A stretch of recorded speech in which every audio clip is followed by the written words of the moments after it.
healthcare services delivered at your doorstep.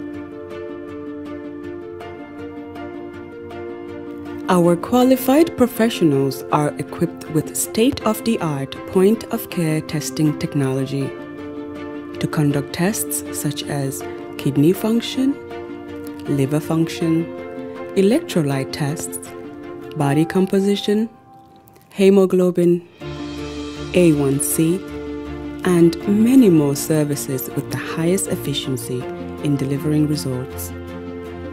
The addition to our flagship Wellness on Wheels, more fondly known as WOW Delivery Service, brings the entire clinical experience full circle. IGH has remained committed to creating the future of healthcare delivery. Gone are the days of sending loved ones outside the country for basic medical services. Innovarex Global Health offers a new peace of mind and takes pride in delivering the quality of care we all deserve. For the first time in the history of the Gambia, Gambia Printing Publishing Corporation proudly introduces the Biliomatic exercise book printing machine. The machine has the capacity to print more than 20,000 books per hour. Yes, 20,000 books per hour. It also prints magazines, newspapers, calendars, flyers, normal books and all kinds of printed documents plus items at affordable prices. With the Biliomatic printing machine, GPPC can now render high quality and non-size restricted printing service supply across the sub-region. Rush now and partner with GPPC for all your public and private printing service needs. Print with us today and you'd be offered highly professional, reliable and efficient service delivery by our team of experts. The Gambia Printing and Publishing Corporation is here to meet all demands and is reliable at all times. For more info, contact us on 437-4493 or 437-4402. GPPC is Gambian and it's yours. All right. Honey, did you remind him that the last time he sent the money, it was not enough to buy all the provisions? Oh, sorry, I forgot to tell him. Are you guys talking about money transfer to buy provisions? Yes. But don't you know about Baluwo?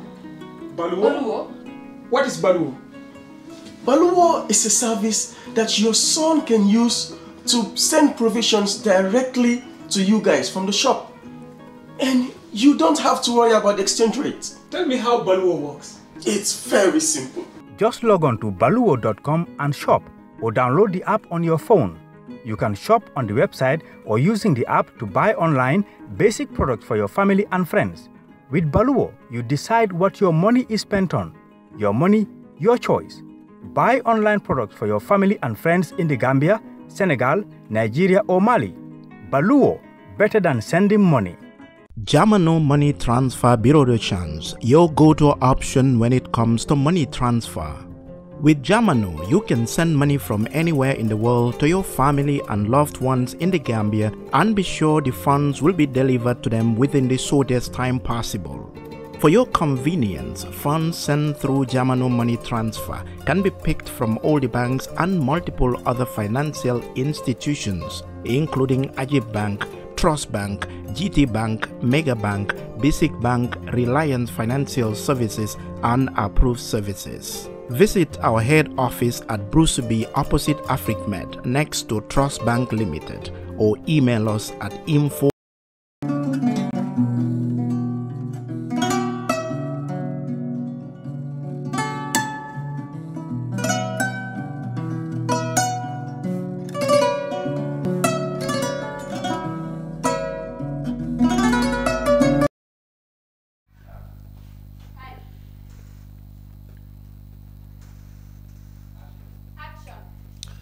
Alright, thank you very much. Ala baraka baking al tentu kali jay bake mobe Kerr Fatou jibe kanyen tembe namba falale ko al bismillah, of course al special panelo mi alon ko nganati bi pour carte fayo mi alon ko wala be caring Gambia banko kan jangali aduna local government election o wala be caring andon kabrin somanda Gambia din jamaale bi jele mi alon ko am e fintitale pour ka je ko do si carte o fay candidate lu mi alon ko e lafta carte o fay la wolle Gambia banko kan jamba fala mo be ko ala barka baki al ka kafu molle nyamen donc alla ta Kerr Fatou la pour ka information ol di alla mi alon ko correcta andon information o mi alon ko al sulata ka wolle long ba fulale ko ala barka baki nalbe tarajang fo wato min na di Independent Electoral Commission min keta IEC ibe sorona wato min na pruka fengol be naati ale mi alon ko al nyanta wole lonna bari nin hafi jolle fanam be jang mi alon ko al be jela ate mela do ni be kacala of course nyin carte fo mi alon ko wole be caring bi Gambia banko kanjang local government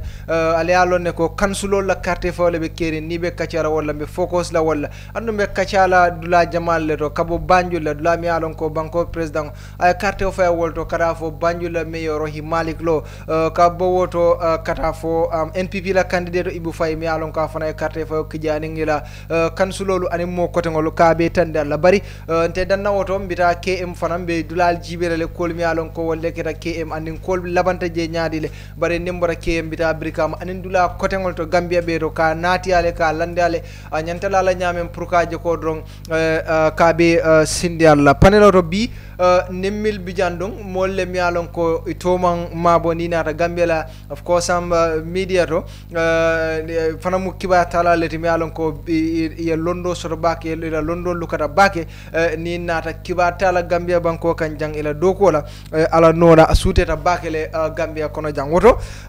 mbulubala Ibrahima Jara wale be mbulubato Ibrahima Jara mo jamali alon damen wolem King FM tidula mi alon ko ka kibarol di wolto ani manika kan wala of course am tenengo karafo arjumo kan bari mara karola ngamin soro je wolem Adama Fadera fanan mu molleti mi alon ko ate fanan ka kibaro di of course am sure di Home Digital FM mi alon ko afelenting birkama ate fanan mu molti mi alon ko abe tarrang fe nyim panelo to la mi alon ko be kacala ku jamala be dending nyin carte fayola mi alon ko le be kere bare mbe of course Esa Njai fanan soro la Esa Njai political science lecturer le mi alon ko be karandirola at the University of the Gambia ate fanan ba soro la janne pour a fanan sa fo mole carte fayo nyin al observational mi alon ko ay wole jeje ate fanan be kala multi mi alon ko of course abe taranyim panelo to nyaato demanding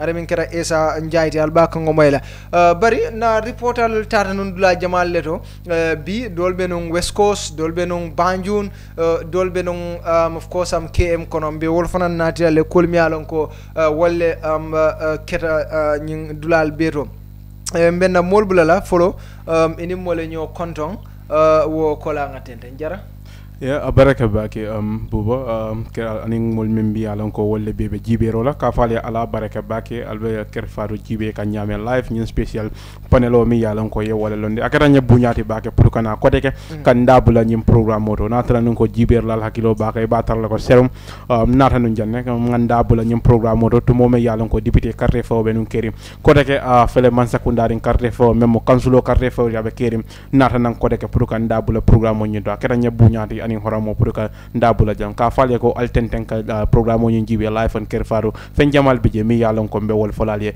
janni wato mi yalon ko fam be finti la jam. Thank you very much. Well, Ibrahima Jarati, mo jamali kibatala le me alon ko mo jamali alon King FM. Fadera tata num fukki ankara carte fayola. Yeah, ndol mu proud Kia. Tata no sule. Yeah, of course, you know, United Kia. United Kia, I know, right? Su Kiang. Yeah. Definitely kibaro do ko la kumaya. No one de be mamira be tarno la jam fam because batake da baka bari ko ya fo jara ya fo nyamen dron ning katam fane content bati anim bunya pour kana jang ning atol mo kuma bal kana si jang kadum iko maybe mo meyal mo buka wala ko muro buka fon ko lino muro akungoto men katara tafurinje muro fon buko bondino ba ne lancé to samana yalo akando aka fala bon so hada mari mo bon ni tara bantala maybe albesirin jang almalong ba ni tara bantala men ka fo banta ani men balto wo ko buña warta baka so woto it's a great pleasure pro na lisi jang so definitely banko ka nyambi alfa mu alfa balade bi banko ka so then mbe mol tentula mbe jayila bake men yalon ko bela wato tala ani men yalon ko fanan iminira wato tala kotenke kana tara nyim programme no makambe ala subhanahu wa ta'ala mba danira asendema senyin kacanyin felen bada da bismillahir rahmanir rahim asendema kacanyin kono sa kum fa alhamdulillahi rabbil alamin asen tanka fanan ne wala mashi bola. Thank you very much. Wala ma fadera di mbokk yi di leen jaajëfal di leen wax ne rek Kerr Fatou ngeen nekk di seetaan dafa mel ni bi panel la boo xam ne dañ ko isil tey pour ñu waxtaanee ko sam local government election boo xam ne mu ngi xew xam ngeen ne Gambian si tey génn nañ pour ñu dem saani karta Banjul West Coast KMY ba Basse soo demee in CRR tamit noonu la LRR noonu la Gambian si génnoon nañ tey pour ñu saani karta loolu moo tax tey li ñu amal panel boo xam ne nañ discussé mbiri local government election di councilor yi seen woote boo xam ne mu ngi doon xew tey dafa mel ni nañ dugga Banjul nañ dugga KM nañ dugga of course am West Coast pour ñu won leen lan moo fa xewoon during the day waaye tamit nañ discuss am results yoo xam ne ñu ngi génn nañ connect IEC pour ñu won leen lan moo nekk di xew at the Independent Electoral Commission naka la ñoo compté ak naka la ñoo annoncé su soobee yàlla te nañ leen ko def nañ defar loolu yëpp fii nii soobee yàlla waaye dafa mel ni panel bi tey dafa yàgga because as far as of course the Independent Electoral Commission IEC parewuñ ñun nañ fi nekk fii tey pour ñu gunge leen pour ñu won leen anything loo xam ne war ngeen koo xam pour ngeen mun koo xam of course tey of course si panel bii nii musidɓe am minen noon mbiya minen noon calmina kala gonɗo hettinade Kerr Fatou rek ko of course am local government panel mo gandantuma minen no mbaɗani hannde pour min gaddana on kala ko gandantuma ko kulle weddogol carte ngol gandantuma ngol woni wadde nder leydi Gambia ɗo hannde aɗon gandi hannde kansuloji ɗi ko hannde ɓe beddetono carte pour yimɓe ɓe fof ƴetta kala mo neɗɗo ko gandantuma ko on paalaɗa yimɓe maɓɓe noon puntino e woɓɓe jehino ha Banjuloɓe ɓe KM e woɓɓe jehino ha of course heede West Coast en kono LRR ne min gaddana ɗon toon ha Basse ha CRR fof si Allah jaaɓi kala ko fundi toon si Allah jaaɓi min gaddana ɗon ɗum pour jiyon e hannde noon min gonana ɗon ɗo e subaka na wayno ɗo e IEC kala ko ɓe mbaɗata fof min puntinana ɗon pour gandon ko hoko ko parti hombo heeɓi hoko walla ko hombo heeɓi hoko si Allah jaaɓi min gaddana ɗon ɗum fof so of course mbe tawol to nga jibeɗo ke kodolla mi alon ko wolle keta because na reporter ɓenum Banjulde bi ay of course am président ola carte fayo min keta président Adama Baroti aya witness le anin kuma kawol mi alon ko président o wole fo addi Makati Square kabrin anala musu fulolu mi alon ko ya flang ni futata nun je kuma kawol mi alon ko ya wole fo mba jibelale am in Banjul anin fanan mayor Himalik lola carte fayo kata fo ate Ibu Fay mi alon ko ate fana mum molti mi alon ko ay carte fayle non of course am bi Banjul mbade fana beedol fana kuma kawol jubelale mi alon ko am ye wole fo nimbota Banjul mbina damen don wolem KM ngamil ko waje wolem of course am meyo Talib Ahmed Ben Soudati ay carte fayo ke damen be je jibelale bare kuma kan jumal le fintindi of course mbe o fanan jibelale ne pour ka naati ale bare mbita Bakary Badji fanan jibelale carte fayo ko nyame bare kabre carte o fay ay munefo mi alon ko adlem di National People's Party NPP la candidate o ni mbota Bakary Badji yadum mbita of course pa modum bow of course independent candidate olem APRC Noto Alliance mi alon ko wolle atelondi pour ka o sirango nyini je mbe o fanan jibelale in West Coast nga milta jibe wolem CDC seti mi alon ko adlem di National People's Party candidate oti mi alon ko ye wolelonde in West Coast ay carte o fay damen albalon nale bare mune fo carte fayo kola mbi o fanan naati la lenne bare mbe jibero kala fanan Yankuba Dabo mi alon ko United Democratic Party wolelonde ade tatal num fo kafuta sate to mi alon ko ala wulu sare to pour kada carte o fay wolto nga normal num foje kuma kawle mi alon ko wole fo mba jibe la lenne andon mba naati la lenne of course amba nyim platform moto of course aning mo kotengol kansulolu mi alon ko mole wole interview Fatou mbe natidale akumata puruka lonko na reporter Ramatulai Jaw atele benung Banjul president oning mayor kata for candidate ol melbi atele akova in KM landing sisele benunje bi mumeo ate fanan atele je cover, but then in West Coast of course the well known Lamin Fati atele benu West Coast, right? Force me minkela mbita Banjul nga president o jibe ay carte o fay nyameng then nga muru nang studio. Of course our reporter Ramatulai Jah was in Banjul today, of course, to witness the voting of the president, His Excellency Adama Barrow, and she files in this report. Gambians across the country have gone back to the polls to vote for new ward councillors to represent them at the local government level in an election set to consider and strengthen our young democracy. We visit Banjul, where His Excellency President Adama Barrow cast his vote at McCarthy Square in Banjul. Shortly after casting his vote, His Excellency President Adama Barrow spoke to the press about the importance of the local government elections while urging citizens to go and exercise their franchise.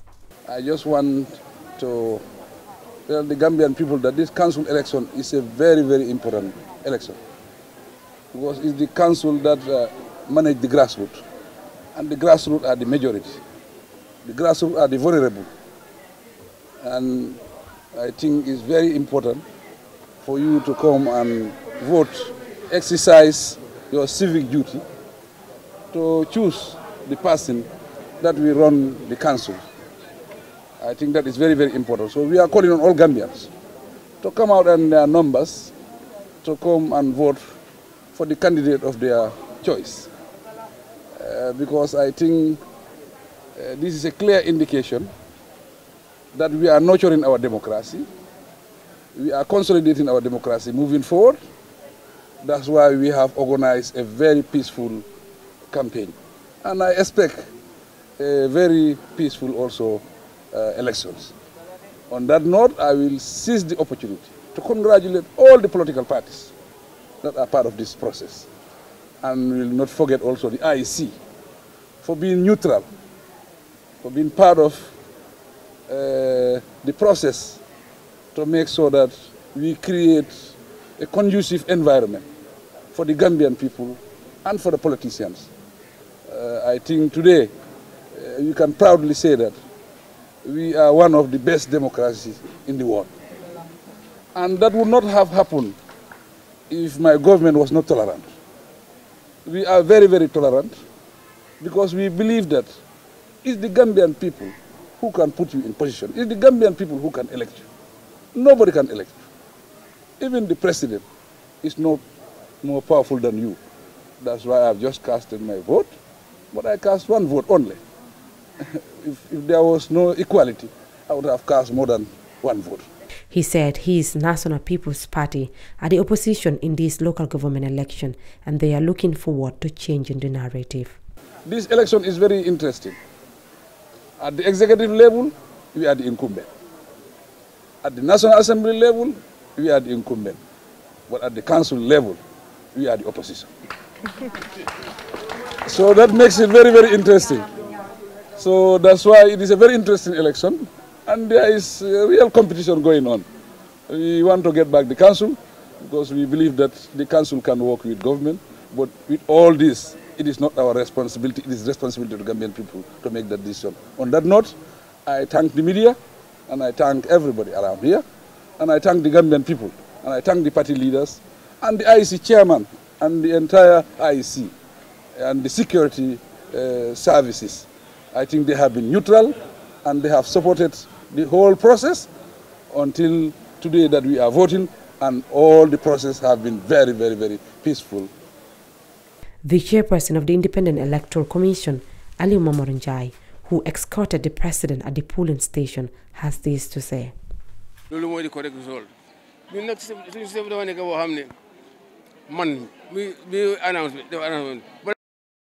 Gambians across the country have gone back to the polls to vote for new ward councillors to represent them at the local government level in an election set to consider and strengthen. Thank you very much and welcome back. That was our reporter there, of course, Ramatulai Jao in Banjul, and that was the President, His Excellency Adama Barrow there at the Makati Square. Now, of course, Ramatulai also visited the mayor of Banjul, who, of course, cast her vote around 7:50 a.m. today, and of course that was very early. And also Ibu Fai was at the polling station, I believe in Gambia High, around 10 a.m. today. So Ramatulai was there to witness the voting, and then she files in this report again. The Lord Mayor of Banjul City Council, Rahim Malik Low, joins the people of Kampama Ward in Banjul to cast her vote in today's councillors' elections. The Gambian people went to the polls today to elect ward councillors who will be representing them at the local government level. Shortly after casting her vote, the Lord Mayor expresses an overview of the elections. Xanaa kontaan rek even though maa ngi gis na mu ngi am voter appétit waaye dama ñëw def li nga xam ne man su ma génnut vote definitely kan mooy génn vote because suñu local government ñun ñoo nekk ci kanam kon li ma gisagum macha allah doy na ma doyut ma ñu xaar ba si kanam rek ñu seet naka laa demee waaye gis naa ne daal turnout bi is low su ngoon jotee rek ñu kontaan macha allah su ngoon jotee loo dégg rek wiiw suma candidat la aw ma ci sax sàkk inshallahu rabbi di wax rek ne ku ma dégg rek nga génn saani is very very important because seen rights la it doesn't matter fan nga saane waaye génn rek nga saani ba pare di leen gërëm di leen sant. The National People's Party aspiring candidate for the upcoming mayoral elections in Banjul, Mr. Ibufai believes his party will win in all 9 wards in Banjul. Turnout bi dina baax because ñun dañ liggéey bu baax a baax councillor si dañ liggéey bu baax a baax pour mun a win all 9 wards. So I think it will be a big turnout. Different with for yeneen council election yi nga xam ne dañ daan am voter apathy. This time round we made sure we bring our people to come and vote for us. Suleiman Juve, the Independent Electoral Commission returning officer in Banjul, highlights the situation in his administrative area. This is the second time I have visited this polling station at Gambia High School.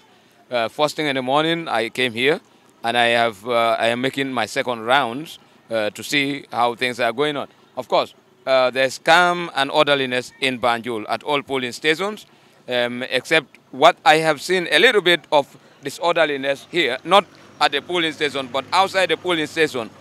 Some people have decided to misbehave, and then I believe when I address them, of course, they have come to the understanding that they are not doing the right thing, and then I can see they are leaving the premises as per their an unlawful gathering during election. The polling stations in Banjul were open at 8 a.m. and all the polling stations are expected to close by 5 p.m. For Fatou News, I am Ramatulai Jao. Thank you very much and welcome back. That was our reporter there, Ramatulai Jao. Thank you very much, Ramatulai.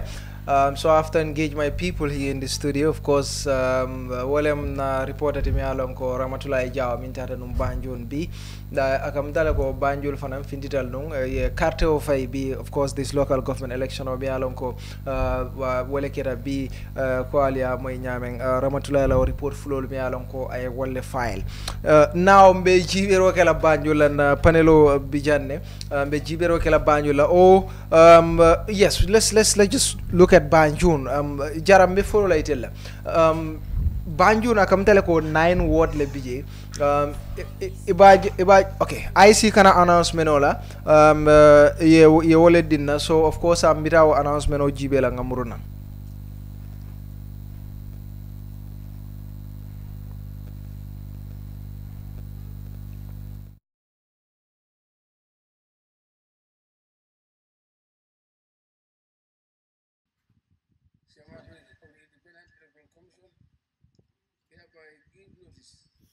That the total number of votes given to each candidate in the council elections of 2023 for Makati Island Ward is as follows.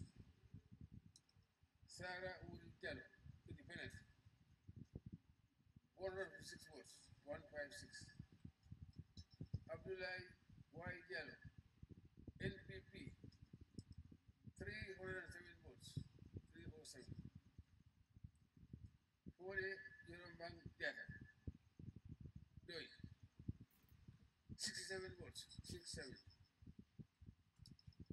Ibrahim N. Jane, UDP, 226 votes, 226.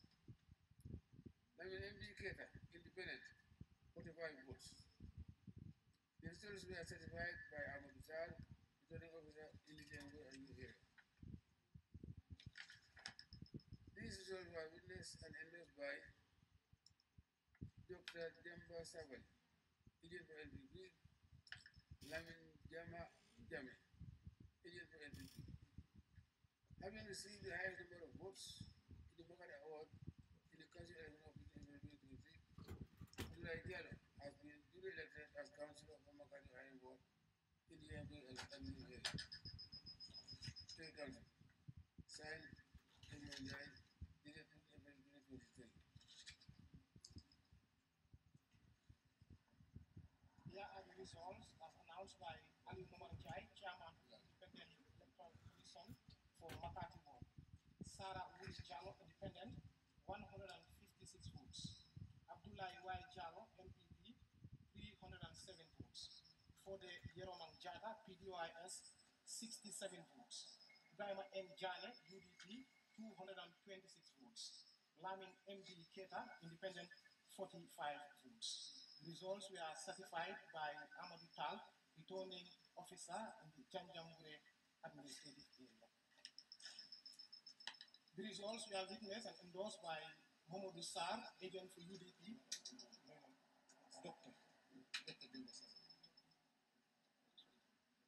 Dr. Demba Sabali, agent for NPP, and Lamin Jamba Jame, agent for NPP. Having received the highest number of votes in the Makati ward in the council elections of 15 April 2023, Abdullah Y. Jallo has been duly elected as councillor for Makati ward in the Janjambure administrative area. Dated 15 April 2023, signed Chairman Ali Mohamed Jallo. Declaration of results. I, Ali Mohamed Jallo, Chairman of the Independent Electoral.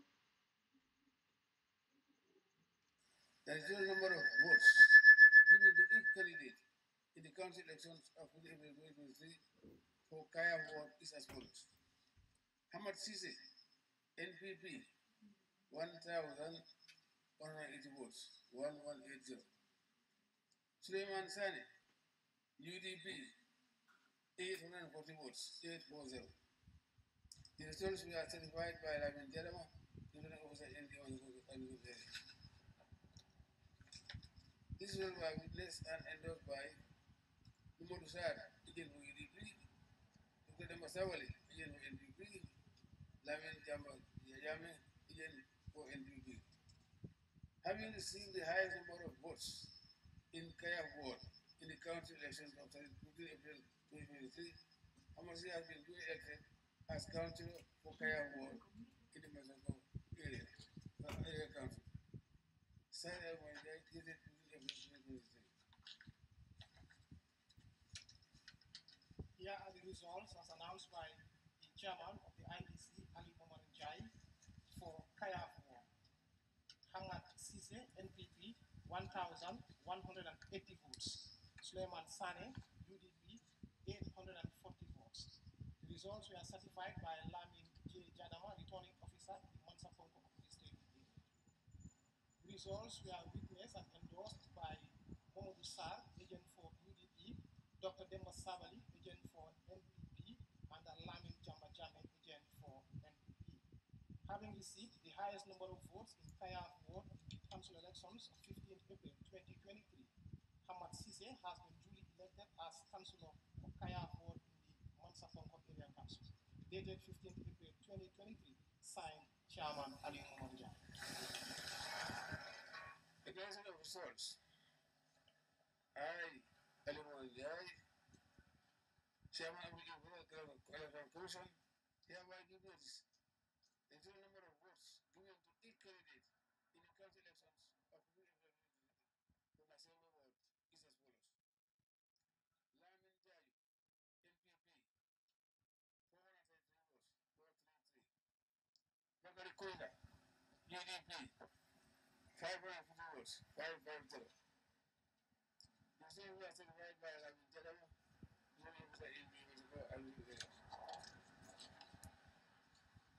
These results were witnessed and endorsed by Mohammed agent for UDP, Dr. Masawali, agent for NPP, Lamin Jamba Jami, agent for NPP. Having received the highest number of votes in Masawali Road in the coming election of April 2023, Lord Court has been duly elected as councillor for Masawali in the Masawali Area Council. Signed Munjai, dated 15th April 2023. Here are the results announced by Ali Momarjai, Chairman of the Independent Electoral Commission for Masembe Ward. Lamin Jaju, NPP, 433 votes. Bakari Korita, UDP, 550 votes.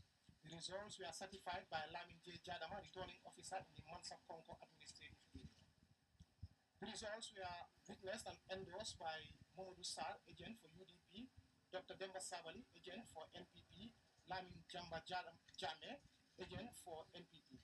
Having received the highest number of votes in the Masembe ward in the council elections of 15 April 2023, Bakari Korita has been duly elected as councillor for Masembe ward in the Mansa Konko Area Council, dated 15 April 2023, signed Chairman Ali Momarjai. To reason of results, I, Ali Momarjai, Chairman of the Electoral Commission, hereby give notice the total number of votes given to each candidate in the council elections of April 2023 for both votes. Abdullah Kamara, GDC, 225 votes, 225. Bubakar Diallo, NPP, 850 votes, 850. Modu Sonko, UDP, 790 votes, 790. The result was survived by the Jada,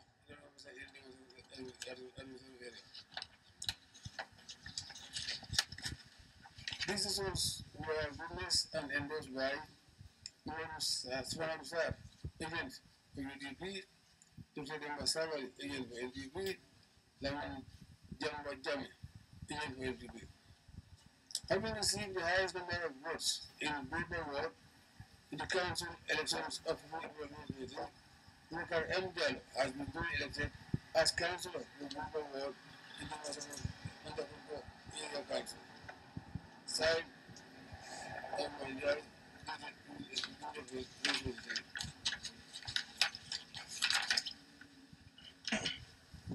Chairman, here are the results as announced by the Chairman of the Independent Electoral Commission, Ali Momarjai, for Bulba Ward.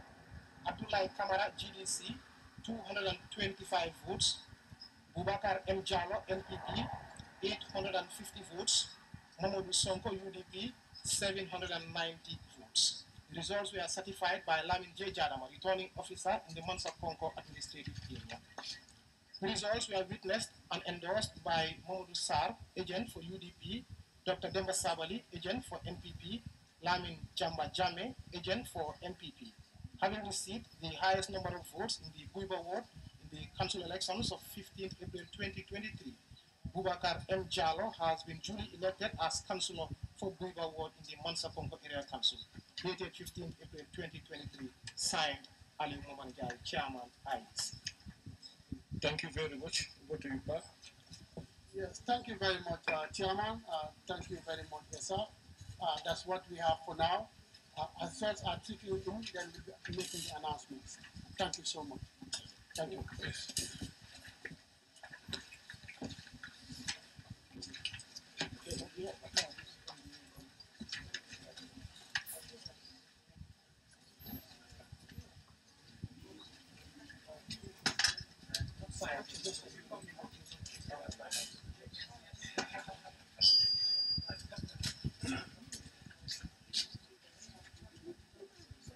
That was, of course, the IEC chairman, Ali Momarjai. We apologize for the low volume, but we're going to bring you all these results here. Of course, our reporters on the ground are also compiling, and then we're going to bring you everything here as soon as we get them from, of course, Ramatulai and Lamin Fati. Also, we have landing at the Independent Electoral Commission head office in Cariving. So we are going to give you everything. So we apologize for that. Of course, before we proceed, janimbe tentena mera banjule nga jiberoke baring report flale file le nunje janimbe of course a compilation on the mole min soro science and tentin janimba na tilale nga jiberoke jumal le gagnera dami alonko IC jele announcer science tenting jaranga Banjul jube be murana ikanne. Let's look at Banjul because Banjul ni ajibe 9 wards wole bije ba jelale ko ward sol mi alon ko wolle be Banjul you have a Portuguese ward bijele Portuguese ward akam tele ko UDP ni NPP damale lota je and then Abdoulaye Bosgay atelem NPP la candidate ota kam tele ko abara UDP le kata NPP no of course NPP atele londi je atelem in kumbenti but you have also half die ward be Banjul South le Banjul South, right? We're going to IC. Okay, all right. Esa will be joining us. Esa njay fanan betara mol fele atemela be mol abe kafula mola half die word fanan UDP ni NPP le be Jollof Town Karafo Newtown East Karafo Newtown West Soldier Town Crab Island Karafo Kampama aning box ba ñinen word solti mi alon ko wolle bije so e bajale ko in the Portuguese word Abdoulaye Bosgay adlem in kumbendije and abelori NPP le Momodou Balem in kumbenti in the half die after meloring NPP le abenum PPP le but saying you know from PPP to NPP saying so iba jelale ko nitara Jollof Town word Pa Babu Cham le benunje but Pa Babu coming for Canada American Amanda so there's no so there's no incumbent unfortunately but akamta candidate sabale lora je in of course Jollof Town Sering MKB Momodou Mutar Diallo Sering MKB lem NPP la candidate Momodou Mutar is Doi then you have Alaji Sar mi alon ko UDP yate londi je ni nata of course Newtown East fana candidate kam tele ko Mahmoud Touré fana resign tele because amera politico amera fenko konole kam tele ko ate resign tele so kam tele ko candidate sabale be oto Mo Touré lem incumbent ñinde bara kam tele ko is not coming back so Ibu Sar NPP wala londi Fatou Trin is it Fatou Trin PDIS Ololondi then the Modu El Koli UDP Wolondi then Nita Newtown East Ibajalale ko it only they have the oldest councillor Newtown ward that is Mahmoud Cisse because name Mahmoud Jube na winter ñinebe la tam sabanjangoti in Newtown ward so akamtele ko NPP yate fanan londi woto ate meda council bagale so nitata in Soldier Town NPP lebeje and also UDP because Tunko Jamme lebe NPP and then you have Jamme you have Kadi Binko Jamme it will more flow lebije but in Crab Island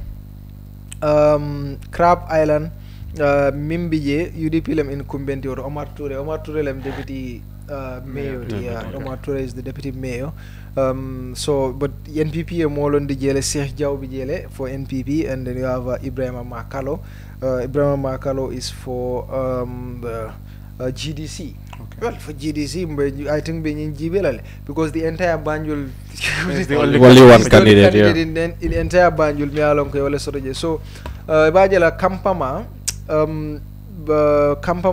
NPP ni UDP le bije Abdoulaye Mbodj ye wole londi for NPP but then Bintu SM Jaite UDP wole londi in fact lem in kumbenti atum fana mo multi mi alon ko atobara je bakela but ni nata box ba Abdul Aziz Gay NPP alone he was independent but akam dela ko saying you know the National People's Party le UDP fana Mustafa ABE Sar ye wole londi je you know in box ba me alon ka be Banjul North le well Banjul ye kol korosi nyaadi le you know reports solu mi alon ko lebe findi kan in Banjul these are not report Kerr Fatou yemi report right now among confirmed from the Independent Electoral Commission, but from the ground is akamteleko the National People's Party, you know, ye vote worowula akamteleko ye wota Banjul sign and vote fula United Democratic Party ye wole gagné je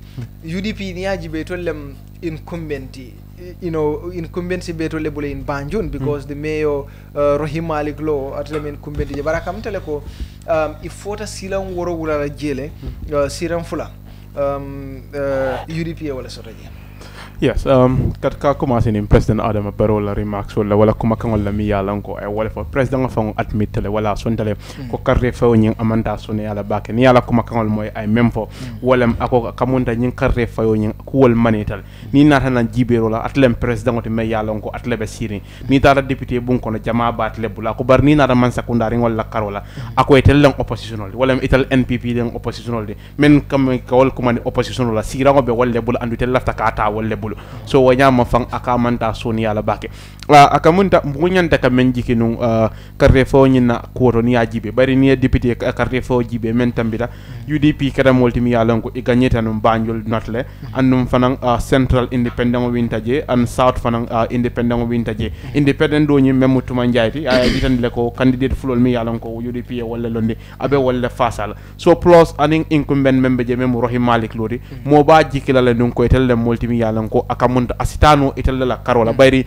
ni ajibe mo sava kango be itelle bul wo tudno nyindo so akamunta fenjamal bije me yalon ko wala ka sababu parti candidate ka ke modi mi yalon ko ibkala fi menna ibaka sorno fem folo mu menti wala kabri yero himalik lo nyininka ako mol man finti pour kata carte o fay anu mu fennete mi yalon ko o ka saw mo jamal bije e ka boy because me mol man finti kata carte fayola ibaka lon san juma nyol lebina fayle nomba nyin aka tala bakele so aka katino karo karalal o mu fennete mi yalon ko atrajele bari fana natra nun ko katambini preliminary report so la mi yalon ko wala ka finti ni woya yitande ko NPP le jama so do lanyi do den mo si nyinin karo ke UDP e mun do kula ke num Banjul to mo mi yalon ko campagne be kerim fo ni mol interactale ini kacatale nyanta ka muneke nu o ma fa ngida men dasata me yatine e makino of course mbe yalon ne ko president o mem president Adama Barrow atle fana mu kuntiyoti banko nyinga an la be sabatri nda mem fana wolem Banjul de capital o nyido ando nyaton ka buka farlo buka lafi ay fo banko fo la capital no ngajala nu NPP fo tanu Banjul le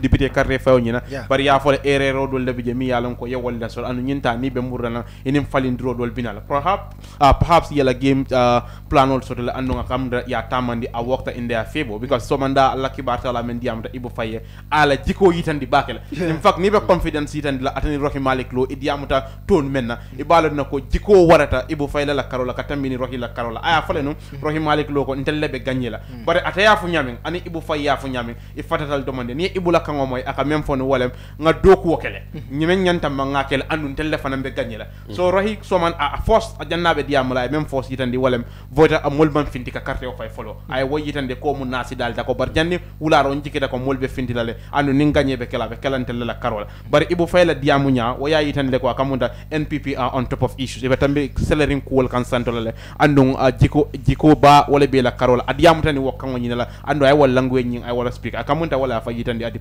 yeah niajibe Banjul yes fanna ma me alon ka kuma ta bakele by engaging people because niajibe ni kata carte fa you have to talk to people pour ka itandi la ko nying la atinda la police pour ya wafila but ni Banjul jube most of the before the election fen jamal involved aje in parliamentary in the presidential election ngajele ko president Barrow anala NPP winte je bakele but we came parliamentary election nga jele ko opposition ole jeta but nga jele this local government election nga jele ko NPP ye overtake le koteke but before the election we've seen Tuma Njai wol mi alon ko fintitale ka foko carte sagole bi. Do you think this ñimbe contribute lale pour ka ko opposition ole fo because GDC ngamere to la candidate clean soroje is only an doining UDP lam yeah. Well, Nico carte feo these are allegations and it is amu amanke it's an open secret mol bele yalon ko Gambia la carte feo sanity mantraje aman senia ni na ningo fo wolen campagne ka bulol mi yalon ko anyanta ka wolleta IEC ka sartol melandi pour ka je molle campagne ke mo kana mo duko ani wasifal wal mu fennet mi yalon ko imantara keri fan amam mi baake nga fact check report do jibe mi yalon ko waya yitandi wo fact check report ka me yitandi wala fo carte feo nyin kono duko ka dunjele fabu ka dunje mo jamal mi yemem fo wala e ka dunjele andu wanyama jamale mem fo wala mbeñin sunkaro mi yalon ko mbe wala kono sunkar sukurol dita mollale andu wanyama ye pati wala to fo men yalon ko wala responsibility wala multi mi yalon ko wala yoke abi kono two political parties me yalon ko ye bulo chodi wala ibe tumika ko wal idiamuta mol mene on the ground wala ya foyle ko ha al kanyim mem fo to nyalem carte fo nyin kono tapale ya ka dunjele wo ka nyame wala nin campagne be keri nyin sunkaro ko molle sukurol le dina e ko nga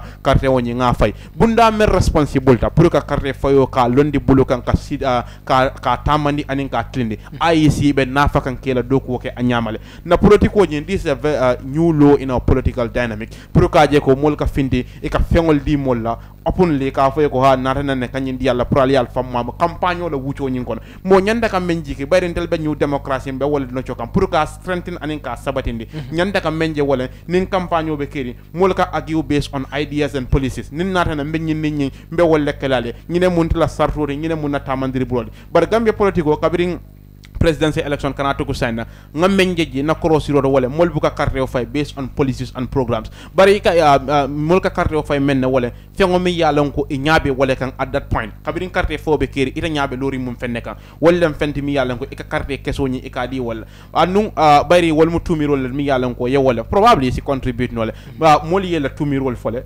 party in question NPP ifanam fintita nanne e balanta tumiro nyinnale ko e mu fennete mi yalon ko e manke bari men yalon même mu refaliti men yalon ko wallem joyodi wallem IEC ila continuous silence on this kind of issues ko wol membe dende nyin karola mol ba fala ko hanide nyin party kari ifelebe mol duko kan IEC be daring and with lem refaliti is not helping the situation carte fo ni lafta ay tilling a campagne e senia mol ye nyo saba mirol nin tamandri nyala IEC nyanda katara ko nyim fango temala ka regulate mo e kana mo complacency kana so do karaw karala wallem itel karola in kana je ko ibe daring ne pour que la sartoke me yalon ko wala nyantima carte fo kono nin kodi kuwo duntaje wala kuwo ku duntaje aka menna fena wala aka mol la foroya aka wala tinya ibajela ko ibe mojela imaya bayrintel be yalone the economic condition of this country at this point amantara ka mol makoy hani domani do beje wotemben tembe wala anu tamandiro la karola comme fanko ka tama nyame e ka même fo wala nim mo la faka million tang ala fa wala dile la akoy ko ela moy kari fula nyaado be million tang dile la bara wuli kilindi la wotembe yalon ko be sudiyari ngal o wuli kilimo wala fisiati te wuli ta million tante be mendi la kari fula nyaado so molla nitsul katara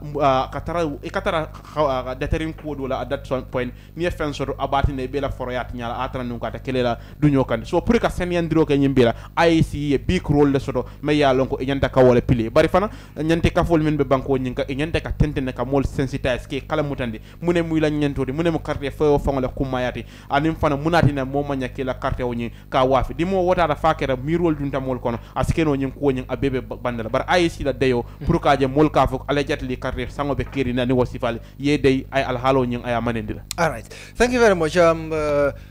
Fadera nga jibero ke banjondo munemela observation right now report sol mi alon ko Kerr Fatou wele findinde ko nga fo nyamen comment drong nyem manke results de mi alon ko IEC ha announce follow but then report sol mil fintraje Kerr Fatou min sorono isa kam tele ko NPP siram worowula yo gagnele in banjondo siram fula opposition United Democratic Party to le wala gagné. Well, ne banyul jibe ye result sol jibe many along well the IEC may confirm. But anyway, fana isaje fanan ko because school be laari nyamen molu fanan ite result sol nyim fanan ita fono do fanan man correct. because the simple reason me went wala nyindi ko katro ka fayda nga ka konti woldo. So you can have that belief ko. Yeah, because I see le penko sort of to announce that, so we don't have. So ndol ngam sort of that's what we publish. Membeje mol mamera fana mol fan me wulla ka fem fo me alon ko sama imina moyla ay ka fanyar. But bañul be nyamen ntenga men observe wala nyindi ko ne bañul la tare ko jibe politiko la. Bañul jama e katara ruling party la noma party o mi alon ko wolle be marola ne bañul jibe jamela wato la anin jawrala wato la anin kana fombe tembo men kono even UDP men alon ko incumbent be to level bañul ni ajibe bo soto ka wato men na UDP was in the government e be government nyaadi le coalition government be je but UDP le balika wom open secret le despite coalition but coalition on UDP le ba nyaato because president be UDP le amafa bodo UDP most of our ministerial position be many bul be UDP ko le bañul fana men yalon ko bañul ko be government kon e be be UDP at the time so e kaaje ko bañul mudula di me yalon ko dulale me yalon ko e katara mansa no bakal me yalon ko be sembor and secondly niaji be fana ko tara nyamen ye candidate fulol jibe men yalon ko wala famo me ya nyinola ni be findi nyal jibe jara ya fo janne rohi another time women na so manda in most cases jama isaje ko mol me yalon ko probably wajiki ba mantara ala side amari saje ko ngana juna ngana kol ke ngata munu ngata ko dol topato men yalon ko man topato so bari nyin dol je nyul akamanta ko abele ko nyul membe nyul wala nyinde ko mbe nado ko ke kan mabang so metenten na do ko la fo election fo jannen tilibulo nga mek son ka menyin we ka nyama because ni ajibe nyul la candidate o ibu faya another time momenna almost around 10 mafan so jang kateo jama mo ke gagner katelo wato menna a day before carte few or weeks before carte few aning carte few lung mol ka mol win carte few la janne o ko ke nyaadi le sometimes mo do be je buka decide e katara larin ten so manda dol kam neke ike fanka koy kam moto leta kam mol dandang ila dulaldo wo dandan diro ko ne ike convince le ika diami mari nyol yenne ika kumol le landi nya ko men yalon ko dol be je fay ke injus o so mandalla ya atarete la preparation o be ke kunun ko nyol be nyum noma bay to le mun badu to la target la sodo target nyi mumende wala nyinde ko so manda mo be tala koronto ne kata ngata karre fe wala so ni nyundo rosta kata karre fe wala o so manan to le ngamoto ta ngata mba fala mo le mbal dan nan kana wadan nan diro kono ibo opportunity dala ibe mol injus no le at the same time fanan is a convince no le fanan ayatare me injus so wo fanan can be a reason me alon ko nyin kol kereje ba bañul la necho be nyamen in politics ntenak mam modo la miro lam bantala ntala side man surprise ning results of that nature because nya jibe fanan many yalon ko wolle be loka NPP in Banjul most of them ibebe ni UDP la it defecta and then jama tolla Gambia jan ni momi incumbent jama aka sembo do sodle over many yalon ko ibe duma and then fanan sako asudiada molla many yalon ko men ka fo wala fanala fo la sabata faman sabade ber manka fo la fanala ko e ka do man nim bondile fo la sabata because yes wo allegation be kenna because even kunum in Brikama stories of that for the jelo ko ye modul ben le feydunta feyta ita do wandi bade ko yes of course yeah these are allegations so political na kana ya tumiro la mi so then ning ayatara wolka ke jara ya funin jan nim mobe je me yalon ka be mirala sama men kala da samoti nim woni man boto na taw kan namam foraya so that's no way ni salinyati lo thank you very much mirawol the straight ngan of course political science lecturer mi alon ko abe na studio kono Esa Njai be jibero kala Banjul Esa because ate momolti mi alon ko ala londo lukata back and in other political ko baraka wo fon karandi at the University of the Gambia Esa nga jibero ke Banjul kam tele ko presidential election Banjul NPP mi alon ko tolem the ruling party akam tele ko e jetale completely but not a parliamentary election ngajele ko oppositional e jeta mi alon ko they are not with the ruling party but natale this local government election council akam tele ko yela mistake correctly ye problem will be certain during the parliamentary election akam tele ko yo correctly saying anun saying sirang worowula Kerr Fatou ye min fintindi ko ye wole gagné je kam tele ko opposition party United Democratic Party ye fuladro ne soto je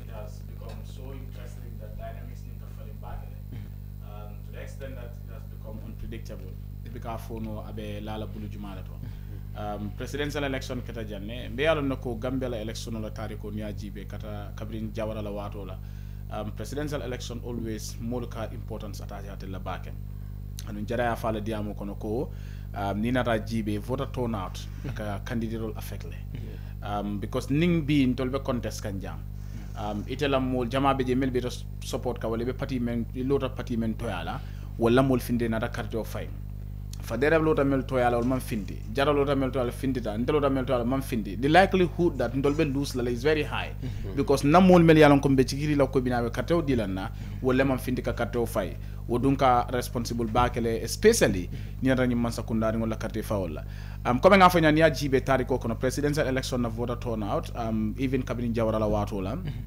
from 1982 because 1982 when we started voting directly for president kata for 1987 presidential election coming to 1992 presidential election obey na presidential election voter turnout like a better parliamentary election te yena jammela time o fanana that has always been the case parliamentary election fanani local government election akamta nyulube nyo fenkari nyam molke jibe nyame ngeke kumandi wala nyama presidential like a high 2021 presidential election yajibe we had up to close to 90% right 89 to 90% voter turnout which was so impressive and historical then parliamentary election not the voter turnout was not up to that it was not very impressive and nyenyi jibe local government election Banjul is interesting in the sense that Banjul always come in a very unique way and surprising way. Niajibe 2018 local government election, they recorded the highest voter turnout, which was very bad though, but they recorded the highest, 47%. Okay, the entire country told the highest voter turnout sort of. Now, Ninata Jibe President Fadera Memfo, Akamda Kumo Banjele don. Banjul out of 9 candidates made lota NPP, 5 are all incumbent. Itolu ibeni UDP le anu kama afanya meng always Banjula kamte kabula mansano mabakele anu UDP obviously kabli kana 2017 parliamentary election obviously itolu mo sanfako technically they were incumbent because itolle sembo soto bake coalition government nyin kono wala tan niaji be banko be kan 31 seats yola soto no parliamentary election out of 53 seats right ninata Banjul fanan okay we had Doi won in one constituency PPP won in another constituency. I think the other one was, is it APRC or no? Not APRC. But then UDP menkete la fanang, mennate mako wole mko rohi, even though a struggle tale. Ufonga yenta la mo lako UDP Banjul has never been their stronghold. Rohi really a struggle tale. Because nyajwe Ibu Faye was able to score up to 1,800 and something votes in Banjul, the mayoral election, as an independent candidate. And Rohi got, I think, 2,008 something. So that's like 1,000 votes different. And UDP, of course, being in the government, one would have expected that maybe Banjul beat Balele, especially Ibu Faye, who was just an independent candidate. But Banjul, they have been struggling there. Presidential election 2021, we saw how the incumbent, how Banjulians came to massively vote for, of course, the incumbent. But in 2022 parliamentary election, ngajelo ko the dynamics change. But then muna fanan contribute to wole mako one molka parliamentary election jibe nyawani, presidential election voter turnout nyum better. So the likelihood that melialon ko carte fainung NPP presidential election ila turnout nyum better nung was a contribute no one. And secondly, these are speculations or allegations out there that a lot of people have been registered in Banjul, melialon ko mantara state in Banjul, and doloko rahimalik lola otama bo attestation di kanum. Mo jamal bijan ko mantara stabati in Banjul kombo ni fe dolbe je fang wonna na mang stay Banjul kono. but then dol be je ko register ta wallet these are allegations out there ko register ta jere and then that really help in the parliamentary election because your Banjul not it only je win and then independent your Banjul Central win and in Banjul South as well. We know that Banjul South may win ta je Tumanjai was with the PPP, just that a near problem all sudden then Alura as an independent candidate. But then muna na new local government election I'm waiting ko Banjul is a fluctuating region in the Gambia. Gambia election to fluctuate. And sometimes more become a mirror. Eka findina wala nyama because nyim parliament like nyem for the incumbents had advantage. Anu niya korosi nka mel moy provisional reason be mel moy ka kam da incumbents are doing well. Mel yalon ko be incumbent di beje because ngalon ko even though IEC ma confirm I know Ntola Talinding, both North and South, incumbent la maintain. I know of West Coast region, of course, Gunjur, Wolto, Katong, Wolto, welcome to that, incumbent level to maintain. And Banjul is not also different. So, but then sometimes Modo say Mira, okay, you make a Banjul then, askena mayoral election of an affect. Now, asake no, asa affect no le, that asa determine no. Left all of nyining kala dong because mo jamal ba joj ka wolto sank okay Banjul rohimalik lolem incumbent e fota nyum fenkol be fota nyel sirangol bela even a deputy mayor now people have started saying ko for asigning sirangol maintain nole in fact this is the question now Gambian lo for kam for asigning sirangol maintain do you think about affect line anyway? Now, twofold thing. And you'll have to look at certain factors in this because coming for a Gambia election is unpredictable. And more local government election for a use la. Yes, we can use it to do our analysis to determine certain things. But then more kana taria hani UDP me alonko ye KM sweep thing and West Coast of course. It kana taria doron kafoko ni nata mayoral election and tiabas in elections. We are good to go because menka ke wolem ko local government election and presidential fatale. Niaje local government election because muna it will be closest to the people. Latin na hani parliament election from kafa. Ba jibe parliament election jibe UDP sotoje. Ba you not right? Then independent NPP hani sikili sotoje. Ba ñun do jibe na sit sotoje. So muna ka wolem ko the caliber the individual the candidate ale même present mole sometimes contributes a lot. Now an example of the 2012 Combo Central Buba Ayisane contested as an independent candidate. Now, APRC candidate they voted against him. Magasi a winda wala nyama because muneketa APRC candidate Londi, I think it's Seloba. I mean, it seems like people did not appreciate him. So they've rather voted for Magasi than to go for him. So the caliber of candidate akamata bakele. Jara West, I remember parliamentary election 2022 coming kununko Ibrahim and Kolba explain kai. Wolemuko like Jara West, for example, the candidate for the UDP, even though incumbent lem, but it seemed like some people did not appreciate him, and then that contributed. Yena, for example, Talinding found Talinding. NPP candidate in the parliamentary elections. It seems like I've seen some NPP people they campaign against her and were affect back. So local government election fanang in one way, yes, one can say that okay, as a Keno, I rohila political batandi in the sense that now local government council on Melialon Kunulie elect akamta wole grassroots politics bold. So we'll see la political Keno rigorously for Ibu. And Yajibe Ibu contested as an independent in 2018, like I said, and he was able to secure 1,800 votes as an independent. And now he's coming for the ruling party. And for the fact that he has the majority also, it only have the majority in Banjul, that can work for them. That is to say, Council Melbiji is a grassroots politics not only Yaka because candidate Jama Bije Fonoki affect le. Akamta dol beje mang grassroots politics lom pake ma understand bake as a result ni dun dañu kono bikana fenga so near grassroots politics ke already ye advantage sotale because ye cancel all sotale but then ni nata jibe fanang the other side mota kana jibe doron ko oh because UDP fla da mal sotaje rohi is finished no in the sense that along ko nyulu e munung incumbent lati do you understand and that worked for them. Because like I said, local big election big reform ndela observation not only Banjul, but incumbent so la kamta jamala bije ngamelje ya maintain probably except for I don't know for Foni because we fanang reflected coming no alliance imata. I don't know whether some of them have been incumbents or so. But then West Coast KM kata banjul ka kamta incumbents jamala be je me ko we are yet to confirm that officially. But jamal so ibe najila ko the caliber of candidates mel yalon ko lota askeno UDP candidates will mel present because he manke incumbent no. Do you understand? Some of them, I can say. So, maybe the people of Banjul don't even appreciate those ones. But Rohi is a whole different person or candidate. Ni not a mayoral election. Now, people might vote for, like you said, parliamentary election, dole karto di UDP. In a local government election, council election, imadila. So, the individual, the personality, the individual candidate also determines people's voter behavior, the voting behavior of people, whether they will actually vote for that individual or not. Ibrahim kumala faja melanga kumata bakela. Wale mko Gambian or Muslim bika katro fay on policy issues.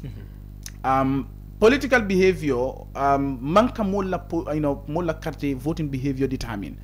There is what we call party identification model. Fenne me alonko aka contribute bakele. Modul beje bi wala ka carte of party dole wala candidate dole amanke ko based on their competence but muneketa il a relationship with them, maybe it all la family from has been supporting that party.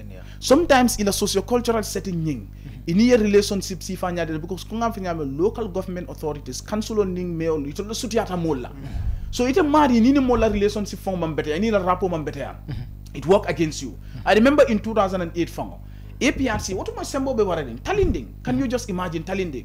2008, yes, they won. But 2013, the local government election there, council election, the incumbent, a female candidate there, lost. Munekata, ikadia model kafe kon konyi mbeka mo kondong. Akatami mo la beka mo kondong. So they preferred another person. I mean, this was a type, it was a shock to the entire APRC leadership. I remember Yankuba Koli and others were so shocked how it all happened.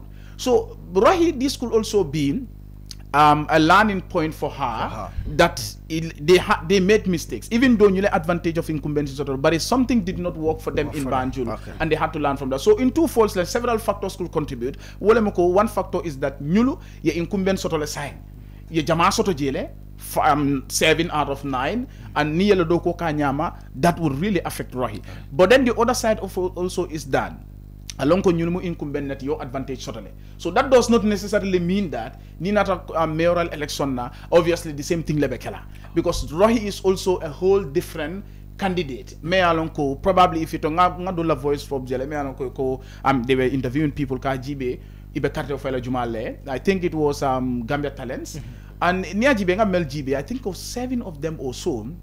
I think it was only 2 mel koko okay mbe carte dila the NPP candidate, the rest are saying that Mbadi la rohila because so all those be said dia mo le fang bi askeno le carte di NPP candidate so la bi but ni nata mayoral la Rohi is different in a personal relationship la soto e ka fmene ko the sociological model of voting killing dol be je fang kila comme tam musolti do you understand andung comme tuba anga surwal ka fmene ko man surwa xamu ba ko ñama de bari kana jité la bon jigen mun go wala muso me yalon kay kewono ye ke wala place o fa do you understand dol ka je wala ñama and dol ka je ko nay mun relationship le fanga soto wol dol ka contribute so dol binani dara bi ni diam do ko atul bañu ko la lek ali rohi jam fay sa fay ko na karto di ñu ba nim mayoral nata wo be so be sa kino I don't want to predict abekala ñama exactly but you also contribute. That is right thank you very much. So nga results di wala milia lonko ICA wala announce follow ko nga fono ñamen do nafutata be karla ka dilalale akamtale ko Buiba Ward in Jara Central constituency mil lota woto Abdoulaye Kamara mi alonka be GDC ate carte kese keme fula moanin lulu ate wole soto Bouakar M Diallo mi alonko NPP ate le londi carte kese keme sey tan lulu ate wole soto akamtale ko Modou Sonko mi alonko di United Democratic Party ate le londi ate carte kese keme woro wala tan kononto ate wole soto akamtale ko Bouakar M Diallo mi alonko atlem NPP la candidate oti atele gagneta wo wodoto min kera buyba woti mi alon kabe mansa konko administrative area nimbore woto ye nyindo fana announce la kamtele ko Masembe ward in Kiang East constituency Masembe ward Lamin Jaju NPP ye wole londije ate carte kese kemenani tan saba anin sabate wole soro Bakari Korita mi alon ko United Democratic Party ye wole londija kamtele ko ate carte kese lulu anin tan lulu ati wole soro kamta Bakari Korita mi alon ko United Democratic Party wole londi atele gagnita wo wodo to mi alon ko ga komandi Masembe ward hani saying Kayaf ward mi alon ko be Kiang East constituency ate Ahmad Cisse mi alon ko NPP la candidate wolem ate carte kese wuli killing keme killing anin tan say ay wole soro Suleiman Sane mi alon ko the United Democratic Party wole londi carte kese kemesey tannani ate wole soro Ahmed Cisse NPP min londi atele gagneta woto Kayaf woto mi alon kabe mansa konko administrative area le ate min kera Idrissa Cisse ti Idrissa Cisse ate gagnetale kabring ate moma ate oppose no moma ate oppose atata on oppose le kabring moman lo a fe wodo to mi alon ko ga commande chairman ward mi alon ko be nyanija in Janjanbureh administrative area ate tata on oppose le akamtale ko atele gagneta wodo to bayri moman lo a fe akamta Fanta Touré fanan Fanta fanan kita multi mi alon ko atata on oppose le akam tele ko momang lo afe Balangar ward mi alon ko abe Lower Salum Janjanbureh administrative area ade fana mo multi mi alon ko momang lo afe ade fana keta multi mi alon ko a gagneta le the National People's Party candidate wolem ade fana gagneta le akam tele ko results dol mi alon ko ye wolle fana announce wolem Sara Wuri Jalloti independent candidate wolem mi alon ko atebe Makati ward le Janjanbureh constituency atebe wolto independent candidate wolem Sara Wuri Jallo ate carte kese keme tan lulu anin woro ate wole soto 156 akamta Abdoulaye Waye Jallo NPP yate londi woro carte kese keme saba anin woro wula ate wole soto Fode Yoromang Jata fanan keta multi mi alonko abe loring PDOIS wolle ate londi je doy ate carte kese tan woro anin woro wula ate wole soro Ibrahima N Jane milia londi woto wolem the United Democratic Party ti ate carte kese keme fula anin muanin woro ate wole soto wodo to Lamin MB Keita independent candidate wolem ate carte kese tannani anin lulle soro akamutale ko Abdoulaye Waye Jallo ya tele akamta tele gagneta wodo to minketa Makati woti nyinem of course some results timi alon ko ICA announce follow ni results dol announce mi alon ko afutana tabulo to dron be karla le puruka sindi alla of course jang abe kol konole anaga abe kol konole yeah jara ka jibe nyaade alright so ko mbata Banjul mbita daming straight saying wolem the Kanifing Municipal Council ti ali alone KMC fanan kono karte fo ketanu njele Banjul results me alon ko kerfati wole soro akamtele ko the ruling party the National People's Party wolle multi mi alon ko wolle je nyaton kaya IC ma announce follow bari mina KM nga jibe carte fo kete nyamen of course na reporter benun jele min keta landing CCT landing mabeta nun kabring Talib Ahmed Ben Souda keta multi mi alon ko carte fo ke andung na interview soro bari tata num Bakari Baji mi alon ko the National People's Party yate lelondi ate fana na carte fayo mabe tala le bari Noto Alliance fana candidate o millondi min kera pamodu mbowti ate fana mu molti mi alon ko landim benu jele pour ka cover anin kansulo dolu mbita KM nga jibe landina force report muneketa no nje ngamuruna.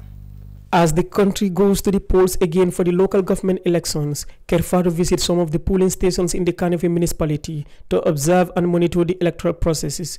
One of the people we spoke to is Talib Ahmed Bensouda, the mayor of the Kanifing Municipal Council, KMC, who talks about the poor turnout of the voters. Wow, nii la dee mel every time dañ lay gis ne presidential moo dee am maximum turnout, député toppa ci, and then mayor then councillors moo dee gën a am least turnout.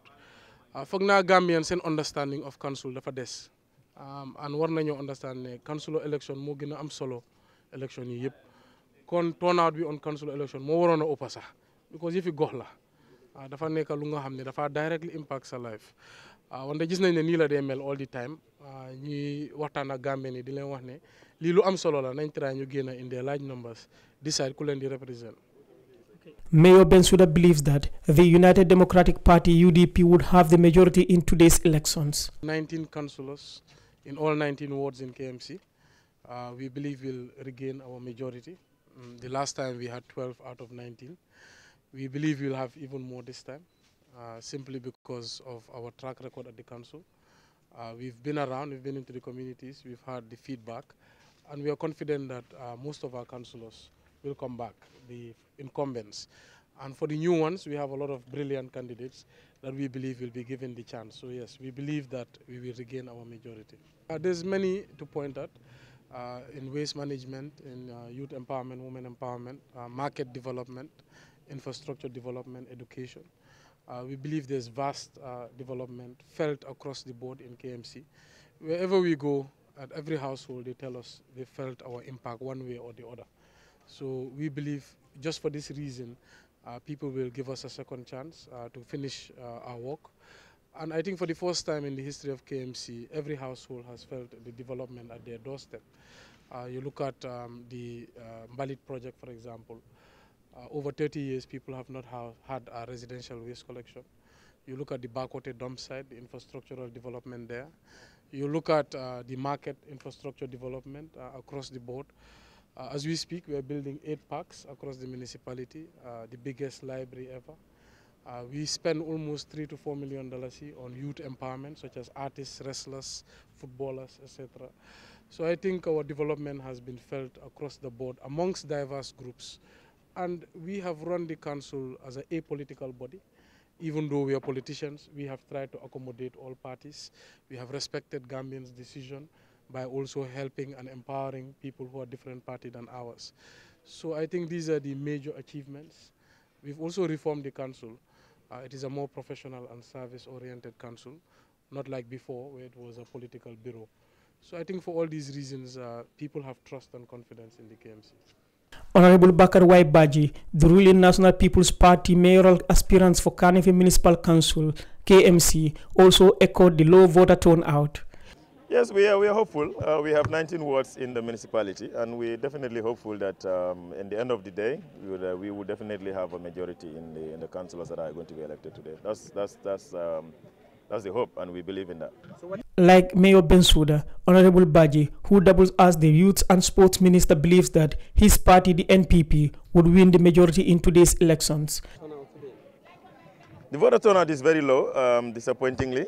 As you can see, we expected more than what we have. Of course, you know, it has been a practice here that when it comes after the presidential election, then things start to dwindle. You have less in the parliamentary and then less in the local councils. But what we've seen today is even lower than what we expected. But again, our wish would have been for people to come out. No matter who they want to vote, the important thing is for them to vote. But not coming out at all is not the best thing. But again, it's a democratic society. People have a right to vote or not to vote. What we would do is to encourage those that are still sitting at home to come out and exercise their civil rights. Meanwhile, Pamudumbau, the APRC Noto Alliance Movement mayoral aspirant for KMC, highlighted the importance of today's election. Yes, this is very important. It's a very important election. I'm really surprised that the turnout is not as I thought it would at this point in time, because, but maybe it's Ramadan, you know, and people are giving it time at least to sleep till like 12 o'clock, 1 o'clock, and, you know, come in the afternoon. But I mean, it is very important, it's key, because the councillors, you know, they are the roots of the tree of any sitting government. The government, well, the central government is the fruit. The National Assembly members, well, obviously they are the stem. And, you know, the councillors, they are the roots, you know, because they you know, they're from the ward level. So it is important that for people to really participate in this, and so that they can choose the councillors who will be working at the chambers in any of the municipality, so that we can make informed decisions in terms of our way forward, because we can't just leave that to chance. Say, no, I don't want to vote, it's just councillors' election. Yes, it's councillors' election, but yes, these are people who collect data, find out what you guys need at what level and present it to the chambers, so that it can be scrutinized and be treated as a matter of priority if it is a priority. Unlike the presidential elections, voter turnout across the municipality is very poor. You hardly see more than 10 people in the queue for voting. Reporting for Kerr Fatou, I am Landing Cisse. Of course, I'm Landing Cisse. Landing Cisse na wote abenung KM le, but then of course landing benung duladol fanantule KM pour ka jibe carte fayo kera ye nyaadi le mbita ngala second report o jube in KM ngana ngana mol engaging KM kol kera je nyaadi le ngata nga jibe den ngamuru. As people's representatives that work closely with the communities, the councillors' elections is hailed by many political commentators as one of the most important elections in the country's electoral cycle. For this reason, Kerr Fatou deems it necessary to speak to some of the candidates contesting in today's election about its importance and their hopes of winning. Mr. Mbemba Jiba, the independent candidate for New Josuang Ibo Town ward, explains why he decided to throw his heart in the race for his ward. I have not given to pose a moment that I'm quitting from the game of teaching. I will continue teaching with or without being in the class or not. But the reason why I have decided to step in and to stood up to make sure that I want to salvage the suffering of my people. It has been down the years, many score years, that my people have been misrepresented. And for me, who is the new prophet of their time, I want to make sure that bring to their opportunities and their doorsteps what they deserve and what they need, what they ought to see and have. So for these reasons is the reason why I am coming into space to make sure that all the outcries, all the demands and their needs that they sought for, which must be brought to them, inshallah, and hopefully it's already manifesting that victory, it's for us. So inshallah, this is the reason why I decided to come into this space, to make sure that I serve diligently, honestly, sincerely, without fear and favor, to make sure that the people of New Joshua and Ibo Town are liberated from misguidance, and they are also given the light, because they are not children of darkness. So therefore, they deserve a better seat, somebody that will represent them at council level. Mr. Jiba further told the media that the people of his ward are not happy with the work of the incumbent councillor. The chances is a very big marginal line.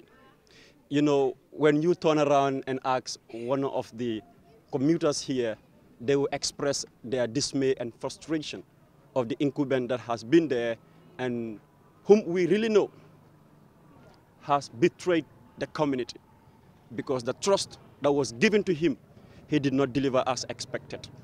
People were marginalized. People, if you look at New Joshua and Ibo Town, we have so many things that are lacking. And his ultimate interest was to serve the people of New Joshua and Ibo Town. But the truth be told, we have not realized anything from him. And that is why even people who claim to be his supporters, this time around, they turned their back and said, Jiba Jinio, Gypsy Jibani, man from Jibakunda, Jifanga Jibansian, representing New Joshua and Ibo Town, will make sure that we deliver the best, so that we all get to heaven at the same time as we deserve. In response to Jiba's claims that the people in his ward are not happy with him, Honorable Habib MLC, the incumbent councillor under the UDP ticket, believes that it's a political propaganda. In this ward here, you know, if you are talking about connection with the people, I have been here working with the WDC before I became a councillor. When I was, the time I became a councillor, I was 28. I think I am the youngest councillor of this ward. So, and I built all the structures. I inherited nothing. I created a bank account, which myself, I'm not a signatory to it. And it's like I bring trust to the councillorship office of New Joshua Ibo Town. So those are mayor politics, and you cannot deny them. So, and people know me. All the candidates that we are contesting today, no one's know them on youth work. They just came, you know, and tried to enter in the political arena. I think all thanks should go to me, because I created that platform for the young people to represent the people of Joswang Ibo Town. So honestly, I'm very optimistic. Then I will be elected. I will be the new elected councillor of New Joswang Ibo Town. What assurance are you going to give the electorate in this particular ward, assuming that you win this election again? Yes, like I said, continuity and sustainability. When I was campaigning 5 years ago, I come with my 4 points, which is very clear. My 4 points: waste management and environment, youth empowerment, women's empowerment, and health and education. These are my 4 points. And if you look all the aspects, I am the first councillor of this ward when Joswang Health Center is about to collapse because it was sponsored by Butterfly Foundation. The hospital is about to collapse and staff are leaving the job. I make sure I go to council, and because I'm the mouthpiece of the people, I complain to the council, and now the clinic stand to its feet, and all the developments that are happening there right now, thanks to me, my office. So if that says I did not bring, I think, you know, those are just mayor politics. And everyone knows the scholarships, my scholarships package. You know, today some of the young people here, they have their own salon. You can go to the people and they will tell you they have their own salon because of my scholarship program.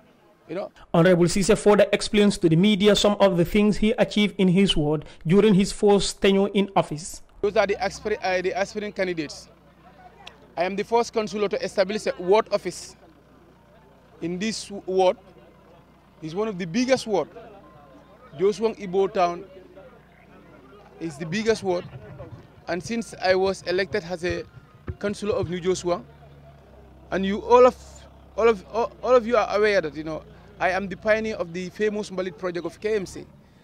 I bring the initiative, and today all the candidates that were contestants, this Mbalit truck do go to their compound to collect waste. So if they says I did not do anything, I think that's just a mayor politics. And I'm the first councillor also to bring a project of 3.5 million for the European Union. None of the councillors designed a project and won a project. I'm the first councillor to do that. So, and I bring also 4 tricycles. I also bring 2 skip bins, big skip bins for that matter. And those records will remain with me for the rest of time. And I think it will remain it will remain on our mind till end of time. Honorable Musaba, the incumbent candidate for Latrekunda Yiringanya Ward, says he is optimistic about winning re-election. To answer your question, my chances are very, very high because there are so many meaningful developments that I've brought to my people. So based on those reasons, I have this strong belief that people will come out in their large numbers to re-elect me. To start with, rehabilitation of the Victory Market, rehabilitation of feeder routes, creating employment for the youth, the expansion of the graveyard, yearly canal dredging, gutters, the WDC office, youth and women empowerment, and frequent social activities whereby we come together and then ensure that we do a routine settle, and also a light up project which is ongoing. As you can see, if you go around the community, you will see that there are these solar lights up. There are 367 candidates contesting in today's councillors election. 299 are sponsored by political parties, while 68 candidates are running as independents. Out of the 367 candidates contesting, 58 candidates are females and the rest are male. Reporting for Kerr, Fatou, I am Landing. Thank you very much. Welcome back. There was, of course, our reporter Landing Cisse, who was in the Kanifing municipality today, of course, to witness the local government election voting there. So we're going to look at the KMC. Be jibero kela KMC la kola le kol be jenya di le Kerr Fatou report jumal le sorombe o jibela le bari mba jibe la le fanang of course mol be mune fakanje menna mol engage la mba jibe la right now the National People's Party United Democratic Party aning independent ol milbije momo e min soro Kerr Fatou min compile follow mbe IC tal natalale natra ya announce akamtele ko carte fayo ni malon drong ni be gambe bantala alon ko sorontale science ten carte fayo mantra kering andung kibarolu mi alon ko Kerr Fatou ye wolle receive min tandi wolem nyindi ko the United Democratic Party UDP opposition party o mi alon ko be Gambia banko kanjang akamuntele ko ye sirang tang aning worowula ye wole gagné in the of course United Democratic Party siran tang aning worowula of course ye wole gagné kibarol mi alon ko le frera Kerr Fatou la akamtele ko siran tang anin kononto wolle be KM kono 19 watts wolle bije mi alon ko mollota bare siran tang anin worowula United Democratic Party ye wole soto akamta Kerr Fatou ye min compile amanke ICT the ruling party wolem the National People's Party the banko president Adama Barrow wala party o iko siran killing ye wole soto in KM ando akamtele ko siran killing o do min turaje miliata wolem APRCT akamta IC fanan bela announcement o batulale be mune fintindila in KM but Kerr Fatou ye nyine soro wala tin ba nati kan andong nina molba kachala jang 17 for United Democratic Party out of the 19, 1 for NPP, that is the National People's Party, and of course 1 for APRC.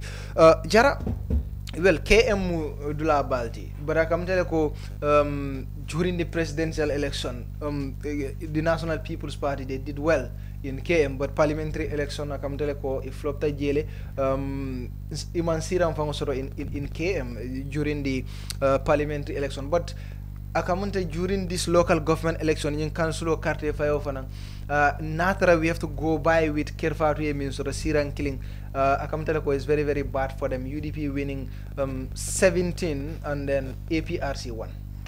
Yes, Nia GB, carte fayo nying, going by, sorry, 2018, carte fayo mi alonko wale keda banko nyinga, UDP total seats mi alonko ye wala soro wasango nyina, tara kanyan siran taworo anim fulafe, me alonko ye wala soro, watemena ine incumbent, President Adama Barrow, inata lebe kafuri nyola, and inata lebe nung kukile.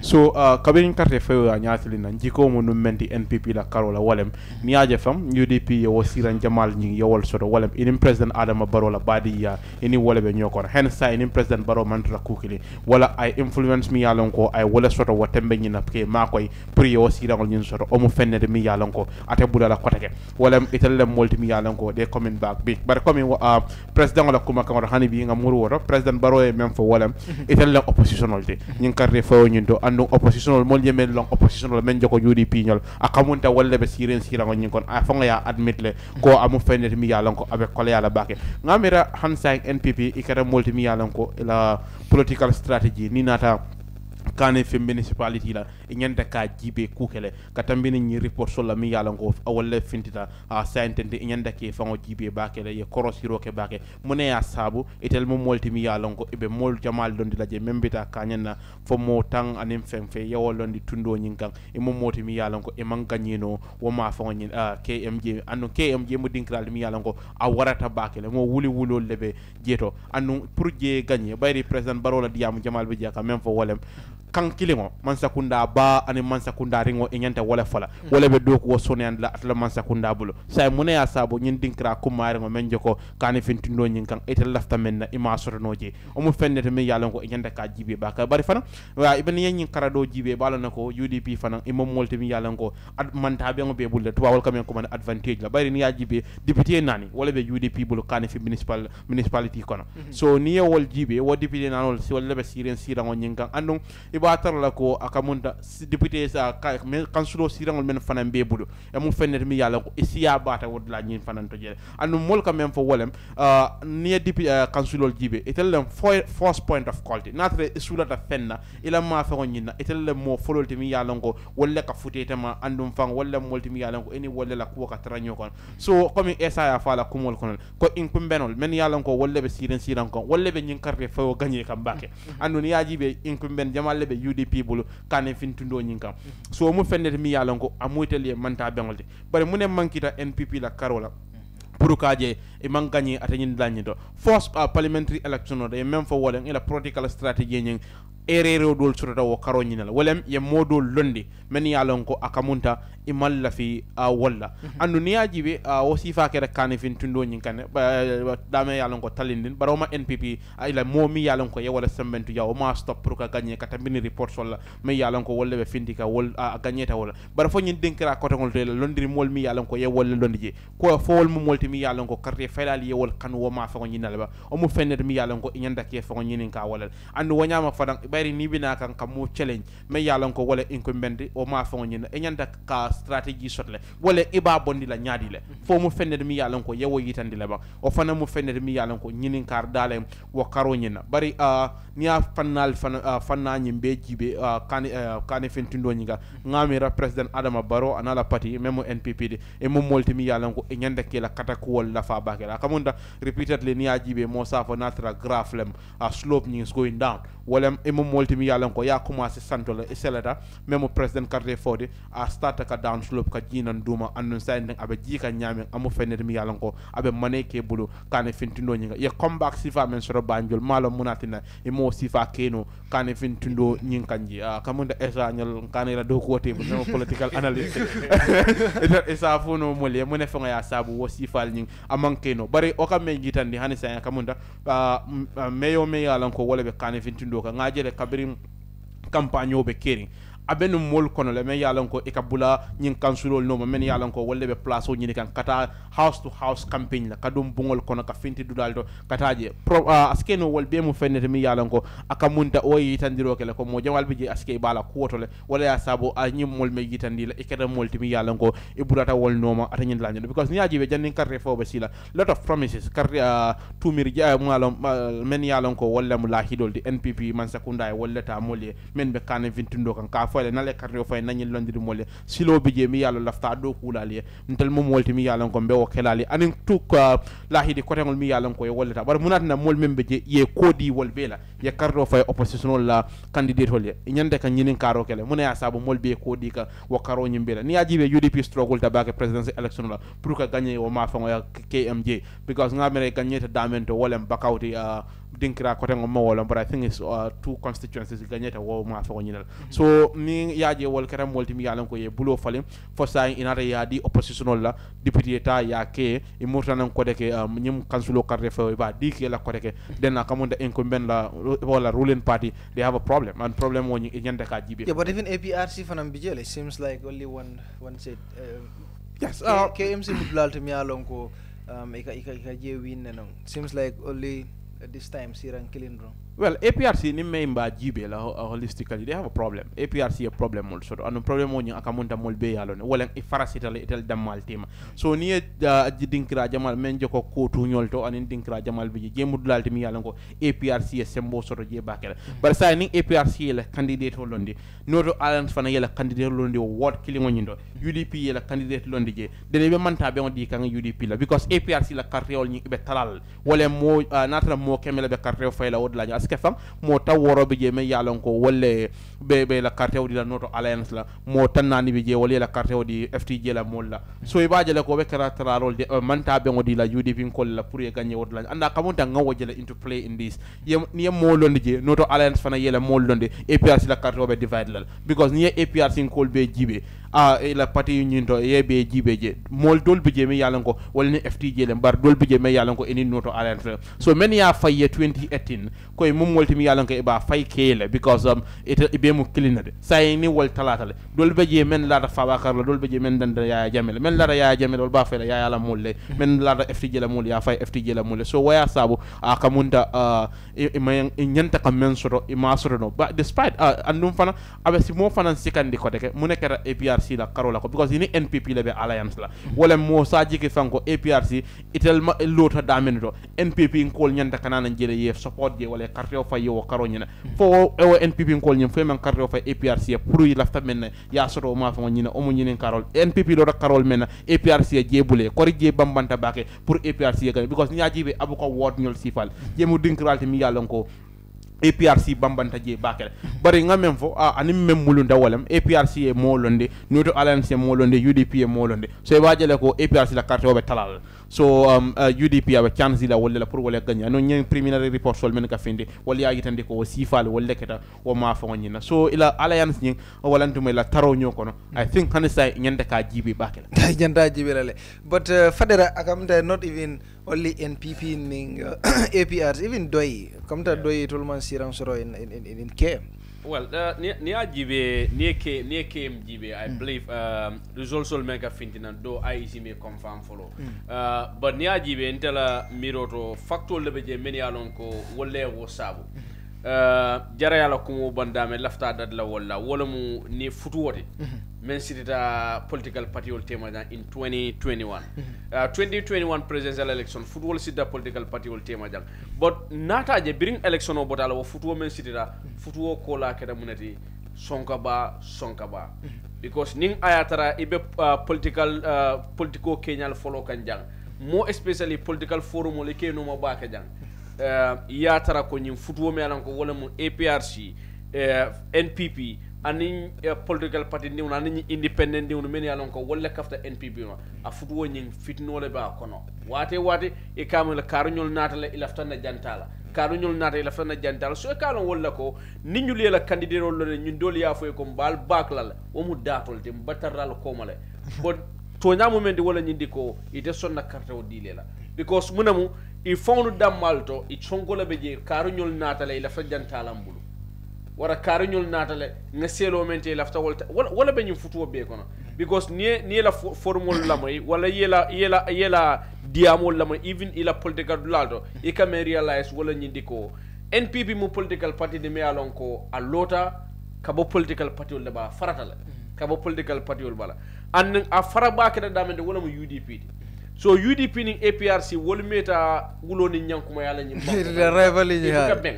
so UDP ko mentata NPP lo wol ka nyina je ko wala nyinde ko APRC ko nata ko be na palasol talambul so ndol de sonna wala so ni aji be sign dem fo men kake ningi UDP ko koto men bodna UDP NPP lo ni men bonda la palaso to APRC ko kana replace so wo rivalry be da malte mala seriously so dumala ni ika because ndol kap ila forumol folole nimbe kibarol nyinna sometimes ikatara fijari nyoka mala so mole men yalon ko be fijari nyoka palaso mu kuldi me yalon ka kol manetal de mole me yalon ko be fijari nyoka palaso la wol fanan kala kol ka dumale ika nyobal so da men yalon ko APRC kol wala ye NPP ye la hidiko mbal bak la janne wo technically ibe fail la because ning ayatere be jikiri nyulala nyulta dilela damen fana yalon ko APRC be jikiri nyina ko NPP be bakla la itadile because muna beje e kanyere fo ninga di nyulbe na palasol talambulu jang so wo nyo sabombe da maltema ye bal secondly KMC mudula di dame yalon ko ila campaign strategy ntela jeroto ini West Coast la ya strategy kilunga West Coast ya dat no nyame nata falen wala mundi e kamuneke ila mo emphasis ni landi men ka walam house to house because yalon ko be sunkaro la kono e ka muneke e ka caravan mulu neke yetara takan wo kone kadun kordal kono an ni kata inim molle kata men yalon ko wate ni finti day franka wo molle wa fi carrière men ka jang wala mo jumaade talib ben suda kem kono UDP ko be ka wasu wala nani ndi diam kilim fule sa fe talibe men ka jam men na man ka jaay wala ke so wo yo fanni mollale much more that anywhere bitaje nin talib kata nin talib tata talib la wo personality nying ala place o nying wo kaka moli ye kubalete hani fang talif meyo me yalon ko kato fo wala jitana wala nata fondela korda kono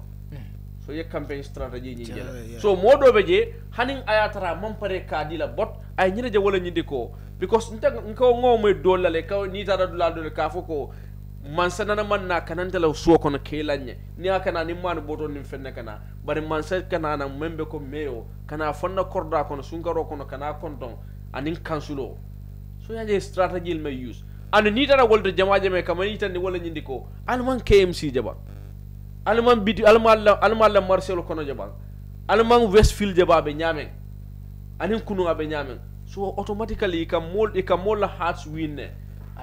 So they will use a campaign strategy. It works for them. It works for them. Definitely. In a strategy, it works for them. You know, niaji be itola nying fenko mansiaba kadaka karalil keteng. Okay. So we're using our styles. Yeah, direct strategy la use. Karamol can directly ye face. You know, and then ni taramol kan kamaitan le wala nyindiko. You know. Your development maker because most of them are incumbent candidates. So that means incumbency for them. Of course, it works for them. Okay. It works for them. Right. So ye menke and in Niajibe most of this ibe talib la yin history konole. Nying council me alon ko wole beje ibe wo history nyin konole. So history nyin Niajibe definitely hani mo me alon ko imandal KM la nita raje even ila infrastructure alone woka faydan dila ko fenketa janne ni jallon nun kunu. So even that alone ko useless iba campaign okay, so definitely ngami strategy nying it works for them. All right. Yes. Coming down la fam fala non don wala NPP la fa fala non amount of candidate mem for ye mem file non so the ye men nominate non in KM is 14 tang anin nani ye wala londi non so going by this preliminary report me yalan ko wala finde natre kilin dam ma ye wala gagné no awaka me yitande wala keme kamonda 7% pa 7% na yalla ndi percentage la silo nyinga wala tang konon tanin saba ifota wo bela wala wala dam ma ye wala soto kemo kono anu jani mina bo ku kilim fana observation kilim fana soto jang ne UDP jibe ya one advantage soto le over NPP wala nyindi ko yela candidate londi la juna ya campaign start la campaign proper because janning IEC we campaign date from janning nomination mo kala wayatare to lañi mol ye londi la e betata ye confirm at party level ibe engagement okay do le follow nar NPP fana campaign start juna la anyway start campaign mo sama nan nakata ñoo campaign kan over position okay all right esa akamda in KM the United Democratic Party report sol Kerr Fatou bin soro to le litji kabring siran tang anin worwula ye wole taje out of the 19 million ko ye wolle londi the National People's Party killing doi fanam bijele mi alon ko itol mang fenso man siran sotoje but APRC itole siran kiline gaye mune mela observation di in KM wala baraka bake ngamle ye question do nyinin kanu jarama la fika dum bato men ka ko pour ako pre du nya yeah because Niajibe comparatively it seems like okay you're interested to know munatin na Banjul okay cool latter thing and then KM is otherwise exactly ku killing neng me alon ko akumata bakele Banjul doya batale compared to all the other regions especially KM wala nafang in fact my question is why do we even have 9 wards in Banjul as small as it is? Because understand Niajibe demarcation and sometimes this is what we call political gerrymandering. In political side, political gerrymandering munakake at many times akake incumbent to kala finin sifala because munakata representation na siandi aka more seats la dila. Now instead of having 2 seats in Banjul, you have 3 seats. Imagine ko nim political party may auto win let's say especially incumbent, you are able to have 3 seats in parliament. Okay, number increase in. Nina local government election fanana.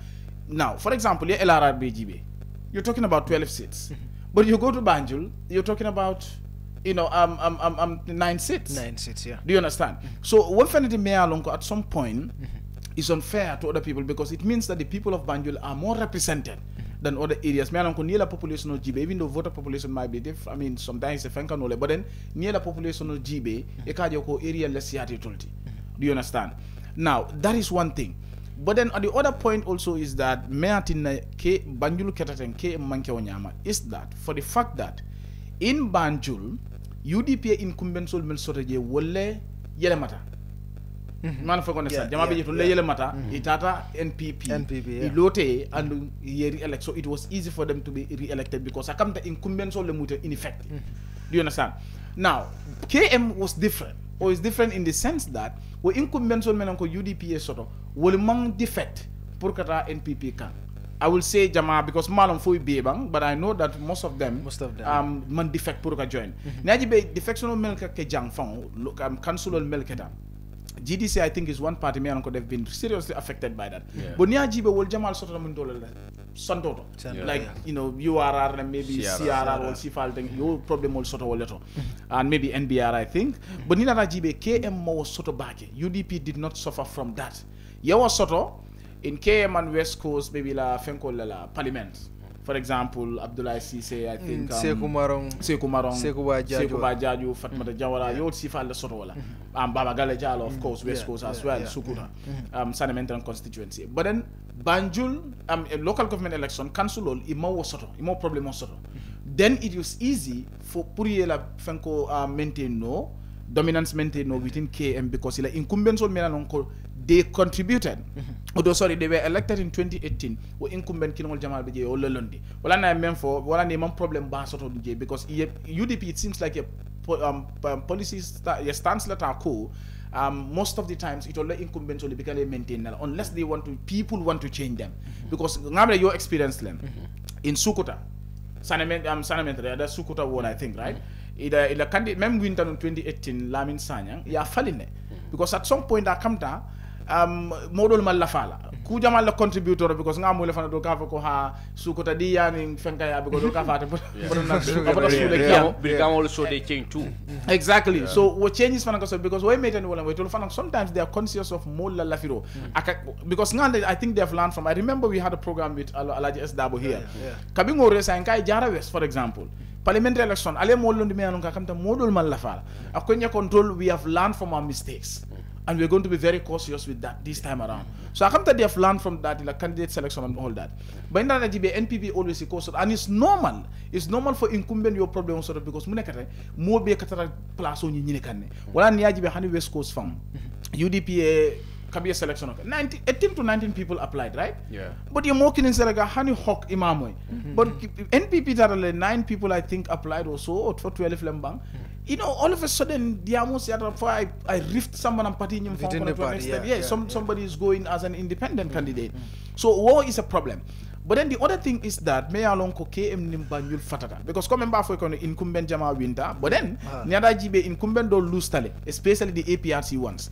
For example Abuko Ward. Okay, Parliament Jiba, right? APRC. Atale winner in 2018. Yeah. Nia jibe 2018. Now UDP nimbaro benyo kaneno. Ifarata and we affect le in Banjul because muneketa I lose tele incumbents all le tata do NPP. Do you understand? KM we makoil.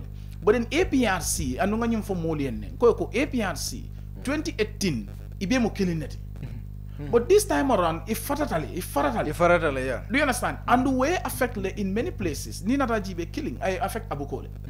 Because Muneketa war is also work in favor of UDP because Muneketa Karti Talale Bekela. And even Yajibe Talindim for example, even though parliamentary election Jibe, for example, Muneketa Jewolem APRC Lotale, okay. NPP Molondi Talindine, UDP Molondi.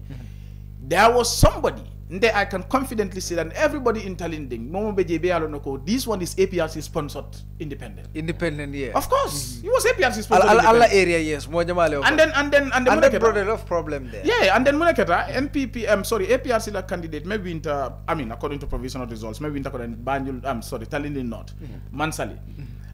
Campaign for the guy. Do you understand? But APRC la top branch melbe talinding like Tombo wall, Yankuba wall, it told hani like a finti purukake openly.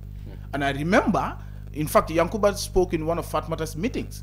But meeting only how can you have an incumbent having such a small number? but it cannot openly. So mansali campaign and one anti na nyindo fanang at sakabta NPP call be jo kananu it will find a candidate sponsor. NPP sponsored candidate le ninko sponsored candidate mafa ko kodo dundiji. But obviously to lekatara ko madoro. Ito lekatara ko. Joro le bekeka. Egama me jor tembo kadimile. Ilafte jolal nung because mansali fanang campaign against them. Therefore it will fanang they put up a candidate to go against it. But then fortunately ngamen mo ate fanan nata kananole. Abi even ndana no ko tonya ba kole yala la be dulale but eventually abe winnale. But then me batandi wolem ko ifarata nyame a contributor bakene. Anina ro faro jibe wo KM le ma bake dan Banjul. Wala tinde mom problème oje Banjul for NPP. Mana foko na point den. Bugo mo nekati APRC mang kabirin jamme lose the election APRC mang strong sort be sort ko tanke Banjul. 2017 parliamentary election lose ta bill. Then you know 2018 na council election you sotaje. I'm not sure they have even a seat there. I'm not sure. Then you know 2021 presidential election okay. Well, they went with the president, right? But that amanke ila influence le anything the president lo dulato. Mbe alon na Banjul be nyame ko nga fanya incumbents always katara wolto. Then in 2022 parliamentary election na jiba kata nyame. Ye MPP support nyawnya NPP ma hani sit killing sotoje.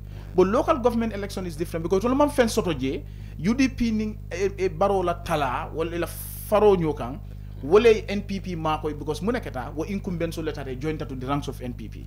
But amanke APRC la influence but ye mon soto minto de KM ye mon soto KM le and rift soto ta jele therefore I affect water le compared to Banjul. So wala na iba jalako NPP is able to get something in Banjul comfortable imam problem ba soto because nadar nunko APRC ye mon soto Banjul fang ilawo talanying comme KM affect Nyaming. The same thing was going to happen in Banjul. Banjul elections, the results would have been different from Kamengi. Seriously. Because muna bekela wala mko APRC niya mol soto ja kamde talata la sign.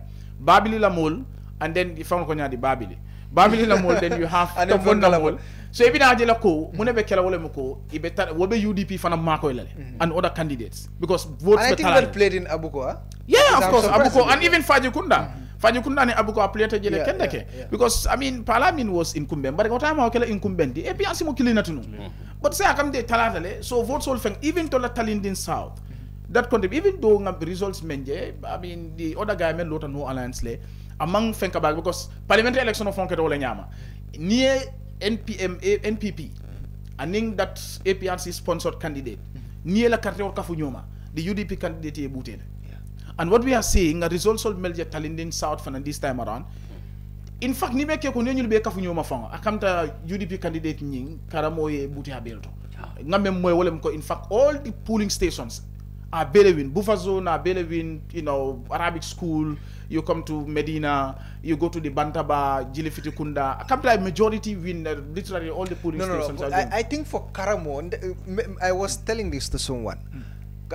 Ngamira mulga korosilo kere saying okay Karamo is that candidate mi alonko I think ala mul mi alonko wolle bala woto aka min dila nde maja mafa mansoro but man kansulo je mi alonko akake to be honest so I think also mamira obe play lale because nitara atela area not APRC amanke even Mili alonko they supporting NPP ka fo ne Karamola fe ngomange ploti code so nga example dila like menketa animal contester interestingly animal contester it all three because more falling UDP NPP no alliance and then an independent candidate but mune nata ke it seems like that independent candidate again in Talindin South dol ba fokande ko nying APRC sponsored like dol la forot now interestingly melota NPPA and who contested in 2018 wolota no PPP like do you understand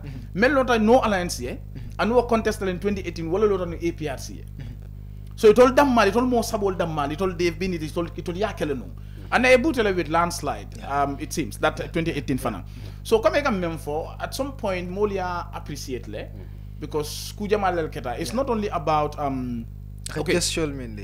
Not only that, but then opportunity for create especially center nyintome alonko links have been created with some cities in the UK and other places melonko do ma role kana and same thing some young people there melonko opportunity dilale you know, your single dealer, like, method ningo dal, ye ma ko le.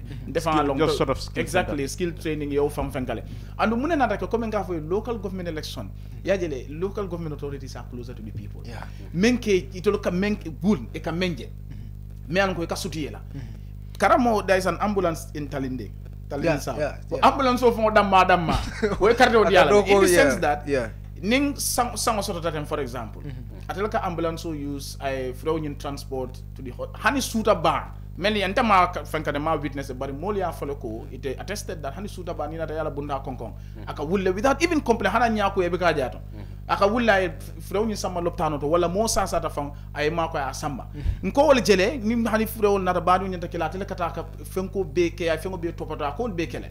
Dobe je fanga moy nga malum Fatou de bari nga moy le moya fanyala konyo kanja konyo there was somebody I think APRC in Lamuti but then NPP in Tara kana kai konko alinga nyo fasa I don't want to mention that but then sama siku wala da okay do you understand nyinka ko hanide nyinda kala siku de ya ko le sama so nun jenne nyikendu mo de unda nyikendu ngol na dai ma ko sama fo do you understand so kam dala ka futa stage do me alon ko because nyindo kai wol ga party ji aka futa stage do yo fana yo fana and a friend na nyinti you know akay ko nko sama ka ni manke sanga kuti de nyimman nawla nyin moment se ma ko no doro andu NPP it seems like they have a problem especially in Talinding and the nila mol ben jibe ka be lamoy kan mbafule ko mbe won kan ye Talinding jibe yewto ma fongola jibe and it's because of their APRC relation, right? APRC relation contribute and then you have a damal campaign against each other. APRC NPP. Even NPP that campaign against. Look, somebody prominent in that area was campaigning even against their candidate in the parliamentary election 2022. Do you understand? Munakara having this election, this B election, he's been out there campaigning and mostly nka fa nga ite man for political woli yele muti ba na men predict amman karande ba na men predict wala kake no ya kabin so manda ko nyeko nyimbandale nka ko malo nyaade andum mbeje ko tan kay jana fanam fanju because abota janale demba kunda original broda ko nyeko akonyako Gambisara akonya Gambisara fana ngara GDC so professor den Gambisara ngara GDC ana akonyako meko makili vibe kan UDP because ateme ya me ngakatu fluctuate la fana time so do na UDP aboro la GDC aboro la NPP abogada black NPP man dia bari bi ma akonyako yajele mayoral menkana akonyako momo akonyanda da bulala mono ma de because modonde jono la akonye bari momo na kan noma e konyako ngata mi be do ko akonyako Talib nana ran noma be gagné la Bakari Badji nana ran noma gagné la so kako ya menke buba Talib lim Bakari altaje nka même fois yalla menke sometimes hanin tol melalon ko nga political karang nka fo mole ko nka grassroots politics is completely different e kam men karam bugo kono ani membi happen kan in reality they are completely different it is amira ko isita class o kono le karantale you can speak good English anything yet is a terminology used no and all that ñi mel yalon koy man si class o kono wolle political fahamu tati anu ñu ko teng avec la wala ñam of course so kakali judu wala so grassroots politics lang adon kam menjay xam ta UDP is a grassroots party what I mean by that is ni dana in grassroots election le ka e ka kuma ba ko xam ta the people are always closer to the electorates e kay fenkanole and then what we are seeing doyla karola it's unfortunate because Serekunda Mafang, like especially Barthes ward, mostly to Lakajeta. But seeing UDP performing there in surprise, like in the coming 2020 presidential election, I enjoy how UDP was not able to perform in KM. I enjoy Serekunda, I think I 4,000 votes something number, which was shocking. But then in the parliamentary election, I enjoy how NPP could not perform in KM. Do you understand? And then now we are seeing how Doi is not able to perform. Another political party, GDC. A surprise. No, but Doi. No. For me, Doi. In that word, I'm surprised. No, but they have an MP in Serekunda. Well, I don't come for them. I come to medical election win. Sometimes, come in Memfoka. UDP moneke Talib use election campaign strategy. And then one will question now for Talibian menke KM for rohia ke banjul lebang. That is something that UDP nyanta ko jibele bang. And then Doi will also question muneketa for ntol na candidate me alon na parliamentarian member said Kunda constituency. Fai do ko kele bang because you see this is about grassroots politics. Parliamentarian or grassroots politics is not a wonder. Through that lay elect. Council all the same thing. Mayor the same thing. So if in fact a mayor is higher, because area is bigger compared to parliamentarians, right? So Nite Fanko Sototo already is an advantage for you. And that had worked for UDP. Okay, in KM. Because UDP is still in KM. 7, right? Yeah. I think 7. Yeah, I think 7. Parliamentary election. Yeah, 7. Yeah. And look, it's paying dividend. I've been working for them. West Coast the same thing. Yakuma Jele, it's working for them. So why is it that Doi, for example, they have a seat there, I'm gonna work for them. And URR, my results all my follow provisional results, because you have Siram follow sort of Ngamira. Yeah. Let's see URR be play out la Nyame. But then that will be interesting. GDC la point yes, GDC. GDC, yes. So GDC I mean candidate sort of in K. But then yeah, because I think also it seems like GDC, Banjul only one candidate. GDC. KM 0 candidate. Now let me tell you one thing about GDC. GDC, it seems like they are in the process of revival. Come to Patinying, Yalondoko, yes, they have a problem. Especially Niajibe challenges all male face of recent. No can I blame back? In fact, Yakatale. In the sense that 2016 election, the performance was good. 2021 in Nata, Fenkata Domanding, 2022 parliamentary election, Najako Lustel Siramon Bella. And Munanatake. Defection upon defection. They lost their Fenko, deputy. Is it the national president? National president Fanang Botaje. Demba Sabali. Exactly. Yeah. I mean, even that can guy. 2 national assembly members. When he lost to Jamalela, Kabin 2021 presidential election, I didn't sign team. Most of Kabin 2016. He lost to Jamalela. And on Jibe Jimara winter damage 2 seats bondi damage. In fact, President Barola started about Jimara. Yes, of course. In Jimara, that is Julangel War. He win water. And in fact, just last year, exactly 1 year ago, they lost that seat. I mean, to NPP. NPP, yeah. Jimara constituency. But our Jimara constituency, you see them full of bondi water kotenke. And I think Jalambera ward. Jara Central. You don't finance totally. And I'm hearing Karantaba ward, Malam Mintolo. But so GDC la performance, to be honest, in that area, it's a surprise to me. But then it will allow you campaign strategy it seems like Melka Finti, NPP, come and mock for Yamendron, I come to Bolon party still, is in it because CRR came out. URR Fanaka majority win. So what I come to that little water kate favor back. But then, main problem with Willem Co for the NPP, they need to really re-strategize and work harder towards 2026 presidential election. New one thing, it could be shocking in the sense that Ninata Jibe West Coast, KM, New political battlegrounds, especially West Coast. So need among grassroots politics control water because you need to understand na 2021 presidential election was different. Not only that Gambia presidential election in Dolka different, but also it was for the first time. Barrow was being tested as a candidate for the NPP. 2016 coalition but 2021 he barely find a side. Okay, so at that point in time, moment grassroots politics control, no, even the UDP majority but then Barrow was coming as an independent for the first time, contesting under a party ticket. So where NPP Marco, but signed towards the 2026 presidential election, grassroots politics, I can tell you, will determine the outcome of 2026 presidential election. In KM, Jendimbe move like is it also about Talib? Because in KM, Talib campaign tala Councilor Jamali pour maintain. You know, and also Molbe come involved in the Taliban doko kele in KM, and then maybe KM calls are maintained no, maybe it's a bondino. But then Mojamal come in KM is called I doko kele. Is it about Taliban doko la influence le atin some of la council Jamal mi along komil benunje sa fona baby. No men keta along relationship le beje mayor ning council tema.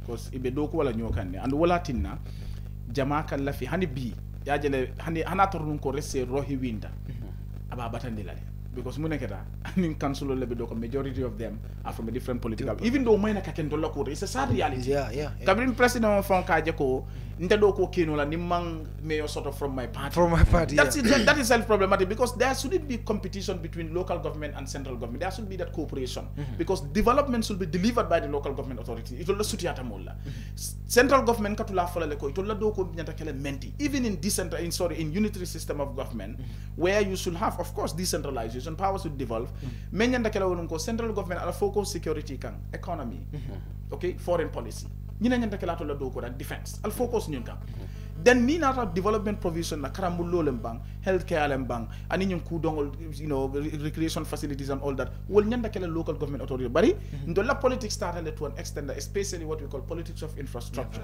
after that all to be itol ka jelo ko politician o ka jelo ko ning local government authorities ol kanyinke mol betol da mala to fala itol ndol to fala as a result of central government fongan dake nyulto imagine just kunun ko jambe sirin jang traffic be block ta mole boso ne boso inaugurate ko bonni mole ta hani ya jambe na ko ba ko ken you understand but then nina rajibe so for the case of Talib relationship la beje and what council on fanay do ko wolelke yes one can say that yes abota like one can say that the council in general the leadership of Talib because atemu mayolti but council on fanay do ko leke.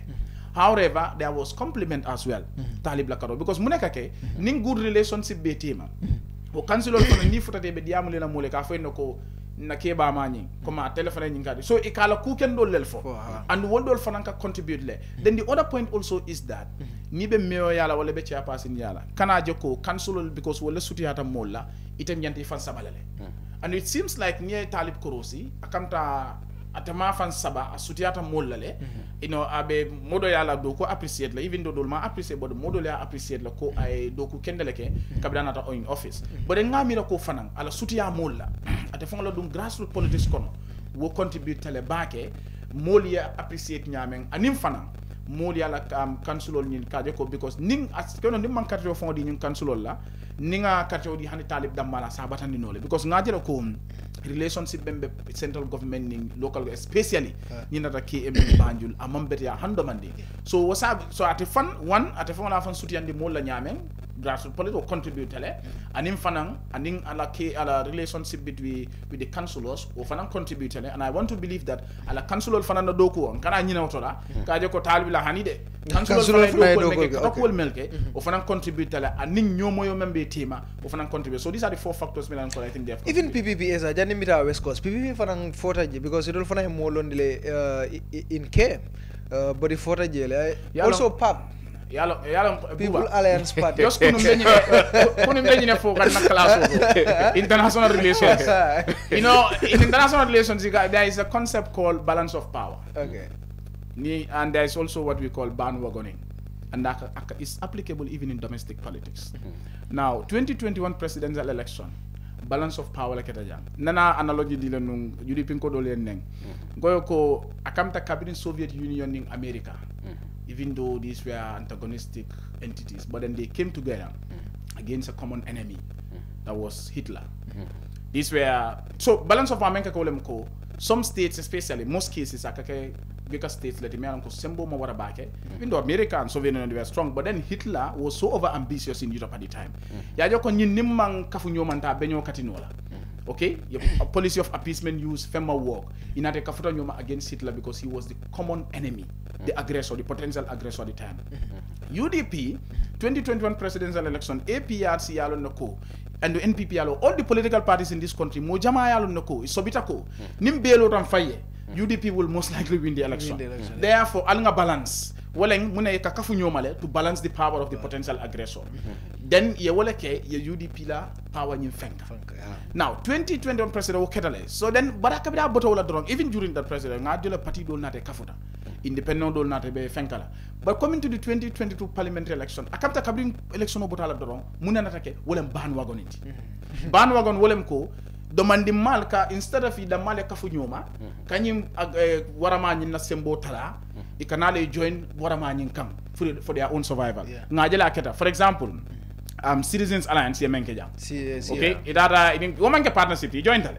So Citizens Alliance, parties like Citizens Alliance, they bandwagon. Bolen to join the band, come angale kaf me ko to bandwagon. To join the bandwagon, wole ye kafu. Nyunima pour ka je ko ta fongola own security and survival. Ibo le nyine kan. So political party dol be jang ye wole ke andum PPP is not different. Akam dal doro to ko le mo work dorong ñu kamte be ngaji kan do man dorong be nguntan kan.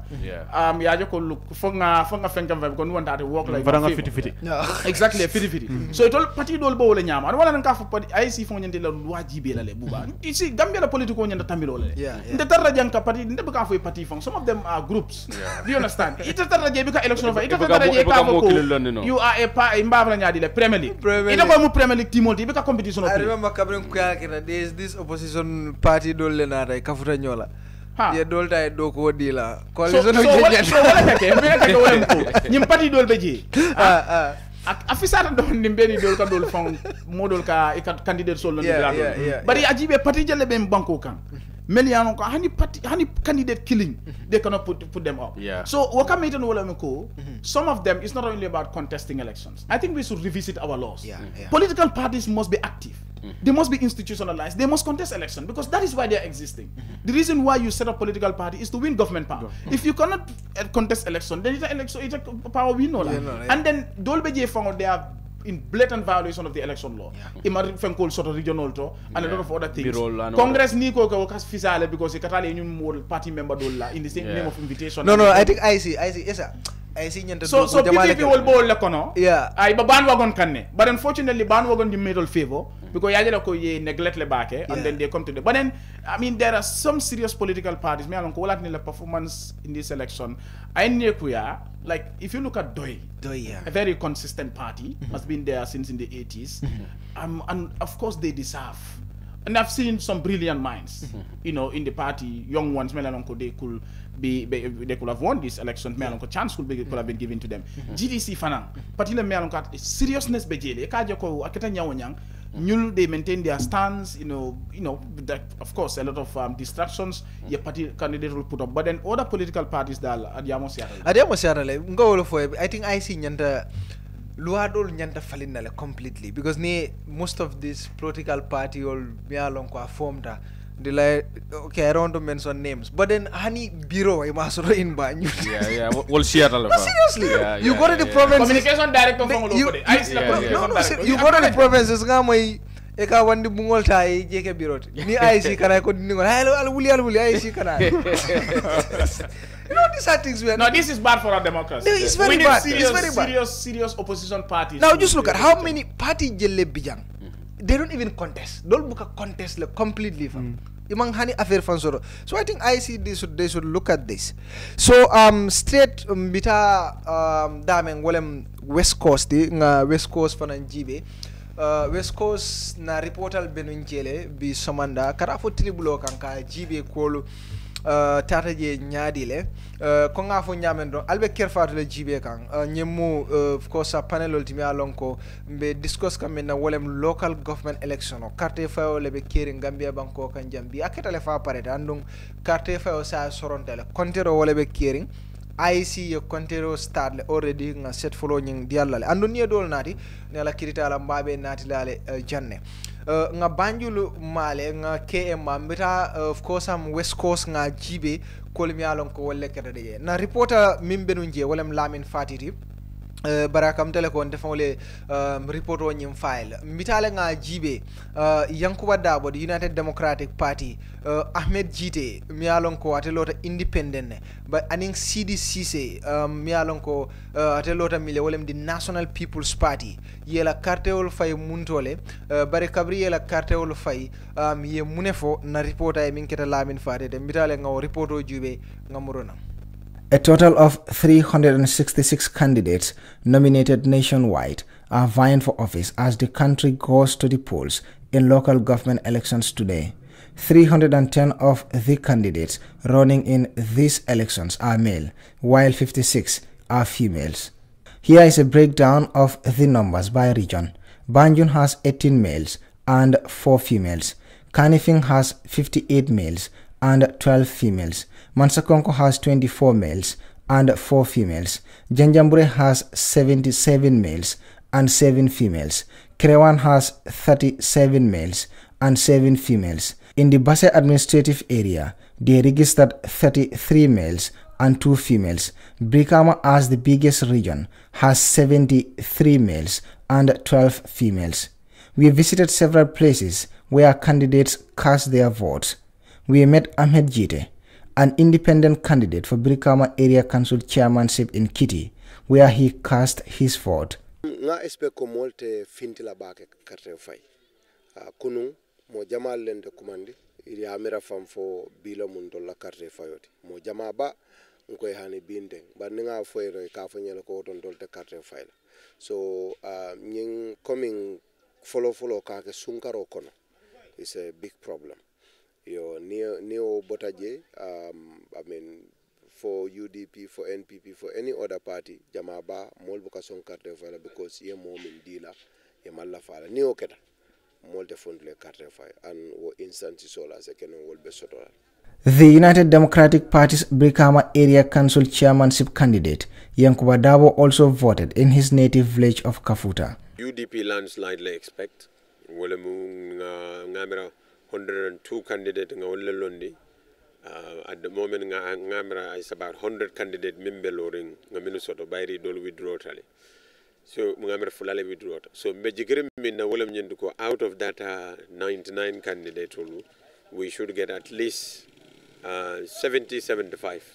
Nyanta would labe win na Wobekalanya massive landslide. So but West Coast down 21 council candidate Mbole Londi or 21 ward soul Mbole contest gang.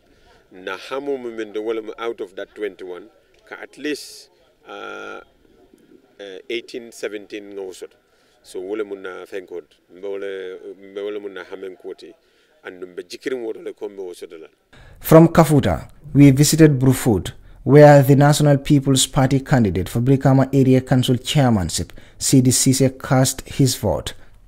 Nyimu kuler miyalanko banko mol nyanta kela molleti miliyalonko nyanta ala tentula ala tento minute ngaje ko Gambia meta carte fayo lale bari carte fay nyami je sañi anen carte fay jama fatatale safa ko molbe fambulu momantara silanto kono momantara dewo kono mobe bita kanka carte fay ko ya xamme nyami woto nyimu kuleti miyalonko akumayata bake pour fana molio fahamje ko ñu hormo ni buña mi yalon kabe banko kan won kule mi yalon ko ngo continent parce que ko mayata bakele parce que kube kuto amanyang ndol da maltema ndol signol tibi ning ila signol may kusoto bi janna baden ka bodula jang ka futete signol be futala je woto mu kule mi yalon ko mayata bake ko signol kubi ka signol kar woto ñu mu kule mi yalon ko ala nga xacilo to nyoto nga duwa nyoye nga tambondiroke hormo ni buña kono ni min tambita. At the time of our visit, low voter turnout was observed at all the polling stations we visited in the West Coast region. Reporting for Kerr Fatou, I am Buba Gajigo. Thank you very much. Ala baraka bagi. Of course, West Coast candidate Sabwa nga waletaji walem of course Yankuba Dabo CDCC NPP aning independent candidate o minkera Ahmed Jideti Yankuba te voting ke ala sate olto minkera Kafutati Ahmed Jide fanang voting ke Kitile ala sate olto bari CDC fana voting ke Brufut le ala sate olto ali yeto le moy wo nyama bari hanisa mbetula West Coast le nga jibero ke bayring kansulo carte fawle be kering bitaje la nga jibe kansulo dolu mi alon ko ne interview sorole the United Democratic Party la kansulo kata fo the National People's Party aning independent candidate mi alon ko Noto Alliance wale alondi mba jibe lale itol fanang nata nyaadi le den nga muru nang diam about West Coast la ko mi alon ko wale ketaja. As Gambians return to the polls to elect ward councillors on Saturday, Kerr Fatou visited several polling stations in the largest region in the country, the West Coast region. This region has a total of 73 males and 20 females vying for ward councillor positions in the election. This local government election is considered the most competitive since the collapse of the 2016 political coalition. That coalition resulted in the victory of many of the incumbents seeking re-election in today's local government elections. When we visited polling stations in the West Coast region on Saturday, low voter turnout is observed everywhere at the time of our visit. Cherno Ismaila Jallo is an incumbent councillor candidate for the United Democratic Party. Jallo is also the vice chairman of the Brikama Area Council. Ñing kuma da bakale bari area council karde fola kuma ya mo jama be ma faham atelum grassroots da development wala karola ni la fe development so tere la nyama modol be sama ko ne se kumbo na silo mambe ta asatra council mambe je am pare do ko kele so ko bondi asoniata ikana le la carte fay ya mari bondi je yakala madal bari ba kumbo la ñinga ni carte fo so si de so na findila ite do bon la no. Hadindau is the councillor candidate for the National People's Party in Nyambai Ward. She said she is expecting only victory. Victory. Wow. Victory la fi nek di expect. Parce que dama yaga di liggéey ak ñom ñu yaga di jëflante yu baax di dem lante di ñew lante te emale mako suma bopam man ak community bi ñoo ko day jëflante so xamna lañ bu baax xamnañ ma bu baax xamnañ luma capable pour def wow so victory dal la fay expect. The APRC Noto Alliance is said to have a strong base in the West Coast region. Their councillor candidate for Marrakech Ward, Ibrahim Sambu, said his social contribution in the ward will make him win the election. Ntadu na broda lotal as UDP candidate, Sidifa lota NPP candidate, and lota independent candidate Maraksa Ward. We are having 14 villages, Sate Tang and Nan. So Sate Tang and Nan will be 2 ni tata je until lonta je bakele. And we are manke kumko politikoti in tata Sate o Sate ni be doko wala ni ka doko kenyokane. So woto kan tengalon koniala sontanyi sira wanyin koto ke flol wolbe sila lente badunga tambi. As the largest region in the Gambia, a total of 73 males and 20 females were registered in the West Coast region. At the time of our visit, a low turnout of voters was observed in all the polling stations we visited in West Coast region. Reporting for Kerr Fatou, I am Buba Gajigo. Thank you very much. Welcome back. Lamin Fati, of course, Waleta on West Coast. Mtefango report order. Walem called me along Kakira on West Coast. B West Coast dung akamdale ko Kerr Fatou ngaming gada wala ngaming kafunyoma in West Coast walem the United Democratic Party UDP itole lita je fana akamdale ko itole je fana nyaton kaya United Democratic Party siran tang anin woro akamdale ko ye wole gagné ela sirang muannin seyol mi alon ko ye wole londi in West Coast all the 16 akamtele ko ya gagnele ñu manke IEC la of course some confirmation of the Kerr Fatou nga fengol mil kafu ñoma ñing carte fawton ka wole faale tenting 16 UDP wole win out of the 28 mi alon ko ye wole contest the ruling National People's Party NPP it wole sirang clean win in West Coast APRC breakaway wole ila Noto Alliance ti itole siran tang akam tele ko itole wole gagné in West Coast ñinem koti mi alon ko nga gada ye West Coast mu region baleti jara NPP during the parliamentary election siran killing ye wole soro in West Coast that was in all in the constituency. But I'm even surprised that Ndolfongola area, Fatou Jallo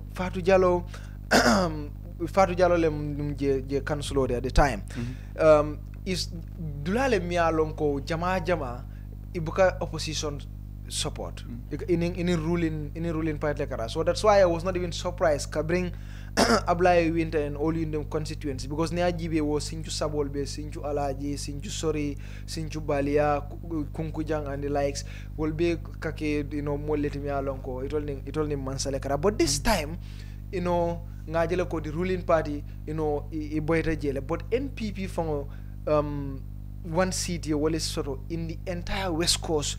Yemuna Korose in West Coast. Well, koteke West Coast okame yitande katamini report la mi yalon ko ye wala karam walam keme sid la talulu anim feng UDP wala gagné NPP West Coast region tundo nyinganje andun ko deke NPP kemo keme akamunda lord la wara wala dama même 7% Italy wada male soro West Coast nyindla nyindo NPP they are battling with a lot of problem in West Coast region niya jibe akamunda NPP la politiko kono ku jamal bije mi yalonko idasata je politics of facts and reality wala politiko tonya anim fanan ka kool den di kasilo kam amu fenete mi yalonko amankita ila karola je because ni ajibe the image that they portray e kam mejitandi ka communal kibar kay dol kibar taral ka cadun tani tema anin ni finta in the public space e kam mejitandi wala everything is normal ko bebe betiyare njede and in fact itale upper hand soro ila opponent sol nyinde whilst in reality membe keri nje wala is a complete different thing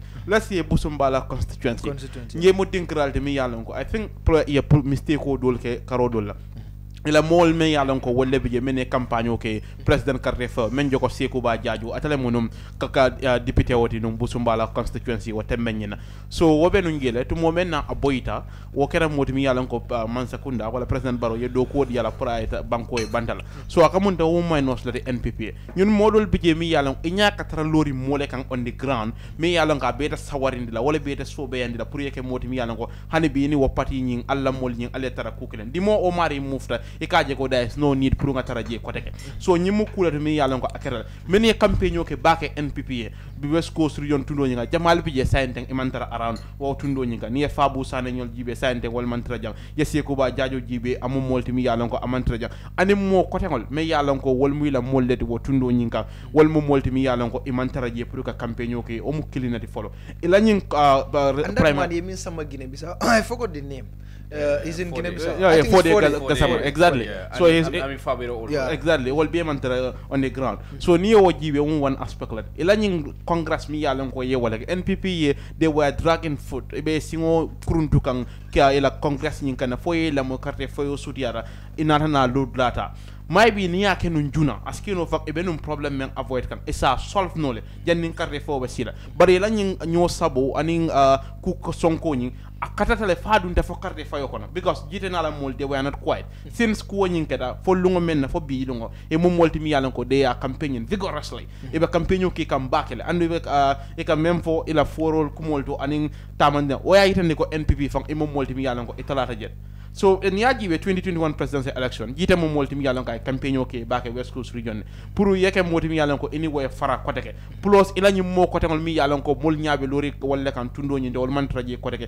is one problem omo ko kili fenne mi yalan ko waye batande omo ku fula ñawal but fanan ade in touch with the people on the ground fo mol mi yalan ko wolle bije e mo molti mi yalan ko any wolbe ñomoy kan ni West Coast region jibe e mo molti ni tara ñin tundu dol kan e be ke bulo chode let's say berikama la problem mol mi yalan ko wolle be lamen jamal bije ka même foy walem ndel fong mo molti mi yalan ko nambali tol mo buka soto mi yalan ko ibine ko la problème wol men be kera wala batal men be laring akamunda berikama tundo kam man sakunda baka si ngolondi kanne ibukal la fi kay yitandi baka kaje ko wol musulolde because kaje ko la molle be sirinje so abe kol yala baka la pour yena yewol sondi because ite momi yalan ko ila mo bije wala msiranti yodi wo tundo nyinkam ala doku nyin men yalan ko wol abe wala saf wato bele ka yitande ko abe menki ka ame nyafa bari te man tra ka solution provide you living in denial ebe balamba ya kon so wol fana mum wolti mi yalan abe kol yale bul bake pour ye sondino ka fay ko de nte hani sa nde mina nyim pati kile wala ticket la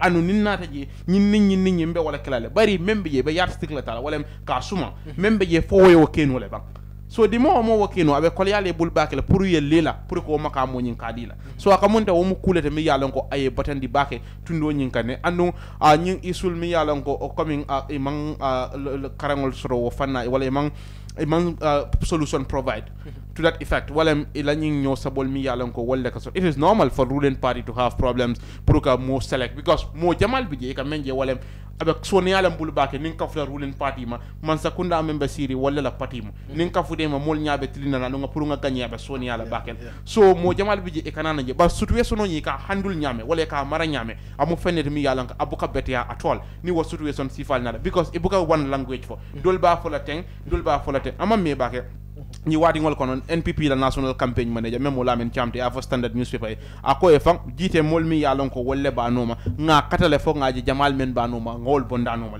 meni fo ba noma wol mom molti mi ya lon ko ba katale ngol fana murtindi wala ngol fana tabul but for ni yaji be on the ground is that is what is happening that is the reality, yeah. So and Jire said that on the ground bantaba akoma kotoma dayofole but mimbe ground is completely different. No, absolutely. That's what he said, Momo me nyaso de political jibe kan. So ibajele ko there need to be realistic. Ke fango yitandi ko yes we are ruling party. There is no perfect party in this world, including the NPP. We are not perfect. Nka memfo wala we have this to offer. Nyine bembulu ila kari mantra dokolo you admit that ko nyimo kari. Of course these are lapses in the system, but we are working harder to make sure we restore it.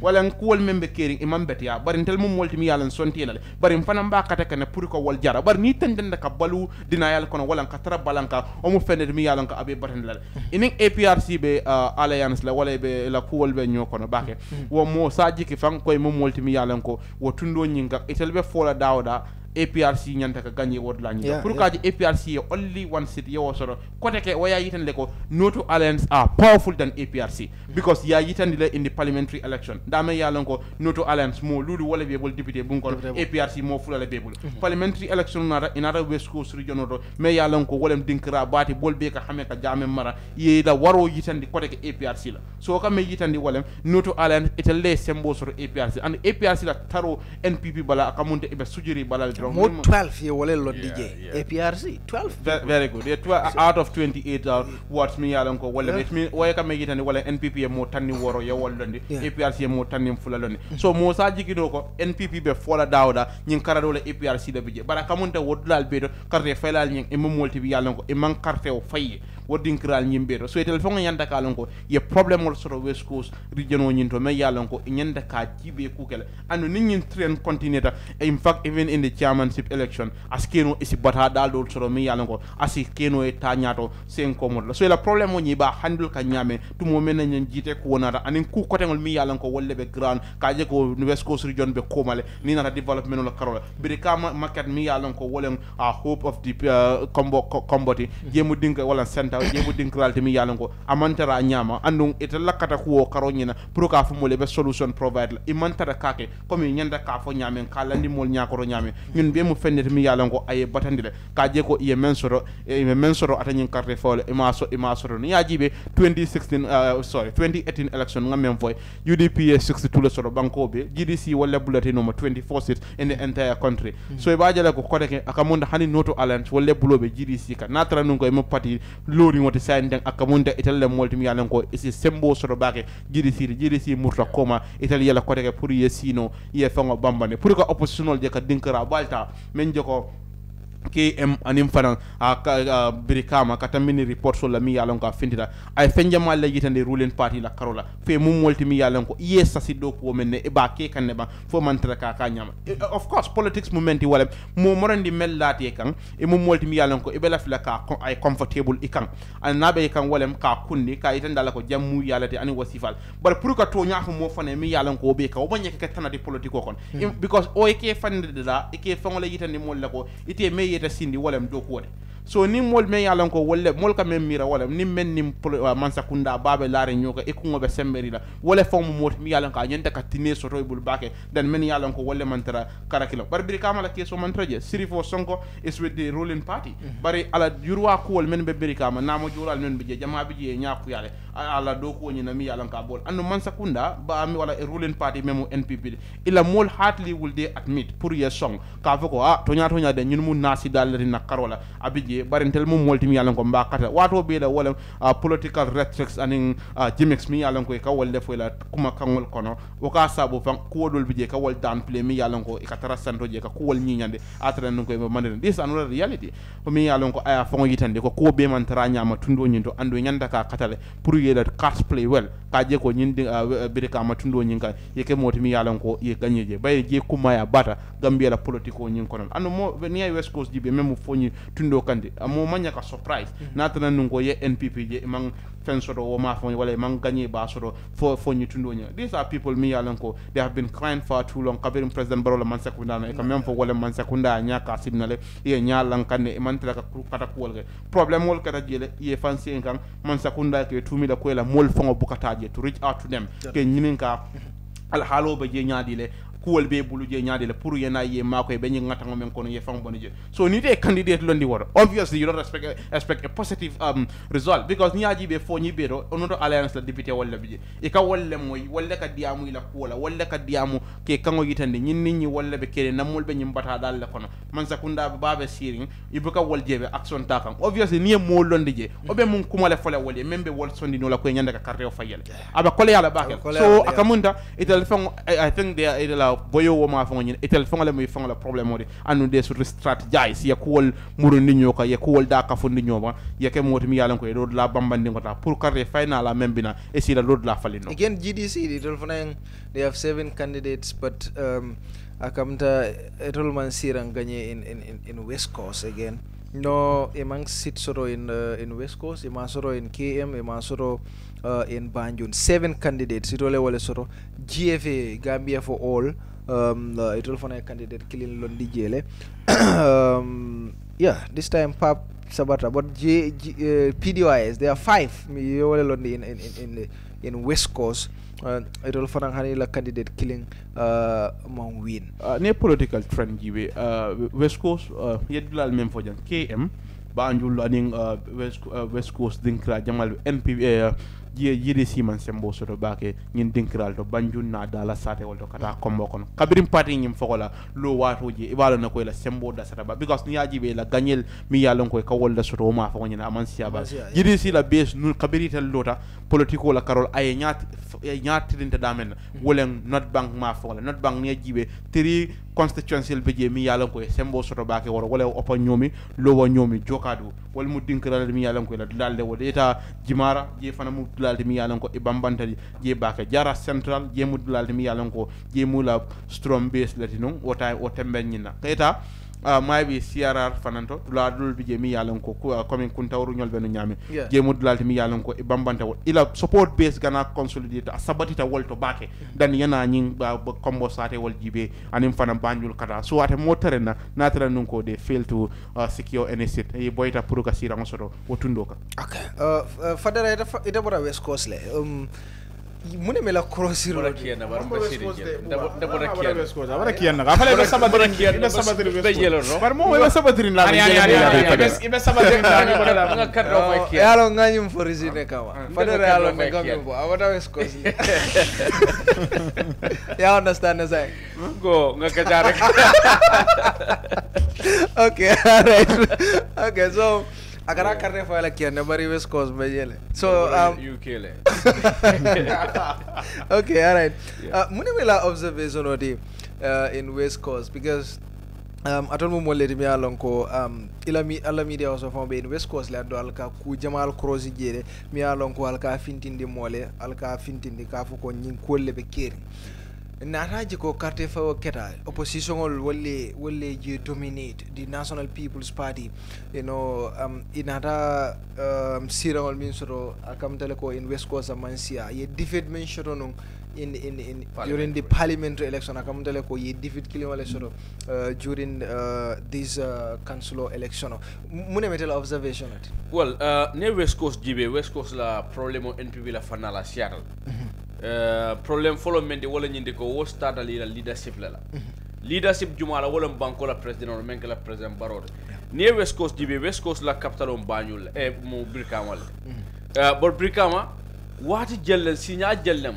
president Barrow ro Brikama ay la hidol DJ la hidol men na manke follow president Barrow nan na Brikama la hidi follow wendi la ko abe leptano lo Brikama le tono melon ka nyondo sotla ñim banko kan woleptano biringa tata ayita sanji fula diamo siada nyin karol be ke kay muna fay ko man keno sodo beje ala vice president na ko it seems that was the issue that keno man sodo no right no membeje fondin na fo mon sodo That was the reality. Okay. Because it came about phone from the state coffers, from the taxpayers' money, fully. So at the end of the day, birim budget solo kana bu kataraje ila the former VP na rafako ning leftano ko government ya jenken le follow because of funding man solo.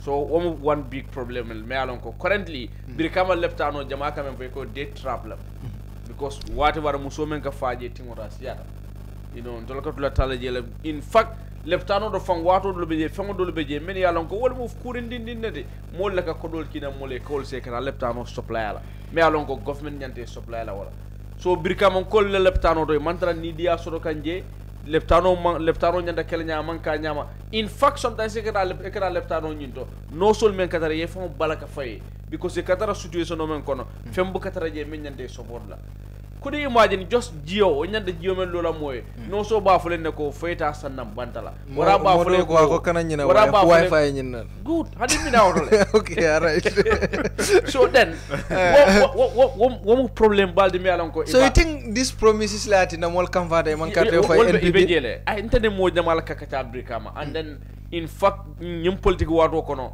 suuto somda nde kala 2 o'clock or 3 ndeka dara bolla nyim politician dolbe je wolon kama wala nimbolla dulato because wol they are very aggressive ni wol hani mo kiliye je wrong akamane a problem yeah of course okay, yeah. So then nada wifi problem of nada president baron dara brika man ko lahid wifi fanana manke ay lahido fanandi ko abe street lights all not la manke you name them ay lahidol kenken brikama men yalon ko wala hidol man fadera me kundo Fatou tonya West Coast yes did you take Barrow serious when he said Wi-Fi? No, this is a president. No, I promise. I have wato men na wato change of government ketale. Coleman falling for jama mala true ko jama malong mo ala capability munete. So wala no, but he is the president. Farera, he is the president. Now ko emenyin kile you should trust the man. Exactly, convinced just like that. I'm convinced because I know ngala capability lonne na fonye bile mbe second thought sort lale mba askeno ninsa nyini kanu mba fula jumala ba kele okay so saying you think so promise all yes promise all fanan bejele it contributed yeah all contributed okay but the biggest contribution of men de wala nyindi ko Brikama area council leadership men beje wala kendi NPP manganye no ani la campaign method yeah campaign strategy may use Brikama area council fond no nying you mean the NPP guys NPP campaign strategy may use ila campaign trail nying kono wala be kan na last party what interfere wala fo can NPP lose nyin dol be jela bare way fondi bakara ye Brikama area council je sirifo sonko biring janning ani UDP kol kabo nyokoro ni yala ko moy ka fe na mamme follow ala nga watin din diala bar biring sirifo sonko tata fo akata adama barole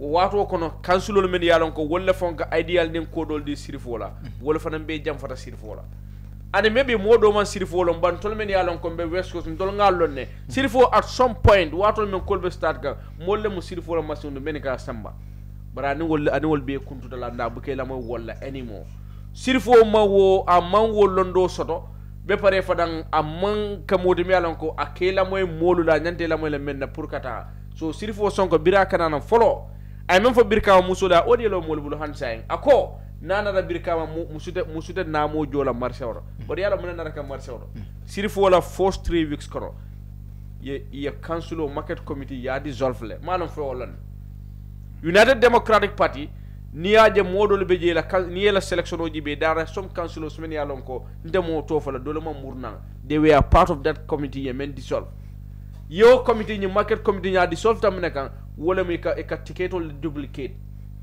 serious corruption na be ke kan nunje men ko musolde na mo jola marché wona ta within some weeks musol kana suto 3 o'clock council mol katay la musol kala musol badum marché kono ni musol nata men yalon ko mandula soto wol ka ros na ne follow yetara sila janyaw na e ka ticket o wafila ni ticket o wafila so ni men la mu wol nata yena ene council police lo ye bay ko tenga ni e bay imandula soto ye push bo station o mafan ye ticket o se bulu auto fana well I think it will be a joke if anybody tells me like ikonye ko ni nata council musol manta na mo jola council katama revenue. So was that a campaign? A campaign da walla. Yeah, but that was if that was the walla. case. So I campaign ke walla. Koni anana musolde duty jola Marcelo. And then musol menna reke musola jongula lel sotota ke Brikama area council men yalon ko kabiti musole ne sudo ni na da men follow kana yetike do kunde bulu around 8-9 til wul somanda fana. You mean economic jungle? Economic jungle as wala foy ena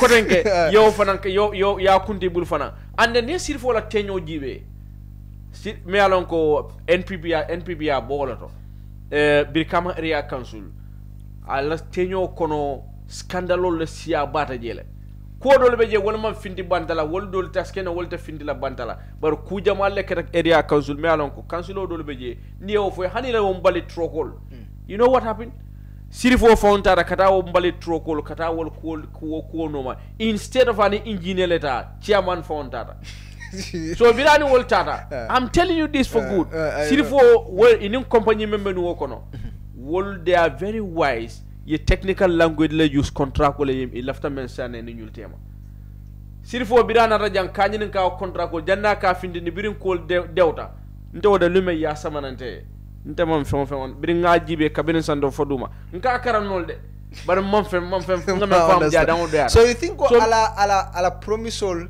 yes. ama achieve NPP affect yes of course and then okay ala I project call men fana nat nang project ni tara birkama damma kono jibe sirfo yo silol men data je fente je men banda birkama jambar sane wo silo ko 9 million ye silo ni ya biri ba stade la yola fo silo ni nata kalam da at some point jigo construction ye only 1.5 la dila jigo nyol be nanu ma pour yela kodo dila project ko nyim manna wala kodo dila wala baga sol boy bandi hanibi wo silo mam bang wo silo bolo nyama Brikama naka boss station be damento Johnson be je kata fo Brikama leptano do hani bi bolong na be je asilo nyim mambang sirfo ka projet ko men fo kayeke Brikama area council la bundaro kabo Nana Johnson kana area council la bundaro bi bere tumba ka be area council la bunda foto je mambang you name those projects many long so and those akamunda walatina yes wol be je ila campaign trail fanan kono ni NPP la campaign trail jibe ini UDP la campaign yo fatatale UDP a system mo use in West Coast and other political parties ka menke wala nyinde ko wula role ka wuli ni be wula around 4 mafan e ka caravan neke so wo caravan ni wularo sida sunte wato wala sunte wada saro domanding e kadum molu kela solo kono kate ke konton ni fudu tan memma andu ni bo kela ila député lu be men yalon ko beje ala SDabo nyol lamun jesana nyol ani la UDP leadership nyol e ka bule no mala meni bo dulata e tay fuda molu kela korda kon sudo ni be campaign o kela ila council men iba wafikan e kawala capability kawala foye and the reasons me adna yawo nate but NPP la campaign la ni tara je mun kake la min jata kayto katara bu la chairman na kayto wulindi tenga ko be West Coast musolu ye naka marso me alon ko Adam Barrow nata aya daile sirfo sonko e mello yankuba dabo ko o marso te yella West Coast musolu ala ko nyaade ala be sonno wala le ye wuri na bototo ni be diam lal men be kana diamu wol be buka kansulo nyingi be men tombon kan ibe ko lokko mofo la min jata mo keken doldi la min jata ya katale la min jata len president Barrow sindi so meaning itabe mome wafika mole buka fem fo mole yo wala koto ika kiamano ita carte o fayla way so ndanga mila ko ila campaign ko they would have not used kafoko ibe kiamano they could have promote their policies and programs yes, of course and ila candidate nying dumala madala potentials mu muneti nana ta se muneke no because ngamera say mol fanambe damen it currently so much so that they learn their mistakes ka mol nat na many alon ko at the end of the day ni nati buka fenkeno molibo mampare ka député to ba molibo mantoro kono janne député tara député muto hani a single word ina nama fono wena bila molibo mantoro kono so ngamera people learn a lot from that now okay yeah. So esa kata West Coast akamta West Coast fana mudla dolti United Democratic Party kada fo APRC aning GDC kada fo GFA lem Gambia for all Bibi Dabo la party o kada fo National People's Party ñilbe ye candidate ol londi jele bari akam tele ko opposition United Democratic Party to le min soto wala siata Kerr Fatou la compilation o mi alon ko wala fintita flo NPP mi alon ko to lem the ruling party di candidate killing ye wala soto je APRC itol mom fen soto bari noto alliance akam tele ko siran tang nyongol ye wo soto le in West Coast mune la cross road in West Coast region. So Abaraka, ngamira okay, West Coast of course, you know, Faderaning Jara Bebe Sabadiri Waldo, they have more ideas munebe keta West Coast kona for Ninketa. But then Nakorosiro fanang futata jele. So nga 3 areas be nga fulalema sabanyan kona teng. Banjul, KM, West Coast. Now, Banjul UDP incumbent sota jele. But NPP majority strategy from provisional results. Yena KM, UDP incumbent strategy, UDP majority strategy. Yena West Coast, NPP incumbent strategy, but UDP majority strategy from provisional results, all of them. Yeah. And when each of these areas or regions have their peculiarity, munat na nyuluketa. Nga Banjul fale, incumbent sol melbeje, melian ko UDP le mutunong, eketa NPP. Yeah. We mako ele.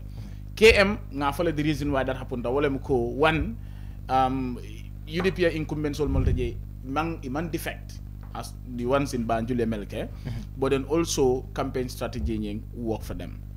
Now in KM in West Coast incumbents all melbeje will fana man defect.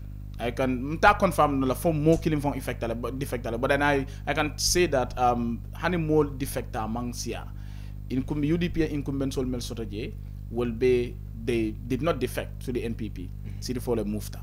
So no, in West Coast, yeah, Honorable Usman Ba Gibora Ward a defect and a winter. Okay. I mean wala nang ko ma long I cannot say the moment defect but I'm UDP to NPP. Yeah. Yeah, but man sia there.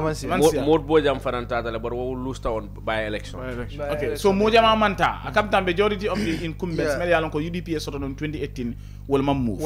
But in that jibe so what contribute dale. Seems like come akata KM nyameng the same thing happened in West Coast. In West Coast. That is one factor.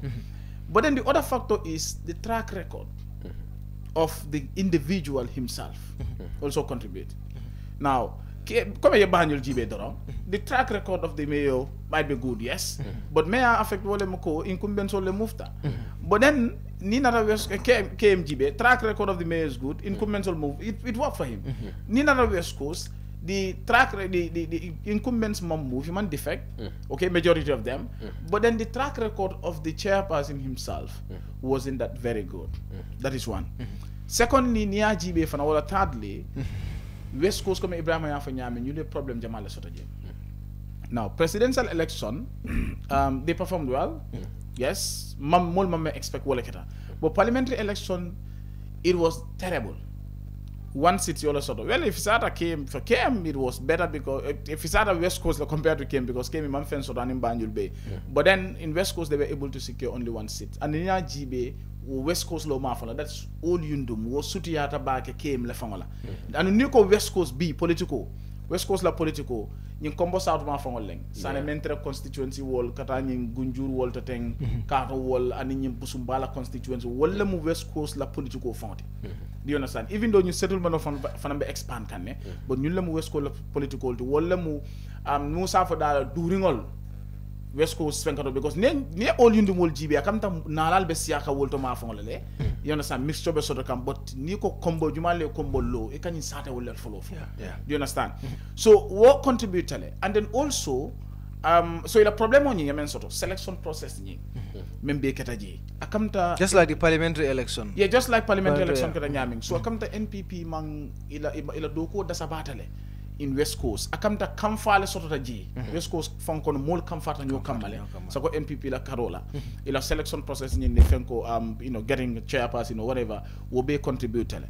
But then the other thing also is that West Coast is very heterogeneous. What I mean by that is Niajibe si Jamalel Beje. Do you understand? And regionally fanang, you know, come Fonyi region, for example, Nefonyi Jibe as a district. Dulale me alonko at least ngaje ko APRC jamme ye sembo soto jele dal. And where NPP affect, even in the parliament, in the presidential election, at some point, Mama Kande won there, in some constituencies there, right? Nina the parliamentary election na, APRC no alliance wala baby. Okay? Then, in state to, West Coast already NPP yalo no problem also jele. So what they should have done was one, already they were disadvantaged. Even though incumbent chairperson sotole, because I'm moved there, but I'm sirang nya mo ke NPP 30. Okay no la ka foko ba ta fan ka folo ko na ta nga sirang sikanga di president baro. But I'm di NPP la de. Ako fale ta folo ko nga di NPP la because I'm under NPP to yala. Ya bondi UDP la yes. Atata la ta fango join the NPP fine, he's NPP but sirang nyi mantra NPP to yala je. It only was sotole, but that was not enough because nata nunka mari la track record yimbete yatale. Then you could have relied on that advantage of incumbency. But track record in Kamta Mom Betea, coming Fadera Fajanto do Nadul Kono, but then scandals will Seattle and all that. It had some reputational damage or consequences on the guy himself, were affected. So UDP already had that advantage because the incumbents will sort of APRC no alliance for no sort of. So when NPP, they had more job to do in West Coast region. Andunga mira kama ala fonu jami ngame jarala ba fokang selection process ning the fact that is sitale wala tina isi mol be nyum fokan nunga many a time mol dolbe hakilo to wato ya mena non ko diam kenson le wala foko ko kuluk UDP kam de role selection process ka juna le fam ya man sia and NPP comme nga fa nyaming it's understandable that nim problem mol diamo sia because it all mo incumbent mo jamala ka place o nyini do you understand so ni wo beje ikaje ko nyokelo ka sia konale so ila kuwele ke juna ni nyaaje man siya e ka ko modati juna le ila kuwele ke juna so that ning problem modol be je melan ko nyanta sort out la ye sort out den election o kasi bari ni ajibe ni selection process keta ama me dorong dunta ni fenko kon you know local government election kon so m fenati me alon ko ay affect ñu ne I think NPP la abysmal performance in West Coast region akamta I don't want to say anyway I don't want them to feel offended but then akamta ila West Coast team because ila chairman in sort of but the way he was talking confidently that mistake wala kata no correct la ba rectify la le but then akamta Jata has questions to answer he should be summoned by the president why not only Jata even Unda KM as well but what I'm saying is that already the signs were there for West Coast. He knew that he had more work to do than even Undanya because Undanya no kwa kita nyaw KM tali bejere. So abedula even President Barrow also understand. You know because Kumbonel bejan all that but then say ite fonga problem mo jele. Atul NPP fonga problem mo jele. Ball written there. Ebe ajelo ko ye problem on sort of West Coast. So it will nyanda do ko that la juna ne no. Ka ajoko ye problem on remedy but akamta na fatal demande la campaign strategy comme nyafa nyata it all on the side to lebeje they know exactly campaign yol kanyaming and I think also it's important that another thing a candidate soul will put up this is very important and we need NPP jibe way affect dula jamala because mene kata parti nyun kono to be honest with you buba kamta parti nyun diamo siata ye molel soto menen ko they have different interests because ni ajibe okay, APRC may have found Wolemuko. APRC was a political party when they were in power. But then in RGB, NPP, a camta mola kafuta nyoma. Okay, UDP melialanko farasitaji, it had a party in you. A backhandorong, APRC in call not a kafutema. You understand? An NRP in call fanang at some point the beji. Saying political party don't have a group or lemuti, but fanang political party or fanang beji. So I come to momo nila interest leng. Come on, we can find a fufu or mobile casave cotole. So more Benjamin and call Bella interest lonoma. A cadol de coming in coming for them. APRs in call cafe, NPP in codol cafe, Command and new UDP, in a traffic control in Padilo. Coming, what I can handle a selection process. Jita Camunefo, Dolen in Pati Fenka, don't like it and don't like it. Sile not a cover to Maranke or someone and maybe Dundalaji. Do you understand? So NPP in codol, UDP in codol, another NPP, or Fanaka feel local, you come that they are taking too much. Nibola Barakante be Ilafajama. And not only on political lines, but sad to say, but even on tribal Tribal line, yeah. Wo bebe jere. Ngajele just not long ago, Jumala fintita kafa ko. Is it by Sankare or somebody? I can't remember. Nte because you don't need follow, but I've just overheard somebody playing it on audio kafa ko. You know, ni ajibe nying sarhule lolo baroe, but then full labo la appoint kang even the vice president will see file thing. By Sankare, yeah. Ha, so will do be jakamta will interest fanam beje. So you have different range of interest. Different interest group will lebe NPP kono. And way but on the back of the West Coast because West Coast is also very diversified. So nibe wo kela, nibe political kela odulato, ye mole nyine nka meli yalong ko political faham. Yalong some nka yoko. Ntol beje menan ko ngani karambo ko leto. Ma faham de comme modol beje menan ko ma karam.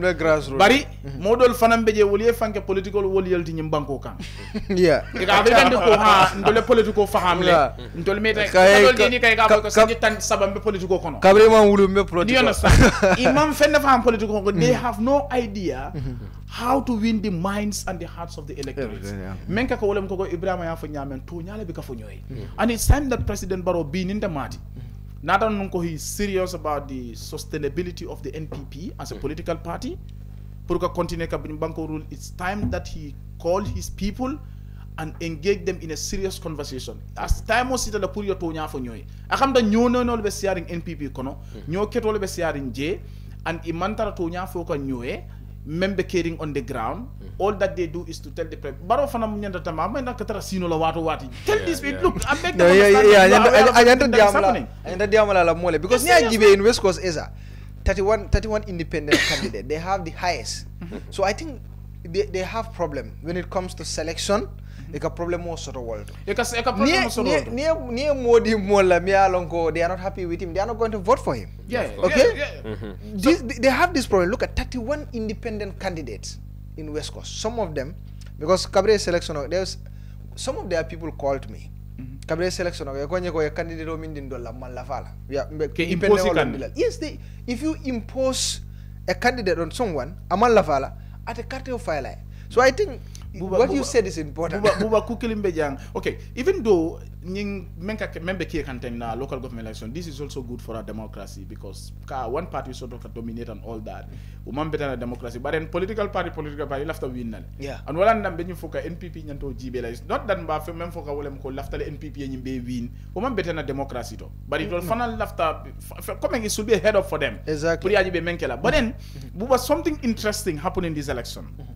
Kabini Ibrahim interview kununko nkae ko nkana senka nkana nyina independent la fana independent candidate now but keta parliamentary election in this local government election okay independent candidate will this election will win but all no alliance APR sa come to will win the bag do you understand parliamentary election nga même witness wolem ko independent candidate jamal win the yeah banjule independent candidate full la produce be win do ni nata came I'm not so Janjambure asota Janjambure you know even West Coast even Kian Central even Kian Central Yunusa Baj so but then sorry munana ke this time around so independent candidates so do parliamentary election ye carte wol tinyale ya wini fay fana Malafokana point because even Kian Central Melotaji I think I'm not very sure but I think that I'll have to learn NPP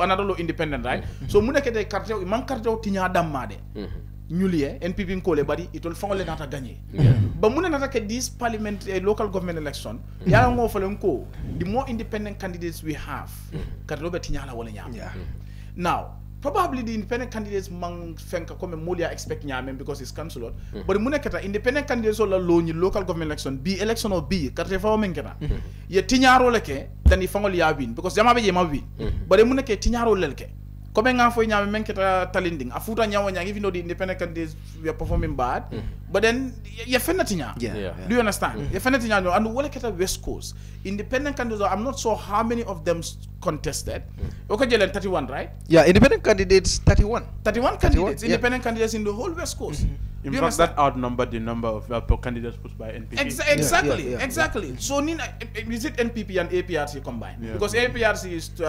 NPP should be 16 and Indol 12 right that's 28 Indol 31 so I'm the independent candidate soul ye NPP button the bakere in West Coast ado munati na won lota independent yala won fennati me alon ko B that is the task that is the political question ye men soto nyanta ka men jabi munati na nyum modol lota independent yal comme ya fa jaw dol koy ko na selection ñu mambete ya will imposing candidate will go independent. Why do people feel so aggrieved and so upset in the NPP nin selection o kata dorong ikata kalu faye ka so independent candidate so ye tinyale ye carte wala tinyay ma bi ni faye de but the carte wala tinya for them this time around. Yeah, that is it. So me lafla kata IEC na jibe mimbije because IEC be tenkunde mbakela mon fem moye kabri announcement follow keta mon fem moye IEC but na reporter bijele ngalon ni ngate soto of course mba jibe la le ngate dundi nga jibe kolu mi alon ko wollebe Independent Electoral Commission IEC pour ka jibe kol bitaje nyaadi mais lanni sisele bije andong pour ka kolu crossé je ni nga soto mba dundila lay notole pour ka fanye kol mi alon ko wolle be caring landing ebe live right now kabring announcement follow keta mom fem moy hanisa mune be caring IEC kuma molbe sirin janne kabring announcement follow keta IEC la chairman on IEC la official on idun takono tole bari hansay mo findino journalist solbe sirin jang aning observal valen be sirin jang be batu kamba hansay mo kuma moy galla imam funtina banda follow hansay ma vira kam dela ko kabring announcement follow keta chairman on nyumuta kono tole and everyone is waiting outside. Yeah, mo be sirin janne be batu kambar hansa mo findinan folo ngajal nu la communication officer ngin finditan nu anin sambu jamu la CEO di bari mo li amera nu fam fon kana ne so fo journalist so stand by da bari ngaje mutta ko to ko tenke mo fundina. All right, thank you very much Lani, thank you very much. Okay, all right. Yeah, so wolem koti mi alanga be kiri I think this is a problem and limit this to our discussion to only Birikama. Let's go. Yeah, no, we are going forward. But then about IEC, Fanang, I don't know why the process sometimes is very slow. But anyway, it's good to take their time also because the election. I think IEC Niajibi Doku Kenyameng. Obviously, you will expect them to be tardy la bakele. IEC can member for you. It last staff will be there only 72. You bring different people from different angles. You will not finish ko ina doku Kenyala training so be ofong ibuka soro. Jani ba for 2 weeks. Wala fa ulo kun kilindro ko yal pare yal janjandi dulal biro. Alena almanyola strength long alman cool fa because ni wonte despite inyanta kila watu tanya nyin jaman la bon silo mi yalon ko be wala kon nyin carte wol kaka nyame wolem ite yete ta kontile from let's say jamma fongola nyi ye nyin candidate do ta kontile nyin don ta kontile ya kite ka kasabi nyokan damma wala be tulaje pour ye just simple mathematics ye men yalla be landila nyokan dro ya sabatinde men beje ya sabatinde pour yana ye do ko woni yewoke but I think ko wol ka kata nyame ngamere lafta ka suto be ke control la fano e ke and that is what happened in the last parliamentary election ye mol sindi votilo e kandi jamal biji so manda na finda fon abukadu mol la ko dege do ko woni so be yala nyande ka taraje o so be nyande kala nyame wala IEC nyande ke fon strategize le ya jibe dunia ko wol ka tama nyame fana e bula wasila kidengol dino but of course IEC is not listening. That is the fact e bike yalla moy mol la me yalla ko wolle be ban we have these institutions in this country do ko bundal le be nyim banku ko me yalla ko they think they are above everybody itel mantra moy santora. You have problem, like let's say before the election, Molbe issue so race can many yalanko wolle be care. You talk to IEC, they will tell you we don't want to be distracted. In fact, all our focus is on the election. Even membatunkan, there is a problem.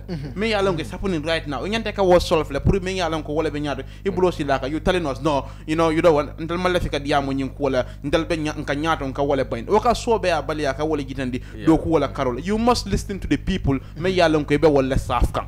Ibajele ko doku sita nyama because ni ajibe nyin doku wol mi yala ni be banko safkan. Ye place wo mi yalon ko ye waldi la kane fengo je ko yete men ke je tele o mol beno do ko wala you are nyim manta bengol it's an opportunity given to you to serve your people so ni o manta bengo ya dila ay mo molti mi yalan ko ikamunda do ko nyi mendi la nyanda ka a nyama le do ko nya ma fo ma kela do ko ka nyama bari nyin ko dol bije mi yalan ko ila do ko kono error lem andi manya ke fongo je banko dingol e sando despite imu independent institution they should listen to us nga mem fo yake jamal bije nyim bundale ka fo let's collaborate with the media. In fact, we are here for the people. These are just statements mi yalan ko kadan da malto but in reality it is not happening. Imantara keri member keri walem you do as you want it after men na okay, you won't listen to anybody, and it's really disturbing the progress of this country. Listen to people me yalon ko wolle be banda e ka mem foy nin kuma kalanta jamal bije yelandi nyokan at least ka kana kuma kana sense me ya jibe bitano nyala bari tara nula do ko wala moliya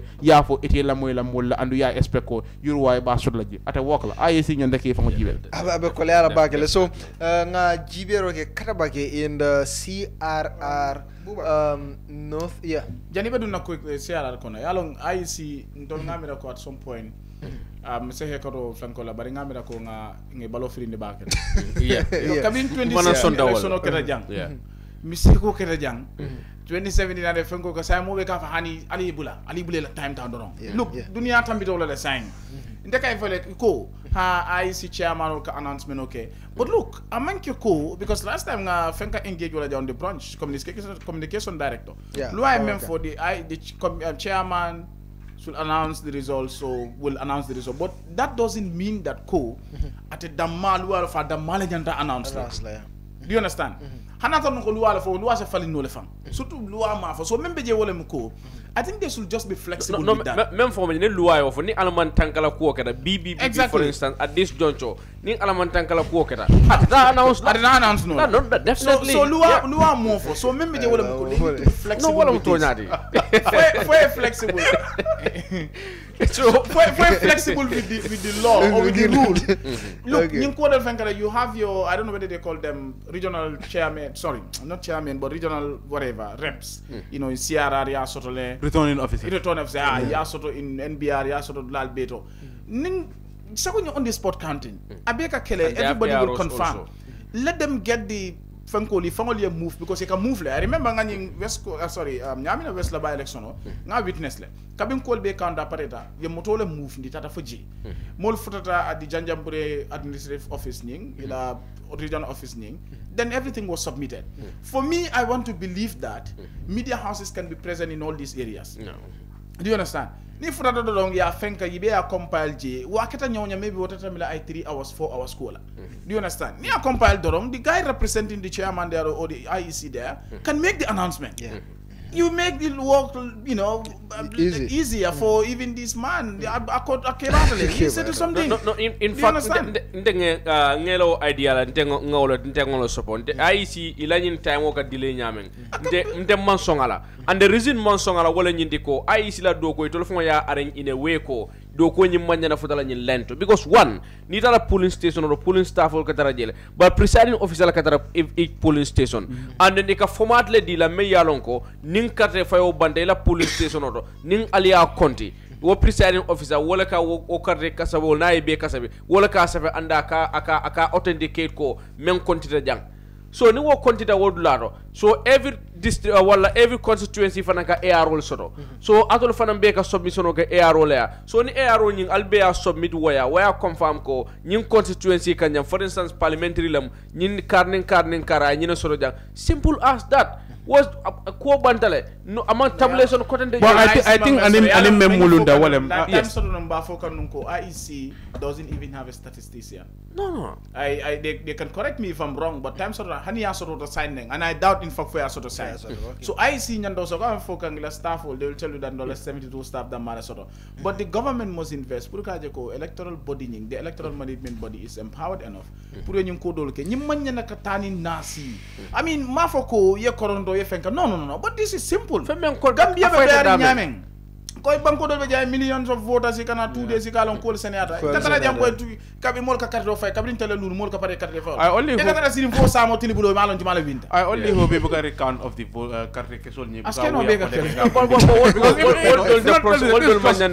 this just multiply malon ngole boy hanina students union University of the Gambia yalon Gambia me kuma kilim fole Gambia no kala fi anna njabake mo bebe siri banko bebe siri wala karamundo dimo bebe siri ifana mbe fan kala ko ita dal ikatara siri nyam ko suda population mi alan ka manda mi 3000 na mel ka voting ka amin mel ko carte fay 3000 or maybe 4000 manda ma ikasi wal fanan ka side carte fay ban kabrin tele lulu ikatara siri fo samo sudo mo ma lan jumala gagneta that's problem. It seems that they are learning from these people. But yeah, you see the biggest problem member je sansan thing ak foga kolera but mo wakila mo bola fola ndenga mera IEC ali mo won jay is high time anin men yalon ko wolle go ning albe dulato albe format use kam format me yalon ko mo mal la fala man para fale nan ko ala nga buldo fana jibe bang karanal be nyim banko kanjanne and molbe ja men yalon ko wollen kasabiro karan ya lo nyim banko kay la mecho be mo wolle fonde wol tala ba we give them those opportunities but nga mol bula go dulato sanji jellu system kilunga bitakan ni fenker ali mo mon jay jibe bi 100 ta bodo diamo menna me yala diamo moy no senata o mo kilin net let's call a spade at least ning ali mo mon jay diamo fonu la senea ali mo mon jay boje ye mo nati me yalon ka se diamo fonu la senea an problème fo mente ali mo mon jay ngaje janne ni wato kono standard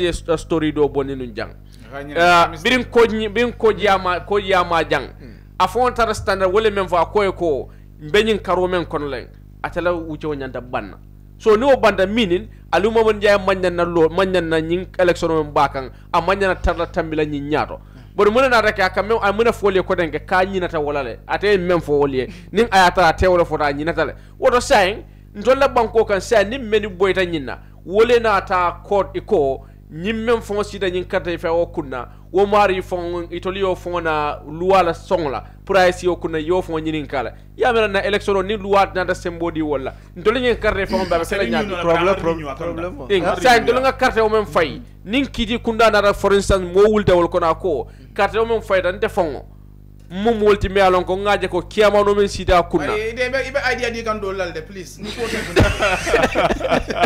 no idea di kan do lalde political you know ko ka nyaade kana idea di do du ko ngay ko bula the political party bay mu seda rek nyimbula da what is saying is very important but then, okay ngata straight jani IC be findile la bungol kono ngara CRR South nga jibe NPP le jebe ta 12 seats in CRR South akamtele ko UDP mong win ye not any other opposition is only the National People's Party andung CRR ni URR kela sembo tandi woto bakele akamtele ko je ya ketade but it seems the opposition also ibe lakrin je bakele they are not working that much there dol kam info evani da campaign yola you know ibe ke fam batandi prograra la dol fangoto you know and it's a problem for the NP for the opposition in CRR and URR. I can tell you CRR South me follow water because it's CRR South and CRR North.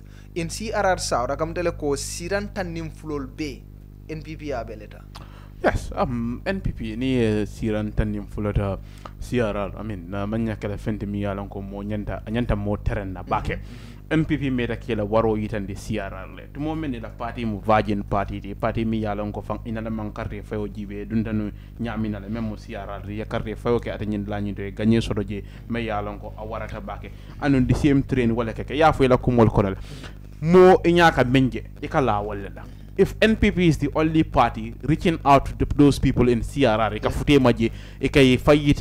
and you know, we have seen before the election, Do was there, you know, Meta J back, Mbeta J Kodeke, Ngaje, Modul Natananje, Abekono, President wala Yamar Lal Bije mi yalanko ikataje le ikafuta je ngaje women mobilize même fond be NPP afanantana no jele so natare nun ko opposition party men joko UDP nyol wala kera multi mi yalanko e fango muta e mantara kata o ma fon nyinde e ba expect la no nyaadi da ko be difference make in fact pa UDP ala nga commencé ni wota kabiring president Kerr fayo bodala for sign iman serious talk in this country mi yalon ke ba fala ko la party nyimbe murutale kata muru wala ka futa mol to interact with them aman soto so kabiri wo election o nyin tambira you acting as if there will be no election again you know NPP they are playing their cards a week in week out ila mol bigel mi yalon ke be futa kanjila the deputy speaker is from that and woma fa wala CRR jele anila mo kote mi yalon ko wolle be la party kono mo baramal mi boto woma fa nyina wol be te an o man tara relax kan evita kanjile de be futa kanjile di interacting with their people ebe rally organize kanjile aning walantuma ka bengol kumandi je eni mol be kaja kanne kata ye tilifula kananang ani wasifal so obviously NPP ba jela ko mol be dalla wolle la voice la mol be dalla ka wolle je o ma fandi ba jela ko wolle entele khati baki katambi oppositional nyina ita fono la ko nyin dinkra kari mankente la be besti mum ko di la jela go there talk to them convince them. We have seen a party here. Let's say PDYS. Yeah. Ibuka dula bondi dula. Foje muila base la tiba. Foje manke la base. They will go. What they have is message. Kumole bebulu. Ye futa yadi o mol nyina. Many beje ko nyin kumakari wala bembulu. You know. So nim futa je. Ni ye la moila it's fine. Ime la moila but they have a message to tell you. Maybe ningo for dolsa for mame tilifula kola wala tilisaba mamodo sabali botanang ya CRR ma fonla. I mean. Bengo mi yalon ko abe kari jamal leta pour parendirol yeke o ma fa ngonyina ni tara je tilifula tilisaba yo damma ka je abe kol yala bakele pour ye difference make ni be difference make la ate wara la bak membe gagné o sile la fo si je ko you are in action ye je ko mo molti mi yalon ko albe futa ke male alni be diamu kanne albe kacandi kan alla sartul na la tamandir nyala wolen fenti mi yalla ngabe na fasile ne andon ni aji be ni opposition party men joko UDP for instance inyande ke fon korosi bakala you can't be putting candidates in places like CRR every time ni ke je piramu yebo yelondi yewol bon yebo yelondi ko de ke yebo omu fenne mi yalla amam bet yaitel fon as a party in that area so nyanda ka wo fanani yewo jibe bake do ko nyin mi yalla ko inyante wole ke la ya kafu bake pour yeke moti mi ko ye gagné NPP ye la waro yitandi la presidential election député tanata ye fango wila la waro yitandi ko teke council carte faw ni la ye la waro yitandi la ko teke wotunde kilo nyinka waya yitandi ko Italy they are not going anywhere e man tara kata lalo anu falindir manki la political strategy wala tamandir wala karola membo maka ka fensile la me yalon ko isafono gagné be wo soto la wo ma fa wonyana so akamunda tamandir nyaabe wala NPP wo mol mi yalon ko wolle biji ye landi la kon telle molti mi yalon kon si solution provide no le alla bata ko wol mi yalon ko wolle biji while the opposition e mantra ka fegitandi o ma fa woni ne memba yitande ko mol be lalin if you look at GDC the same thing goes to them to moment na ila carte fayo botala president carte fayo botala Kande is hardly seen in action mo buka je abe fenna kabira bodi la congress la e buka moy abe diamu kan e buke je ta muru la ka futa dulado ka yitandi mol la ko nyin nit ñi wala be this places ba siara la dinkra dol beje anin dinkra ko ngol GDC fura dam je mu dinkra la mi yalla ko e bambanta nu je ba and I'm surprised that Doltar on oppose the on men data on oppose kilingo beje me yalla ko wolotale kabira lo til dantan jannin carte fayo a withdrawta so UDP e modo file pour waylo wod la nyindo amal lono among ala loñing IEC balanta and they appealed that man for the appeal was rejected as well IEC reaffirmed the position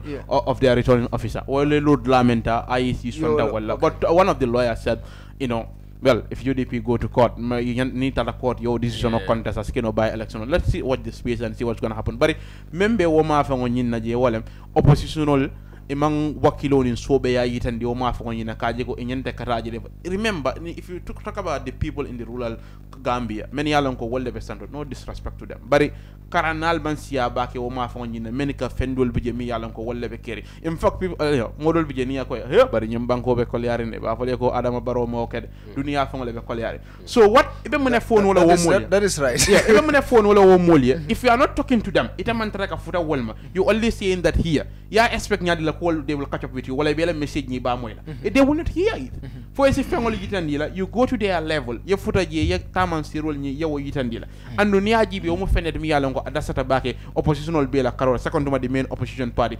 inyanda ka jele ko e mo molti mi yalla ngo parti ba wala NPP be doku women na o ma fo nyin e fane tara wala je bare they are relaxing ye NPP boy bula ye conveniently e may batandi fam so pour ye tara je ye sabati je and wala ya sabu ni resolve mi yalla ko yol soro ya soro because NPP they worked for it ye doku wokele pour que wo result zo nyin soro I'm telling you for free president wala yamar la ani NPP la heavyweight soul week in week out e be CRL and ya make so ko je kele dulade they came late NPP nan tan warra UDP ñol be lorin foko pare GDC be lorin foko pare anu la dulale inara no nyaade le ye dannu fo sa ye sabatinde am fak e kalo fo e mum molti mi yalan ko e buka fendi no waya yiten le ko opposition wol ñimen yalan ko wala the opposition they very relaxed when it comes to CRR no je manke na area di ko le fo in fact no serious politicians shouldn't be saying that ka ko jam manke na area de mo dawda amu la dulade go there talk to them you never know it is ko mo fo no je mi yalan ko wol meta ko wole ko mole ñini imamoy ya moy tala doro ya convince ya mira ko fa ni te la ñini tala sido ko keno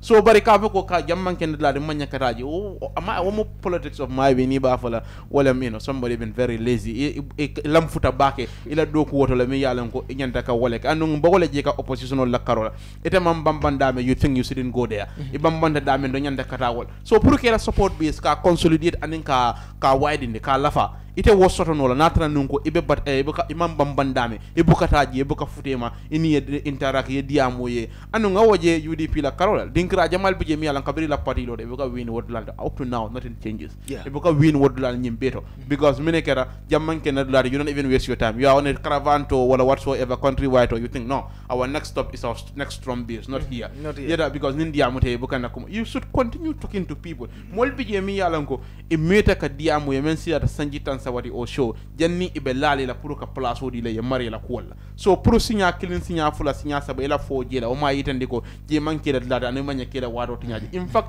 mol me yalan ko wolle nyamende ibe pare ibe la firin kula ibita dulal de to dulal me yalan ko imam bambana yet ñin lado let's say birikama for instance je sot la foka pare ma fo relax je kana fenke je bari man da men soro ñanda katala yewol ñini foka pour yewol landi fanka NPP came late and ye ji ñini ya soto so ita fana sa ñini no le ya soto bari mi man dara ka action ki je man dara tel la mol data menna ñim banko ka wala bena ngolem politician wala be fenne kala mol let's say you go there and you tell them mbebo holol lola leja if you don't have money in your pocket if you kodi man tare bulu me yalan ko fa wala mbebo holol sinne jang ita manyaka diamu wole so nyanda ka wosifa leboni na politiko kon ngata we go with message go to people talk to them ya itandi la ko I have an agenda for you I want to transform your life nimba transform amenke I'm going to give you money kodo ka banne but niye iko permanent solution be wala provide le so ning ntada fongo dundi na politiko kon abe sanity abe siniandiro le fongo nafina but you know as long as we continue to kamira ko nyanda ka fenne di vota solla wala nim fenne nyanda ka te kan pour yentel accept fem manda falina na politiko andu abete le batan la opposition le batan la baka because ni ajibe opposition man sala soto bulo anala ke wiya na la fero wala warata bak ani man sa fongo access ka men soto to fund wala siyata baka de opposition so ne ite amira nun ko nyanda ke bula man sala fi albe kanyam fem bondola then you are mistaken it be men soto la ite ta soto la so it's high time opposition ye nyaayele yeta dulal do dame yalon ka manki la dulal di yeke multimi yalon ko ibe je gagno it doesn't have to do with only ka fo silo lebe yes there are places in Sierra Geo mantra je fendo man but why up to now they still trust NPP over them because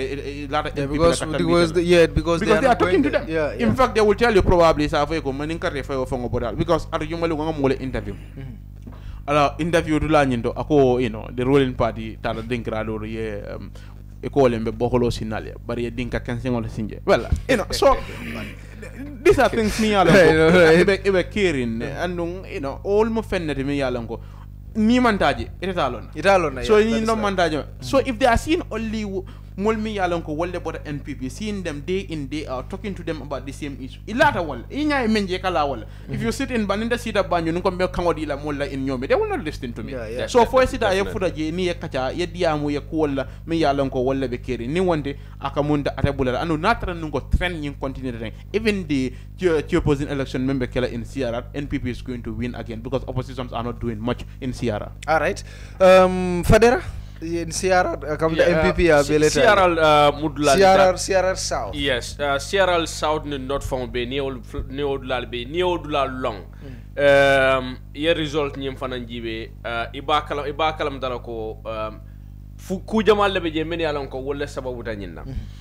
Follow ni Sierra jibe tarikoto Sierra both South and North mudula dame yalon ko jama ikatara incumbent president ikatara wala noma ni ajibe baga because mune wo sabu kabin kabo ya jamela kanana jama ni mudula di dame yalon ko deprive tale ñaato ta ku jamal beje mantara wo dulaldo so mun kake man samen beje ake muna fan munela ake muna fan sefo lela ake muna fan alkalu lela ake muna fan commandant nela wate wolni nyulu katara nyokan and wate la hidol kadile bari fennu fanan ka dile me alon ka buka fensi men la balwo falen bari ka fennu dile wato do isamu ko commandant kunda do bengo beje yetaje minalan ye pasolo dila momo kemelulu wala isafa commandant kunda do bengo beje wala stefu kunda do ibita e momo manu boto dila ko nyin sambe la sato wala sukur bodo kile sukur bodo fula altala nyin dia la sate molla so ñimmu fende de mi alon ka be ke kanje bari ni ñul mu molti men alon ko il faut on tata de feel ko i deprive tala sa ite mu opposition no jara même fo identa mu nekala wala ñindi ko ntolla gambia jang wala na fon opposition lu jang ni miri la ko wato do lu sama fu you know at least akada nyawonya every opposition party should be a government in waiting at least al nyanda good structure so la me yalon ko al finance funds dingu kun dingu dole beje al se wolu nono mol yenne pour mole santé mo je kaje ko kar yara ning sembo di ala sanyin keno nyele ko bo holo singo man fensi bo holo jang hani bulla bo holo je kanono ka men sing adama jaw ya jang al se wolu keno anu sata wo dole beje wolu man tambi korda lulu korda woro la fete bo holo sinno la wala as opposition ite wo sifal dol dat no banka trust billi ni moltema men yalon ko ma fo ibe induce la hani but if ana yaitan dila ko ntemu opposition no barin se fenkeno le wala na mama kande anala GDC at some point ndenge ono nge respect bakale ni tara nyin santol la ye boholol sindula jamal leto but political mu continuous process leti ita kale bi sama ye relax so ngamira at some point GDC itolio level kenola kata dulal tole ye boholol sinje ba ne siaral south dibe ane siaral north jama complainol men ka bo oppositional bu wala nyindi ko se wala governor la ka political ka jang chief no la ka political ka jang alkaro le fenke jang but fine ni wobe ke kan at some point ngalon ko mu contributing factor me yalon ko ye upper hand so nyulla because the ruling party kamuna use wala nyinde ko every now and then alkalo ni governor katara political activity keka in fact alkalo dul ka fo ko ikanyina fonye ko ni manganye ni ruling party manganye la dulato alon ko problemo bebul this is also another strategy me yalon ko aka use lem wol ka memu santolon ko because munam santolon ko lu mang fitna ko long isilata wato dol fang ikaje bengo me yalon ka man fancy bengo me yalon ko maybe amon ko bembade bari saje ye fani tiolu bulandine noma ida paral lembang wala nyin general duty police ol menan ko nyata mobile traffic police ol men tara silo kan e solo bulandi noma na so ni santolon ko dol yo je ikijolu ke farante at some point nga mol nana wo fanya ko I wado ya jame ya ko inim police ol natan na sata wore ko ya jame ni me man carte o faye ibalon nal ngai fon jahal de jele man ngai ba ko yo mo jamal nene wala ako police o nyin ko andi la suwo ko ne dingo dimbeje na man carte o faye na ma fay ya jame ibalon nal kama faye so you see ikanyum molu fenke nyame so at some point ni yow ka wala sako modol ntengo ma fona modol lonne wol manke problem moti be pare I mang expose wo nyama I mang expose into modern world science e kol be nyamenteng I mang expose wo kono in fact menka keje mo kilina be je mo kilina katara sata ko wara tundo be ka melon ka danda form fole wala form tri ay da woto me yalon ko dan kon dronga ka angale kundo do fono o mari wala ka connect ida to e governor or in fact the party melon ka be ruling party member je wala high ranking officer killing ay connect wo bala aka si mol kono dronga ko call ñin kar la ka diamu o fane ya fo nim president fon ka diamu le hanatara na bu ka diamu yes ñin lam system wol be men use kan na molla so at some point ni woketa o mari sinana na minala nang afanam ba aba katala kata nyaw nyang ay wilulu wala wil woro bulala jufo kono ning ay kebal tara sirim banta baro wara tara sirin damen keme fula keme saba nte fon nte ngo witness le ngo jele wo manke allegation ko ngo jele me yalon ko wo mari is close to the ruling party atara sato do me yalon ko nte ngo moli bele no mene boto ngawolu be lonne atata je lume wo wularo nte fon tata je keme fula ay wala di so but at some point ikaje ñun mu molle de melon ko ni yodi la ñing mari même ñun top official la ni mennata sate dingu ñing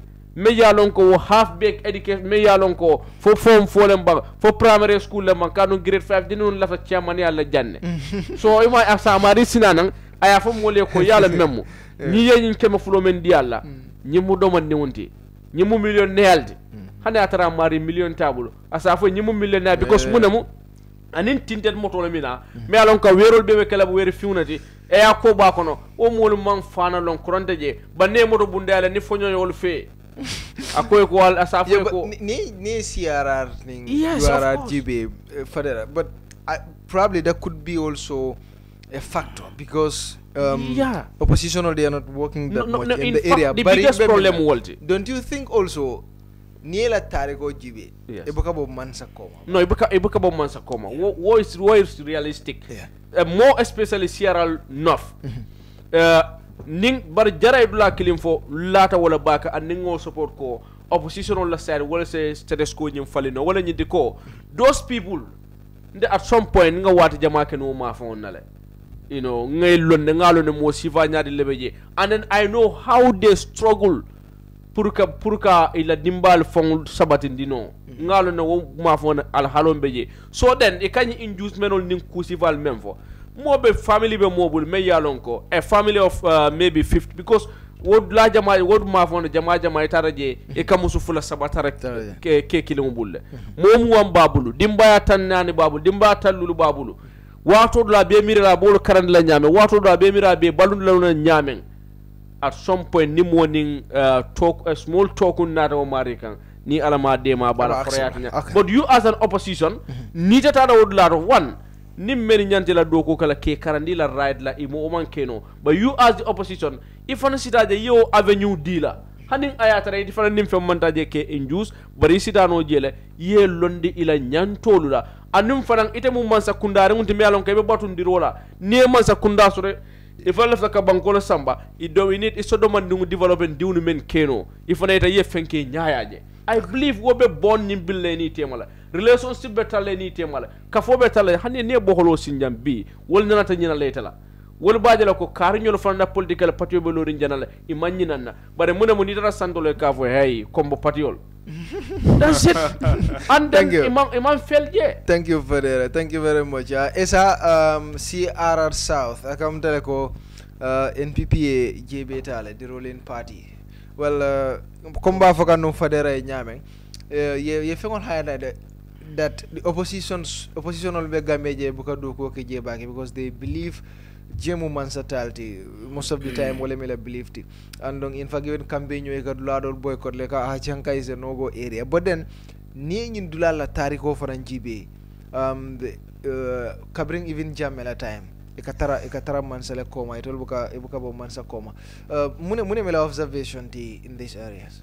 Well, nyinka kele it's not something new but then coming ya fanya men dorong many a times opposition kajil ko manke na dulati ka follow the political naivety of politics of naivety jama fana ngamira menke ke wole me ko Ibrahima Afanyameng, no offense, but at some point fahamro kadoya bakele dula dolto manke comme partisan political kuti but then ngana analyst cap landijana and look trying to look at it from the context of citizens concerned citizens nidana ñun dulal area dolto for example ndata nung jang it's in CRR not it's at ñu fala karanta ba mafangola leng anyway it's a village Same mafangola exactly.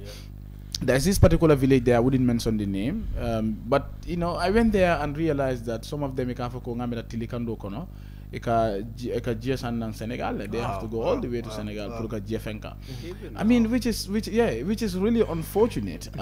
Because munaketa ibe banko kaika namo jo mansakunda responsibility to sort of puruka jako yalla sulanko momenti ye address. But then these things are not happening and still we're more killing all woleka continue ko mansa in support. Mafoko mumay nakabula mansa noma. But then nim mansa the only way ka mansa punish nyaming wala nama ka nyama ya bali carte wala kam dal doron ko even football team o kono coach ka team o soto lo kodi ay play al soto nim play am manka nyama doron ike bondile the same thing even coach nyim fongo mo la ka appoint team la ka appoint anyanta men kala namo ke doron e ka bondile so ngamiro ko mata bakel pour mo yo faham but comme afanya politics of naivety la kay at some point dolbe je opposition dol kaje ko jammanke la dulati amanjari futaje but ni taje ko amanjari futani la nyul manke la dulati woro mamira inyanta contest la election of all kotenke because I mean inyanta exist la of political party in the first place because ite banko kan ibe man say anyi kam banko le kan he left the power banko kan ando ni ibe maralo kala banko kan ibe banko bele marala amanka ko baajale ko nyindole na area te mbole marala nyin ando mostly aka men samanan that is politics of regionalism and just ekajele ko doron ko melie carrot and the stick in politics gamene ko carrot and the stick leader sol kam muneke anda ka siya bake africa le e ka leader so dolje e ka men use olam ko ka stick carrot ni use le ni carte o dile ko be development ko men jamme ka kanu jannami dolla area has been very deprived kiang west for example e ko ni carte o dinna mbadi le ni man carte o dinna ta dile wala ka carrot ni use ni fendila but then you use the stick to punish them ni man carte o dila that's the client patron relationship or network me alon ka tama political kono which is really unfortunate because moneka ke mobile kana mo jo banko kan amanka ko doron ko meli alon ko you know itol ibe in ko men support ko wol dam man nyanta development sort la but mobile nyanda ka soto so niti aje ko jamuna in reality let's say tam opposition ot yaje ko dal okay dol for example be any of the opposition parties yaje ko nyindole na area nyi manke na area amanjari ngam fam batandi jam meli alon ko ka winde ni sata fa you know maybe cool falinda foi election o win ita ka jele ko do meli alon ko ka karto di nam fanam be nyaati no la ñu yem bali mbatata fak ablange police side do you understand which is very unfair to them because they have that constitutional and democratic right to support any political party of their choice so ita la do ko len as a political party pour ka je ko political wakilolti mo nyanda faham lo nyama modol be je camera ko political is a child because me mo nata de sa dunno nga politician no yem banko kamera ko confesta da tonya ndoli amna nyim ko be nyamen amanta o nyama ni molbe nyin alabato men na nyin sunkaro kono nyim politician jama be jas keno bi samanin sinindi ne tolbe alabato nyaso yes ikana molbe nafi dolla mol ka tara willa jamo ngol to nyuli be dunna mol kan wato do fay ka fota modol mala ya tara wala fa sumotela wala la fata la nafi dolla idulu bet ito tara yaay ka wala nyama ni suto fo janni ba fa la telen kilin telen fula ita yela so imman alabato fo nyaso to no you know imo muslim moldi wala imo christian wala ka dinu la folo bari ma ala bodo fo nya soto so wayten lako killing amang easy mo lo kata len banko ka politiko konon ila ko do fo be nafa do you understand wato wati be mo la because wonen style nyinde munaketa o fanam fenne responsible tala wato do mo ka fo ko mol banko ha anto le nyanda atol fo la to banko dinga atol le nyanda ko do contribute la political party bari africa la politiko nyone no siata jelo ngaje mola ke nga kan la fa ala fa pati le lolo non ate nata tenkunde de ala fa duna politiko kono ngama tata meeting wala birekama ani musole meeting ke ebe pare la meeting wala dame musol kay ko yo paso ko ha you know politiko nyanda tamilo gambe la politiko nyanda tamilo wala le atol le nyanda ko do continue tata america wolto obama la campaign mola fund £5 sorry $5 $10 comme obama la victor governor people contributed $5 $10 will believe that fenela you believe that ko nit ñi fotata lanta be fenna kala membe be nafal bari ndolla african politics where the reality is that wo musol mel yalla ko bo passo ñini ka kan wala be fenni nga wala yalla ko that is the only opportunity to lemen soto pour ka do moroke because ni tata fotata ita fotata office doron pour que ita jafang is a problem that's number one and it became mira o musol le mel yalla ko lote e be la gadinol di dala ñamen bila marisol didala nyame idingol la karambunjo idingol la karango ila healthcare e bike mira wala ida ke mira ko ngole folola bi ni aji be president baro adingota jam ndolbe University of the Gambia molbe struggle kan seats and all that adingo mantara jang amantara karankanya nabe kana bandale nana musol bi ning momo ya non ko maybe ya nafta wulula fangol la fankata rek aske na ita Gambia bantala so ita ke mire fangol la adun to la ka fango be ditala free nkejo and everything all the enjoyment so mol fanan ka jele ko wel ñinam opportunity pour nga domandi soto je because at the end of the day nata nun ko to nyaato nyam bebe la filamen na wolem ko ye carte o di wala man sakunda tombong ye politician wala tombong without expecting anything financially individually même benefit la at the end of the day be men jibe ka wala the greater good the common good abe nafa men samala nan jamaay ibe miraka wala bari na African politics futata stilio me alonko o mantaraji ni ñu futata je ke mira so ñu ka jere ko janni bitaji abulantol yen niyo do mo sañ bay ni futata je bi ke miran so ka contribute bakele so membe je wole ko ni be na politiko kono foy wakil Miyajako is not an easy thing. You have to go in for it. You have to be, consistent. You have to be persistent. For you contribute, you wakili dono. Puruka jako ilafta mena yasoto. Ngajela opposition jama like Africa jang. Abdullah, what will make the opposition yana? Finally, they were able to convince the people. Amanke fenti me alanka so atale. You have to continuously engage with the people to talk to them. Because ngamen fo ni mang akedorong akamen sama na be wulu na sinin sama wolem ko ni tata fo yekata president wala power win dorong ita kajelo ko ifana nyante jolo moltole which is unfair to them because ibe namolo joka so contribute tale but then ni nata jibe and then of course opposition parties in this country they have really something to work on andu menka ke wolem ko buba jama political party jam mbina NPP la side le UDP niya jibe wato do ben kany hanim ben diawo men ke kan jambi dol be je ite la moy hakilo la de e be la moy la ni jusol la ban ni la moy tonya mandaram fansi ko sikande bari mbe kumo dol fo kan jang afuta nyawo nyang anata no ngo kemole fo me alon ko keme ngolo fo jang nin tankonon to ni lulo be mu robis leti bara kita nyawo nyang lulu wala saba wonu kuno nedi kumo nedi ngol lelde me alon ko desa tombo no janne ayema koy ya jere opposition party UDP yo problem so to janne now research organization findira janne research ke idi amata molie ida de election fen ko findiri pote ko hey ñun mu wulo le NPP fen ko len ten kuma si va be fa ndiro si va be keba si va la man keba exactly yes presidential election you même predict because I think they predicted like 44% for the incumbent and incumbent came to 53%. They predicted 24% for UDP had 27%, something like that. So aman jam fala nga remember ndol fana kala talinding with my students what time 2017 parliamentary election. Then I was a graduate student. But kabri nga kenu then the UDP candidate Fatma Jawara won with a very comfortable margin, over 50%. Okay? And sorry, I say over 50%. Bandolem Femko Mendi Molla, I think was a bit higher, 57 or so percent. Another mention, I think 54%. I can't confirm exactly, but just little below. Okay. Do you understand? And I walked a so kabini wodol ka finti muna nyanta kelite as a politician you have to learn pride for your landi ni be politics kono kakala je ko ha ante ñun mu kuma kensem fo leldi akata jana we saw how it all came out right and so andu munaka ke ni na jibe hani separasi akele kotenke not lengo go me alon ko ni na West Coast la for example only 4% ni nata fenkola nyama ko you understand they said Banjul recorded the highest 99 anu nyum fenati me ano this are research nyum fenati kabdi ya fu momo ya fenkado ko yeto nyale bari mun naketa mol baji la be ke kan Banjul mola ya ke kan KM bari mol ya ja mandara ke kan West Coast and on the reality on the ground research ning ko la findindi so you should be able to learn from that so we political party jamal affect ni bank and UDP bol la kono number 1 pride ye batandi bakele they don't want to learn from some of these things but I hope that now they are learning.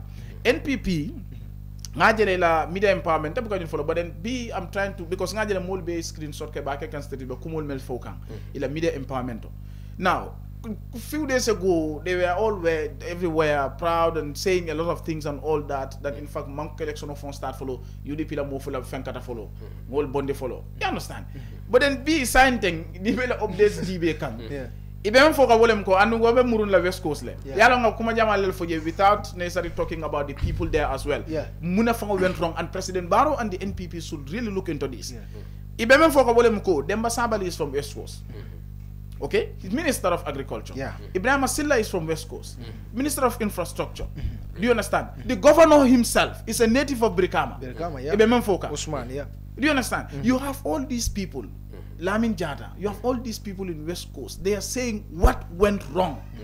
What has gone wrong? All these people are from the native of West Coast region. What has gone wrong? And then they are also blaming even the APRC camp. If all them for you say, well, I'm going to manson kila moy mola, but I'm going to tombo motanoma. Do you understand? So it seems like it's all because parliamentary elections should have been a lesson for Barrow. That munaketa APRC come mem for yamina sotota bang.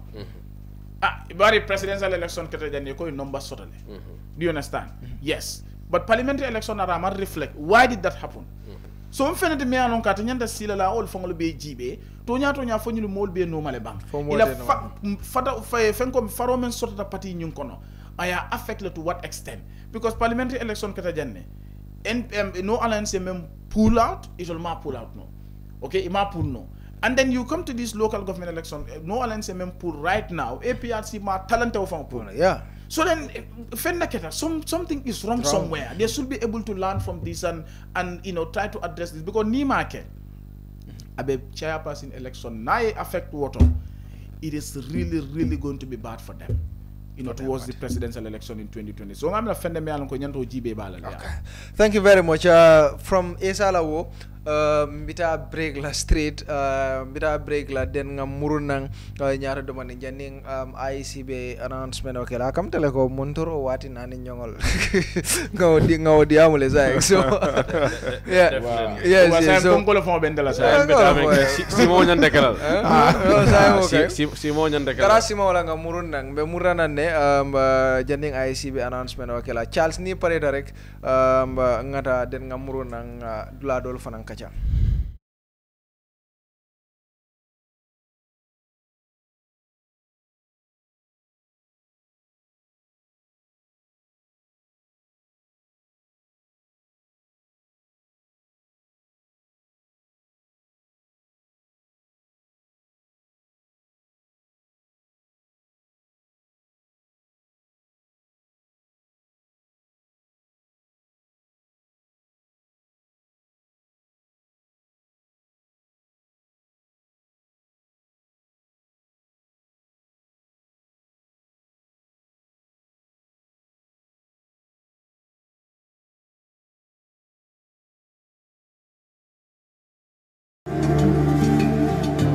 Islamic microfinance is becoming an increasingly popular mechanism for poverty alleviation, especially for developing countries around the world.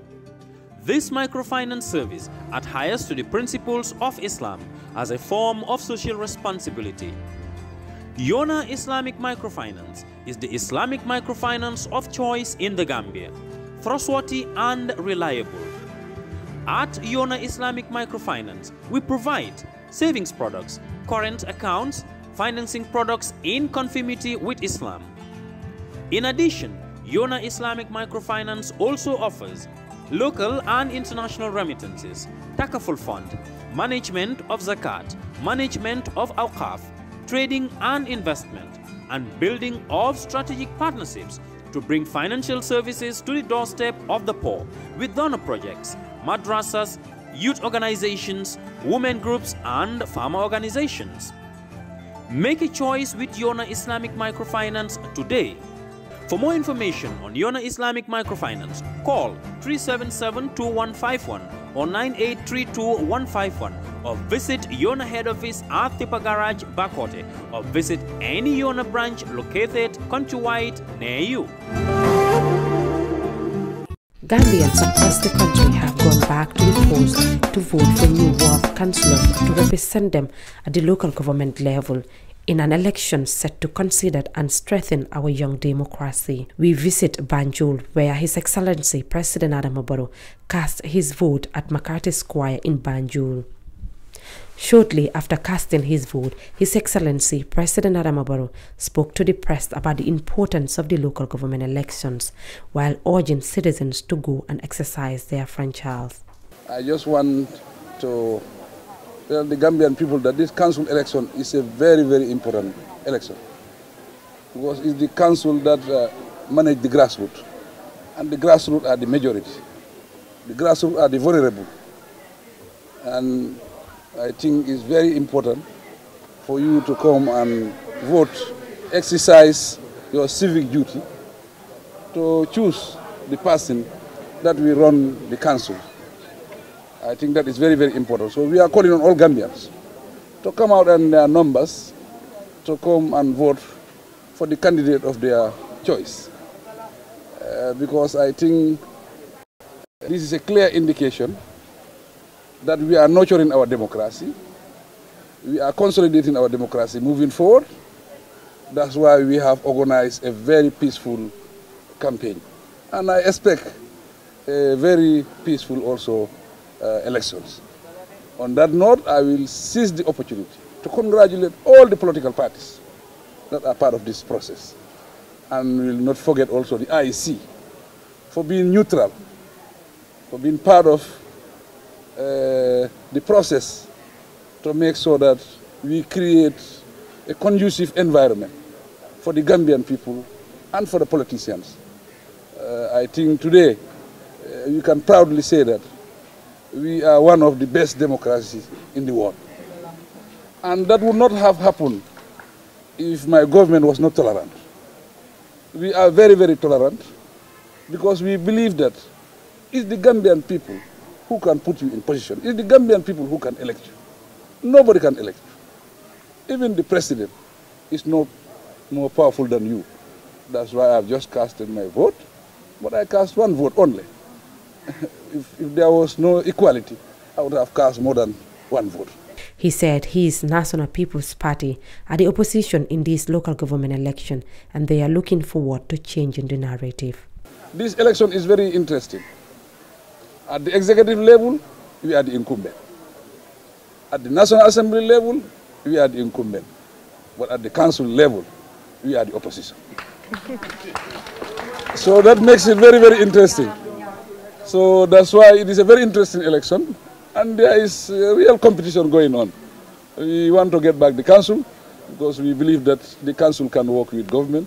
But with all this, it is not our responsibility. It is the responsibility of the Gambian people to make that decision. On that note, I thank the media and I thank everybody around here. And I thank the Gambian people and I thank the party leaders and the IEC chairman and the entire IEC and the security services. I think they have been neutral and they have supported the whole process until today that we are voting, and all the process have been very, very, very peaceful. The chairperson of the Independent Electoral Commission, Ali Momoranjai, who escorted the president at the polling station, has this to say.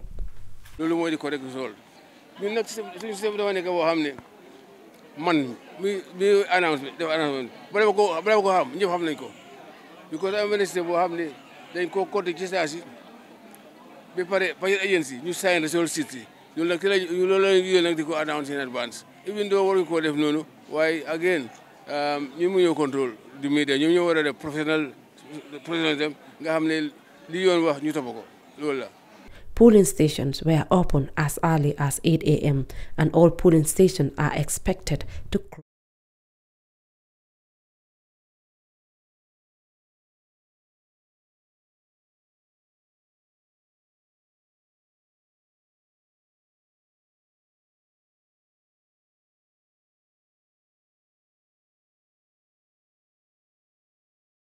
Box by word is as follows. Abdul Aziz K. LPP 618 votes, 618. Mutawa ABE Sar, UDP 457 votes, 457. The results were certified by Suleiman Duf, ruling officer in the Bayou Observatory. These results were witnessed and endorsed by Modou Sar, agent for UDP, Dr. Masawali, agent for NPP, Lamin Jamba Jame, agent for NPP. Having received the highest number of votes in Boxbar Ward in the council elections of 2023, Abbasis Gay has been duly elected as councillor for Boxbar Ward in the Banyu City Council. Samuel Morinai, 15 April 2023. Thank you very much, Chairman. Here are the results as announced by the Chairman of the Independent Electoral Commission, Ali Momoranjai, for Boxbar Ward. Abdul Aziz Gay, LPP, 618 votes. Mustafa A.B. Sar, UDP, 457 votes. These results were certified by Suleiman Diouf, returning officer in Banjul Administrative Unit.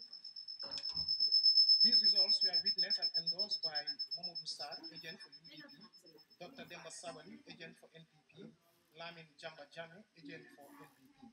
Having received the highest number of votes in Boxbar Ward, in the council elections of 15th April 2023.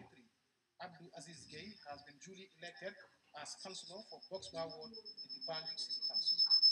Dated 15th April 2023, signed Ali Mohammed Jai. Declaration of results. I, Ali Mohammed Jai, Chairman of the Independent Commission, hereby give notice that the total number of votes given to each candidate in the council elections of April 2023 for Portuguese Town Ward is as follows. Abdullah Boss Gay, NPP, 629 votes, 629. Andre Jaju, UTP, 457 votes, 457. The results were certified by Suleiman Duf, the officer in the area. These results were witnessed and endorsed by Mohamed Usar, agent for NPDP, Dr. Masawali, agent for NPP, Lamin Dembajami, agent for NPP.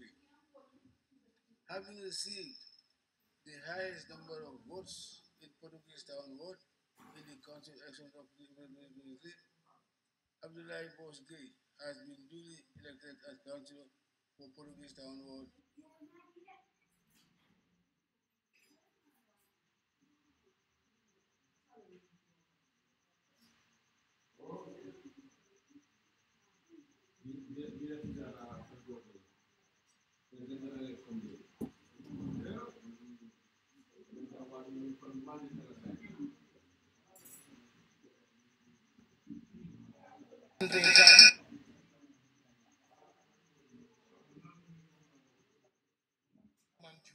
Returning officer in the Banjul administrative area. These results were witnessed and endorsed by Mohamed Sar, agent for UDP, Dr. Demba Sabali, agent for NPP, Lamin Jamba Jame, agent for NPP. Having received the highest number of votes in Portuguese Town Ward in the council elections of 15 April 2023, Abdullah Boss Gay has been duly elected as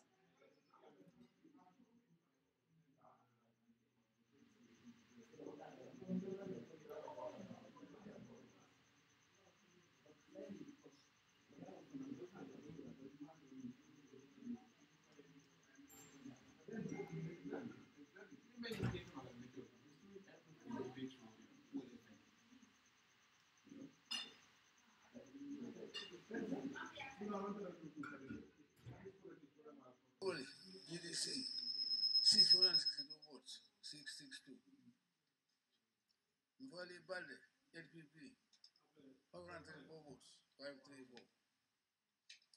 The results were certified by Lamin J. Jarama, the officer in the Madu area. These results were witnessed and endorsed by Dr. Demba Sabali, agent of NPP, Lamin Jamba Jame, agent of NPP. Having received the highest number of votes in the Lambere ward in the council elections of April 2023, Tukur Kubali has been duly elected as councillor for the Lambere ward in the Matakugo area council. 10 April 2023, signed Alam Manjai. Thank you, Chairman. These are the results as announced by the Chairman of the Independent Electoral Commission, Ali Mohammed Jai, for Jalambere Ward. Tumbul Krubali, GDC, 662 votes. 662 votes. Fali Balde, NPP, 534 votes. The results were certified by Lamin J. Jadama, returning officer in the Mansa Ponko administrative area. These results were witnessed and endorsed by Dr. Demba Sabali, agent for NPP, Lamin Jamba Jame, agent for NPP. Having received the highest number of votes in Jalambere Ward in the council elections of 15th April 2023, Tumbul Krubali has been duly elected as councillor for Jalambere Ward in the Mansa Ponko Area Council. Dated 15th April 2023, signed Ali Mohammed Jai, Chairman of the Independent Electoral Commission. Declaration of results. I am Manjai, Chairman of the Independent Electoral Commission, hereby give notice. The total number of votes given to each candidate in the current election of April 2023 for Bunny Ward is as follows. Ngai Seka GDC, 473 votes, 473. Item F Job, NPP, 909 votes, 939. Solidabo UDP, 1,058 votes, 1058. Bakari SB Jawla, Independent, 474 votes, 474. The same as the officer is the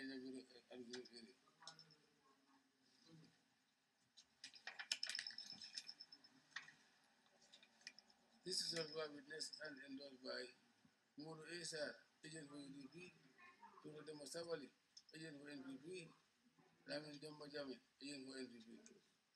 Having received the highest number of votes in Bani Ward in the county election of 2023, Solidabo has been duly elected as councillor of Bani Ward in the Kudpur Area Council. Signed on April 2023.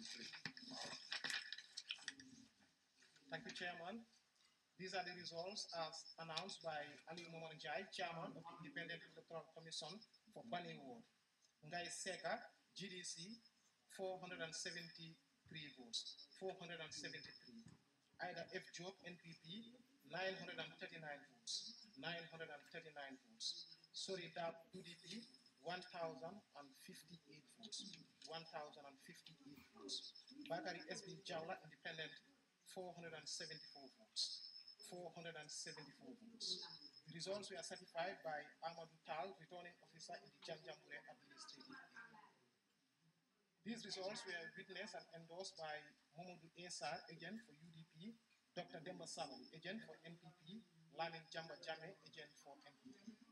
Having received the highest number of votes in the Bani Ward in the council elections of 15 April 2023, Soridabo has been duly elected as councillor for Bani Ward in the Kuntaur Area Council, dated 15 April 2023, signed Ali Momarjai, Chairman IEC. The results. I am on the hereby give notice. The total number of votes given to each candidate in the county of 15 April 2023 for the Jadoma ward is as follows. Lamin A. NPP, 509 votes, 529. Mpamara Sirikan, UDP, 1,503 votes, 1533. The results were witnessed, certified by Lamin Jadama, officer in the council. These results were witnessed and endorsed by Umodu Saad, agent for UDP, Dr. Masawali, agent for NPP, Lamin Jambajame, agent for NPP. Having received the highest number of votes in Jalma Ward in the council election of 2023, the former Sirikan has been duly elected as councillor for Jalma Ward in the Masawali Area Council. Thank you, Chairman. These are the results as announced by the Chairman of the Independent Electoral Commission, Ali Momarjai, for Jaduma Ward. Lamin A. Job, NPP, 529 votes, 529 votes. Famara Sedikan, UDP, 1,533 votes, 1,533 votes. Results were certified by Lamin J. Jadama, returning officer in the Mansa Konko administrative area. These results were witnessed and endorsed by Momodou Sarr, agent for UDP, Dr. Demba Sabali, agent for NPP, Lamin Jamba Jame, agent for NPP. Having received the highest number of votes in the Jaduma ward in the council elections of 15 April 2023, Mfamara Sedikan has been duly elected councillor for Duma ward in the Mansa Konko Area Council, dated 15 April 2023, signed Ali Momanjai. Declaration of results. I am Momanjai, Chairman of the Independent Electoral Commission, hereby give notice that the total number of votes given to each candidate in the county elections of April 2023 for the Koko ward is as follows. Salih Musila, NPP, 2,286 254 votes, 2254. Nene Aissatou Diallo, UDP, 2,618 votes, 2718. The results were certified by Lamin Jadama, the officer in the Matako Administration. This result were witnessed and endorsed by Mamadou Saad, agent for UDP, Dr. Dema Sabali, agent for NPP, Lamin Dembajami, agent for NPP. Having received the highest number of votes in the Cocoa Ward in the council elections of 2023, Nina Aissatou Diallo has been duly elected as councillor for the Cocoa Ward in the Mataku Area Council. Date 15 April 2023. Thank you very much, Chairman. These are the results as announced by Ali Moman Jai, Chairman of the Independent Electoral Commission for Jikoko Ward. Salifu Silla, NPP, 2,254 votes. 2,254 votes. Nene Aissatou Diallo, UDP, 2,718 votes. 2,718 votes. These results were certified by Lamin J. Jada, returning officer in the Mansa Konko administrative area. These results were witnessed and endorsed by Mamadou Sarr, agent for UDP, Dr. Demba Saban, agent for NPP, Lamin Jamba Jame, agent for NPP. Having received the highest number of votes in Jikoko Ward in the council election of 15th April 2023, Nene Aissatou Diallo has been duly elected councillor for Jikoko Ward in the Mansa Konko Area Council, dated 15th April 2023, signed Ali Momanjai. Declaration of results. I, Ali Momanjai, Chairman of the Electoral Commission, hereby give notice that the total number of votes given to each candidate in the council of April 2023 of Pakaliba Ward is as follows. Sajo Baro, LPP, 683 votes, 683. Among AKCC, UDP, 1,071 votes, 1071. The results were certified by the officer in the Matako and the area. This result was witnessed and noted by Mamadou Sarr, agent for UDP, Dr. Demba Sabali, agent for NPP, Lamin Jambajami, agent for NPP. Having received the highest number of votes in the Pakaliba Ward in the council election of 2023, Almamo AKCC has been duly elected as councillor of Pakaliba Ward in the Manzako Area Council. Signed Ali Momanjai, April 2023. Thank you, Chairman. These are the results as announced by Ali Momanjai, Chairman of the Independent Electoral Commission for Pakaliba Ward. Sadio Barrow, NPP, 683 votes. 683 votes. Almamo AKCC, UDP, 1,071 votes. 1,071 votes. These results were certified by Lamin J. Jadama, returning officer in the Mansa Konko administrative area. These results were witnessed and endorsed by Mamadou Sarr, agent for UDP, Dr. Demba Saban, agent for NPP, Lamin Jamba Jame, agent for NPP. Having received the highest number of votes in Pakaliba Ward in the council elections of 15th April 2023, Almamo AKCC has been duly elected councillor for Pakaliba Ward in the Mansa Konko Area Council, dated 15th April 2023, signed Ali Momanjai, Chairman IBC. Declaration of results. I, Ali Momanjai, Chairman of the Electoral Commission, hereby give notice that the total number of votes given to each candidate in the council election of 15 April 2023 for Bureng Ward is as follows. Sira Samari, GDC, 1,198 votes, 1198. Suleiman Balde, NPP, 1,107 votes, 1107. Lamin Job, UDP, 1,056 votes, 1056. The results were certified by Lamin J. Jadama, the officer in the Manako and the area. These results were witnessed and endorsed by Mamadou Sarr, agent for UDP, Dr. Demba Sabali, agent for NPP, Lamin Jamba Jame, agent for NPP. Having received the high number of votes in Bureng Ward in the council of first election of April 2023, Sarah Sabali has been duly elected as councillor for Burang Ward in the Manago Area Council. Sarah Manjai in April 2023. Thank you, Chairman. These are the results as announced by Ali Momar Jai, Chairman of the Independent Electoral Commission for Bureng Ward. Sira Sabali, GDC, 1,198 votes. 1,198 votes. Suleiman Balde, NPP, 1,107 votes. 1,107 votes. Lamin Job, UDP, 1,056 votes. 1,056 votes. These results were certified by Lamin J. Jadam, returning officer in the Mansa Konko administrative area. These results were witnessed and endorsed by Mamadou Sar, agent for UDP, Dr. Demba Sabali, agent for NPP, Lamin Jamba Jame, agent for NPP. Having received the highest number of votes in the Bureng ward in the council elections of 15th April 2023, Sira Sabali has been duly elected as councillor for Bureng ward in the Mansa Konko Area Council.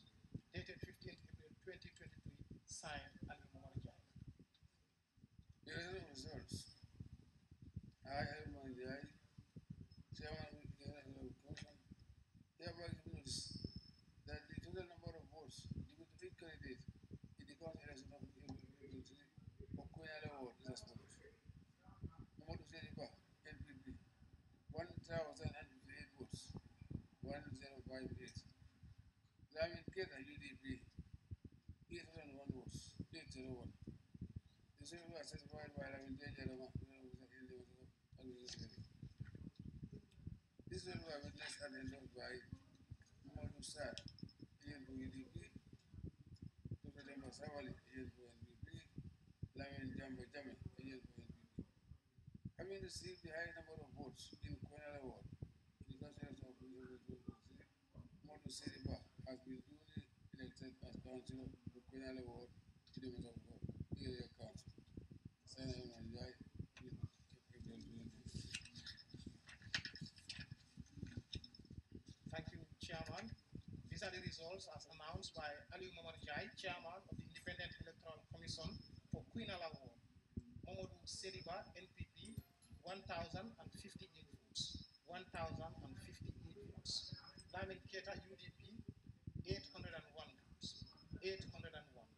The results were certified by Lamin J. Jadama, returning officer in the Mansa Konko administrative area. These results were witnessed and endorsed by Mamadou Sar, agent for UDP, Dr. Demba Sabali, agent for NPP, Lamin Jamba Jame, agent for NPP. Having received the highest number of votes in the Quinala ward in the council elections of 15 April 2023, Mamadou Sediba has been duly elected as councillor for Quinala ward in the Mansa Konko Area Council. Signed, Ali Momar Jai, dated 15 April 2023. The relation of results. I, Ali Jai, Chairman of the Electoral Commission, hereby give notice that the total number of votes given to each candidate in the council election of April 2023 for Jiro Ward is as follows. Abu Sow, NPP, 993 votes, 993. Musa Wadera, UDP, 1,050 votes, 1050. This is certified by Lamin Jarama, in the Manigo and the village. This is witnessed and endorsed by Mamadou Sar, agent for UDP, Dr. Demba Savali, agent for NPP, Lamin Jamba Jama, agent for NPP. Having received the highest number of votes in Jiro Ward in the council elections of April 2023, Musa Wadera has been duly elected as councillor for Jiro Ward in the Masako Area Council. Sana Manjai, dated April 2023. Thank you, Chairman. These are the results as announced by Ali Momar Jai, Chairman of the Independent Electoral Commission for Jirof Ward. Abu Sow, NPP, 993 votes. 993 votes. Musa Fadera, UDP, 1,050 votes. 1,050. The results were certified by Lamin J. Jadama, returning officer in the Mansa Konko administrative area. These results were witnessed and endorsed by Mamadou Sar, agent for UDP, Dr. Demba Sabali, agent for NPP, Lamin Jamba Jame, agent for NPP.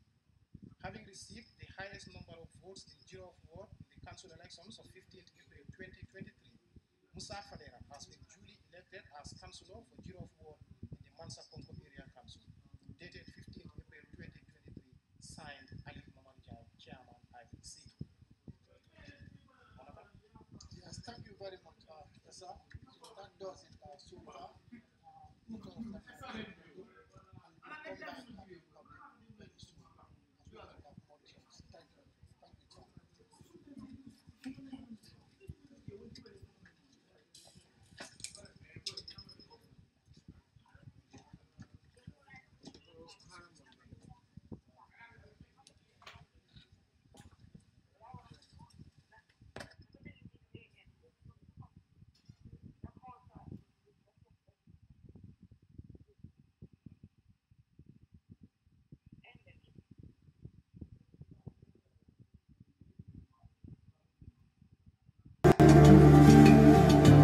Islamic microfinance is becoming an increasingly popular mechanism for poverty alleviation, especially for developing countries around the world.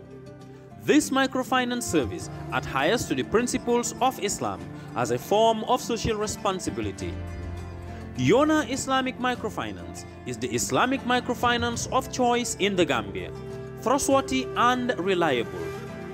At Yona Islamic Microfinance, we provide savings products, current accounts, financing products in conformity with Islam.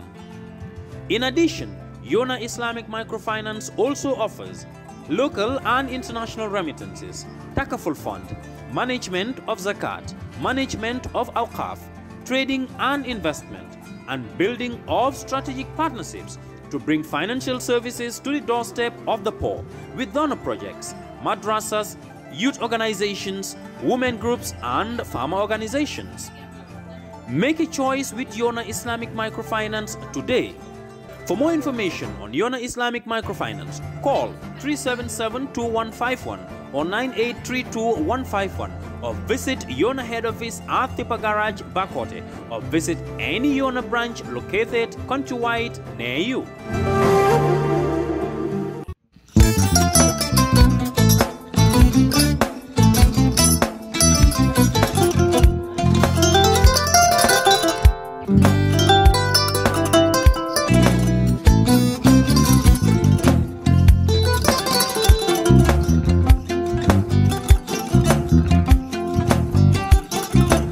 Agada. Mbijan aganyani. Albaka. Mbaka important. Yo, nga transfer la sto. Ya transfer la sto. Ha, code nyenje. Okay. Kosa. Nsila ID soto. Ah, sa soto. Sorry. Agada. Mbijan bro. Albaka. Mbaka. Bara alla service o tariya. Ah, mbare mo ki janna nun kunu bara tariya. Ah, janno mi yona forest de bureau. Gambia tonkon na no mbari ya bere. Ha, birim koyna fo kato. Bari si kodo kino kato nim fo bolong blabe.